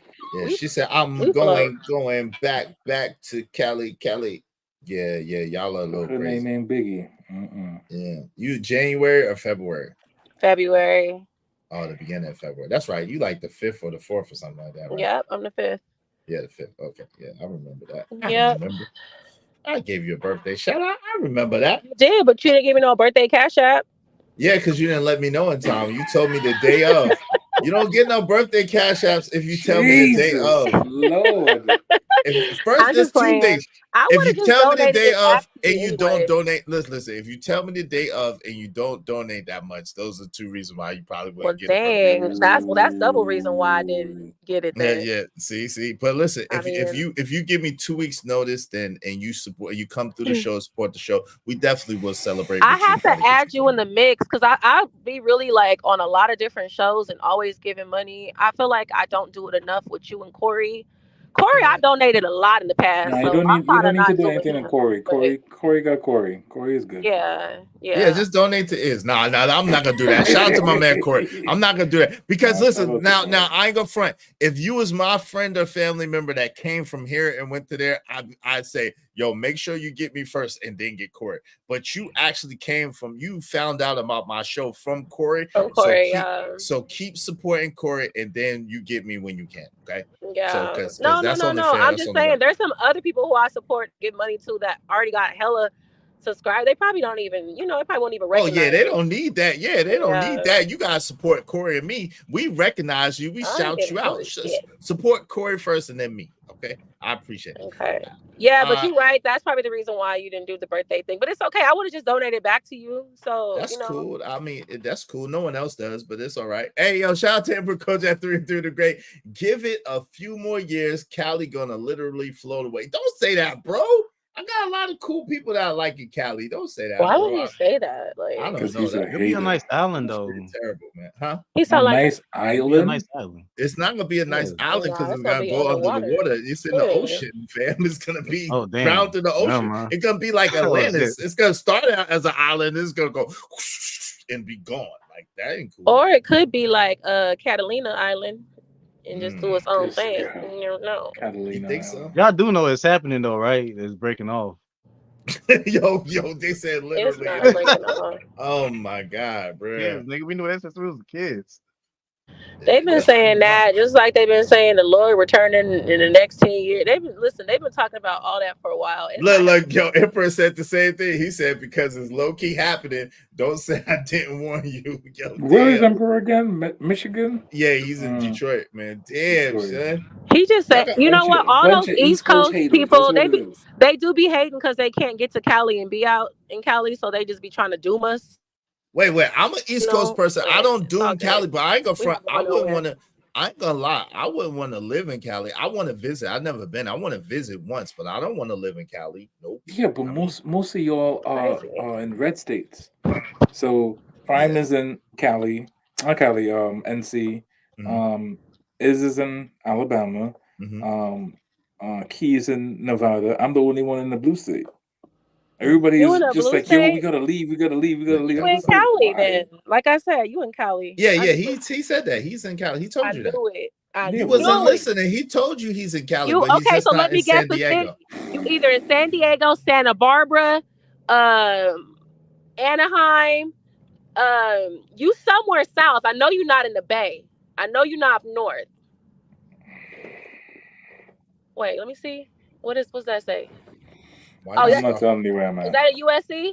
Why you stalking? No, it's not. Why you stalking? Why you stalking? What's You that? I naming can't too even many see different names. it. What you gotta looking make for? it. You gotta make his picture bigger. That's San Francisco. Come on, that's you in the Bay Area? Look. I'm not saying. Why are you trying to dox him? That's kind of like doxing. Don't do that. If he didn't tell you, don't worry about it. Hey, ooh, it's dinner time. I'm about to. I don't know. Y'all want to talk while I eat? What y'all got to do? I'm about to eat. You see this? This is some of y'all might never. From scratch? Oh shit! Thank you. I can't even see it. Show it. Oh, you can't see? You want to see it again? Yeah. Thanksgiving, player. It's Easter. You got mac Thanksgiving. Oh, mac and I'm cheese. about to eat. What? Easter meals be the same as Thanksgiving. Hey, glory be to God. Thank you, Lord. Hey, look, thank you, Lord. Wifer. Hey, she wifey already. Hey, B Love said, Crown Heights, what kind of doctor are you? Dr. Mind Your Own Business. Nah, I'm He not one of saying them. YouTube is too small, man. I appreciate you, B-Love, but yeah. YouTube ain't small. You just ain't trying to Yeah, give out okay. the information. I bet I can guess. As you should. It's the internet. You know what I'm saying? I bet I can guess. That- Listen, I'm good for guessing. Okay, I can also tell him what sign he is. I know that. What sign is he? Guess what sign is he? What sign is he? Okay, I'm gonna give you three. I'm gonna give you three options. Tell me if No, I'm right. no, You no, get no, one. no. You Okay, gotta do let one. me. No. I'm gonna do three, and then then he say I'm right. I'm gonna go to two, and then I'm gonna go to one. You ready? No, you get one. No, I get three. How you gonna tell me No, what I get? look, Crown, play the game. Go ahead. Let her do. I want to see this. Okay, either Play the you're game, Crown. either you're a Taurus, Hit either my you're a cash app. Taurus, either you're a Taurus, which I'm thinking you a Taurus. I'm just, either you're a Taurus, you're a you kind of emotional, a Cancer, or you're a Scorpio. Scorpio. Wow. Which one of them three? Am I right? One of the three? Yeah, I don't like the horoscope. I'm right. Look at Prime's face. Prime is just like, I'm right. And let me go ahead and tell you what you are. You're a Taurus. You're a Taurus. I hate this shit. I really do hate this shit. You Izzy, just am did I one right? shit like Am I right? You're a Taurus? yeah, I'm a Taurus. Oh my gosh. I'm going, listen, I'm going to be a whole psychic. Do you mean a psycho? You mean you're a psycho? Shut your ass, Izzy. Listen, there's no way in the world how I could look at this man, only meeting him on here like 3 times and know he from California. She just that's why you broke up. God is good. That's why exactly. you broke up. She just called herself Miss Cleo. Call me now. If I feel like it, Cleo. She said she's a psycho. No, you're wrong. She was right. He was that's why he was looking like that. She had him on Taurus from the beginning. That was hilarious. I'm trying to tell you, I'm a psychic. I know what I'm talking about. Cleo. Okay, Miss Cleo. You good. You good. So what is Ron Mack? What is Ron Mack? Ron Mack is an air sign. Ron Mack is either a Gemini or he's a Scorpio. Scorpio's not an air sign, but still, he's either a Gemini, a Scorpio, or like me, an Aquarius, because he's way out there. Wrong. What is wrong? You was wrong on all three. He a Libra? Nope. Hold on one second. He's very flashy. Like, you always got to see what he got going. That means something. That's either he a Cancer? Nope. You just been wrong. Your psychic powers are okay. all So what is he? He must be one of these old signs that just like don't matter. What sign is he? that don't matter. Yeah. He's the best sign. He's the best sign. He's the same sign I am. What, Capricorn? No, he's a Pisces. Oh, that's a sign that don't matter. You crazy as hell. That's the best sign. You ain't never seen anybody talk about Pisces. You don't never see no memes about no Everybody Pisces. talk about Pisces. Ain't nobody talking about y'all, okay? Everybody talk about Pisces. All the women that know something about something talk about Pisces men. Don't nobody talk about no damn Pisces. Who talk about the fishes? Everybody. Who? Every sign or people means something to somebody, man. So you can't just say that. Pisces don't. I don't even Pisces believe in one of this them shit. signs. I'm like, yo, you can't say that. Nah, it's just not compatible with her sign, though. But even though we the same month, it's just not compatible. Yeah, because y'all like the commercial in between the real signs. It's just like Aries. Pisces We are and the Aries. real sign. No, Pisces and Aries and what's that other sign that nobody Sagittarius. Like nobody y'all really got care about. Rihanna. Oh, Nobody really that's care why. about y'all. We like got that. everybody, yo. Yo, don't Y'all you got know that? Rihanna, that's why. Yo, hold on. Don't Ugh. you know that most of the celebrities are Pisces. Most of them are Pisces. Who? Okay, Trevor Bow Wow, Noah. Shaq. Wait. Did you say Bow Wow? Mm-hmm. You should never claim that. Sidney Go ahead. Who else? Steph Curry. Steph Curry. Sidney What's wrong with Bow Wow? Hold up, man. What's wrong with Sit down, Bow Wow? all the dopest, all the What most of the has best. Bow Wow done in the last decade, 2 decades? But Like, he what? was, He made a lot more money than most fan. than most of us. Shit, I don't know You know everybody you here, was a but Bow Wow saying fan. much. If you were a celebrity, if you were a child celebrity, that's not saying much. You already had the whole thing planned out for you as a kid. how many child celebrities actually didn't like continue on? Like, it's You know rare. you was a Bow Wow fan. You know what I'm saying? No, I wasn't. Ooh. Bow Wow, Ooh, I've always yeah. I just followed that's Bow my Wow. cousin though, so I had to damn say. It's Thanksgiving. Oh yeah. I'm 5'10". I'm always taller than. I don't do the little short guys. So Bow Wow's never been on my radar. It's Thanksgiving for real. We got the cranberry sauce.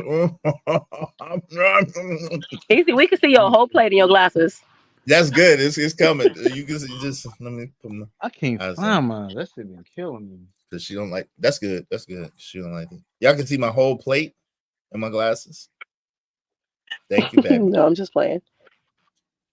Look. Okay, I'm Y'all sure everybody enjoy the holidays, man. Virgo. Oh, did you put a little bit? All that? I thought you put a lot.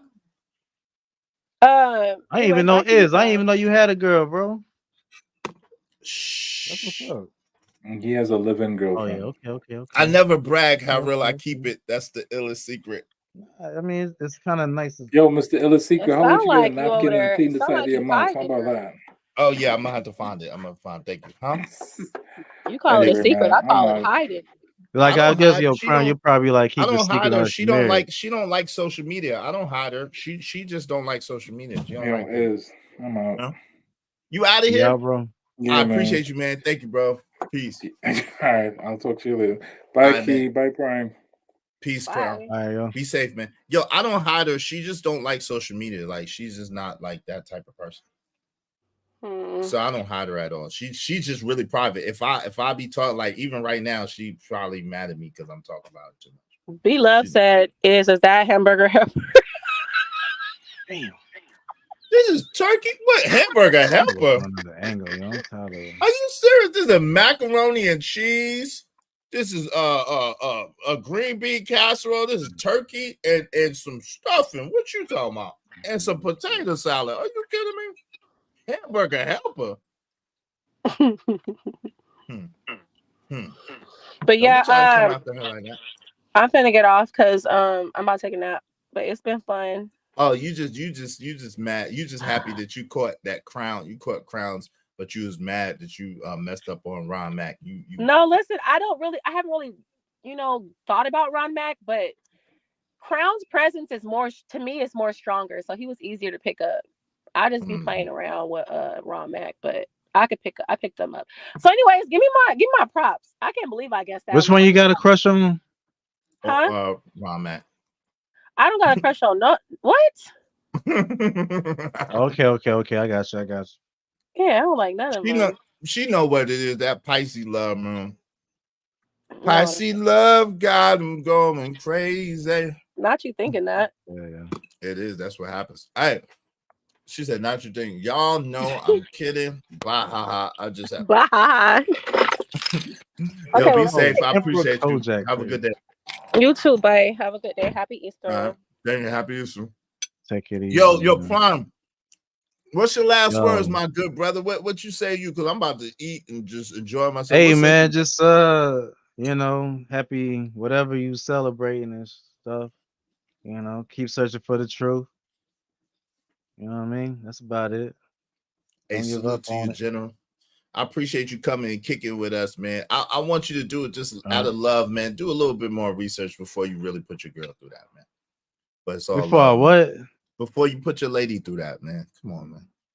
What are you talking about? We already did. She did actually. It was her. Okay. Well, y'all gonna do what y'all want to already do. did. Hey, I appreciate you, bro, coming through and kicking it with us, man. Be easy. Salute. All right. Yo, I appreciate everybody that came through today. Again, happy birthday to my guy, JD 1975. Do I got food on my mouth? Anyway, I'm about to grub, yo. I'm about to get my grub on. And nobody wants to stay. Excuse me. Shout out to my man Crown Heights Brainiac. I appreciate it. Shout out to Trucker Yell. Shout out to JD 1975. Happy birthday. Shout out to my man Stanley D. Rock the Block. Shout out to Raj Will for the dub up. Shout out to Ramelo 747. Shout out to Apple and Jade. And and Kasia Darkfire, man, and Big Dog Barker. Thank y'all so much. Shout out to the people who the super chat, which is Snuggles. Thank you for the double up. Thank you to Victor. Thank you to Shiesty Bum and B Love and my man KP for KC5 for y'all memberships for multiple months, man. I appreciate y'all. Shout out to my man Emperor Coach at 303 The Great Gaming. Make sure you check out his gaming channel, man, for real. Uncle Jeff came through and kicked it with us. Yo, shout out to Key Renee, Uncle Jeff, Crown Heights, my man Ron Mack, my man Prime. Thank y'all so much, man. We had a dope discussion, man. Salute. Y'all be good, man, and have a great day. We out, man. Happy birthday. Happy birthday to you. Happy birthday to you. Oh, happy birthday. Happy birthday to you. You've been good and so kind. You've been kind. You kept Jesus on your mind. Happy birthday to you. You better get you some cake. Happy birthday to you. You better be smiling. Happy birthday to you. Oh, happy birthday to you.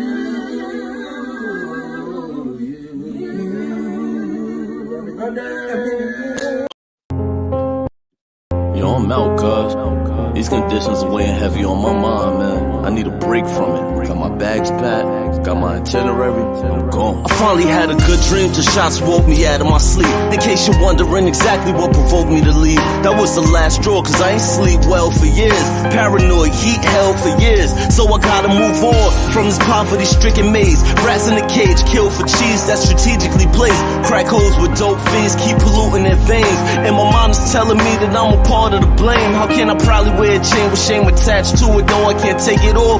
I'm attached to it like the ghetto's pain. I'm like, when did I get that foolish? That question crossed my mind as I watch the ass moving for a piece of change.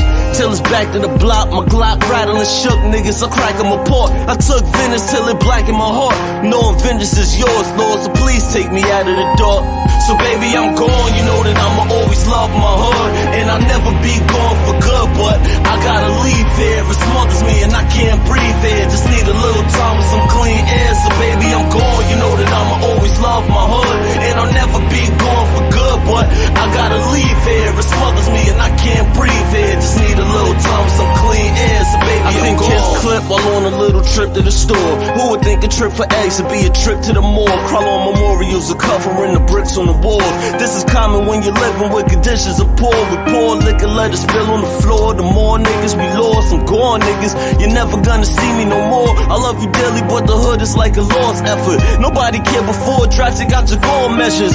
So I'm leaving forever to find a life a little more better than yours. I can't stick around to witness how far that we fall. I stood on corner, spring, summer, and fall. Went to position in the semi, of course. Any liqueur send me. I'm on a quest for more millies in my repertoire. Forgive me, but I gotta take off. I'm sick and not going from niggas to gods. Really the hood's in me, but baby, I'm gone. So baby, I'm gone. You know that I'ma always love my hood. And I'll never be gone for good, but I gotta leave here. It smothers me and I can't breathe here. Just need a little time with some clean air. So baby, I'm gone. You know that I'ma always love my hood. And I'll never be gone for good, but I gotta leave here. It smothers me and I can't breathe here. Just need a little time with some clean air. So baby, forget my bed and can't abandon my home. Though I'm impatient with our situation, I won't leave you standing alone. Stand on my shoulders if you need me, I could carry the globe. Overdoses in the hood, fiends slamming they arms. Some of us made it out the hood, good at slamming the ball. Others stand in front of cams and perform for all y'all who chose abandoning laws to make it. I wore the same shoes on the corner slinging the day shift. So I'm back, needed a vacation from the monotony of poverty blocks. I hate it, so I'm riding for my G's who play the bench on the daily spit flames until the yellow tape layers the fence. When the boys come, we don't run, we wait for them and say it's defense. Till we're finally arraigned and we're pinched, hanged and lynched with razor blades, marking down the days on the wall. But if the bell comes, baby, I'm gone. So baby, I'm gone. You know that I'ma always love my hood, and I'll never be gone for good, but I gotta leave here. It smothers me and I can't breathe.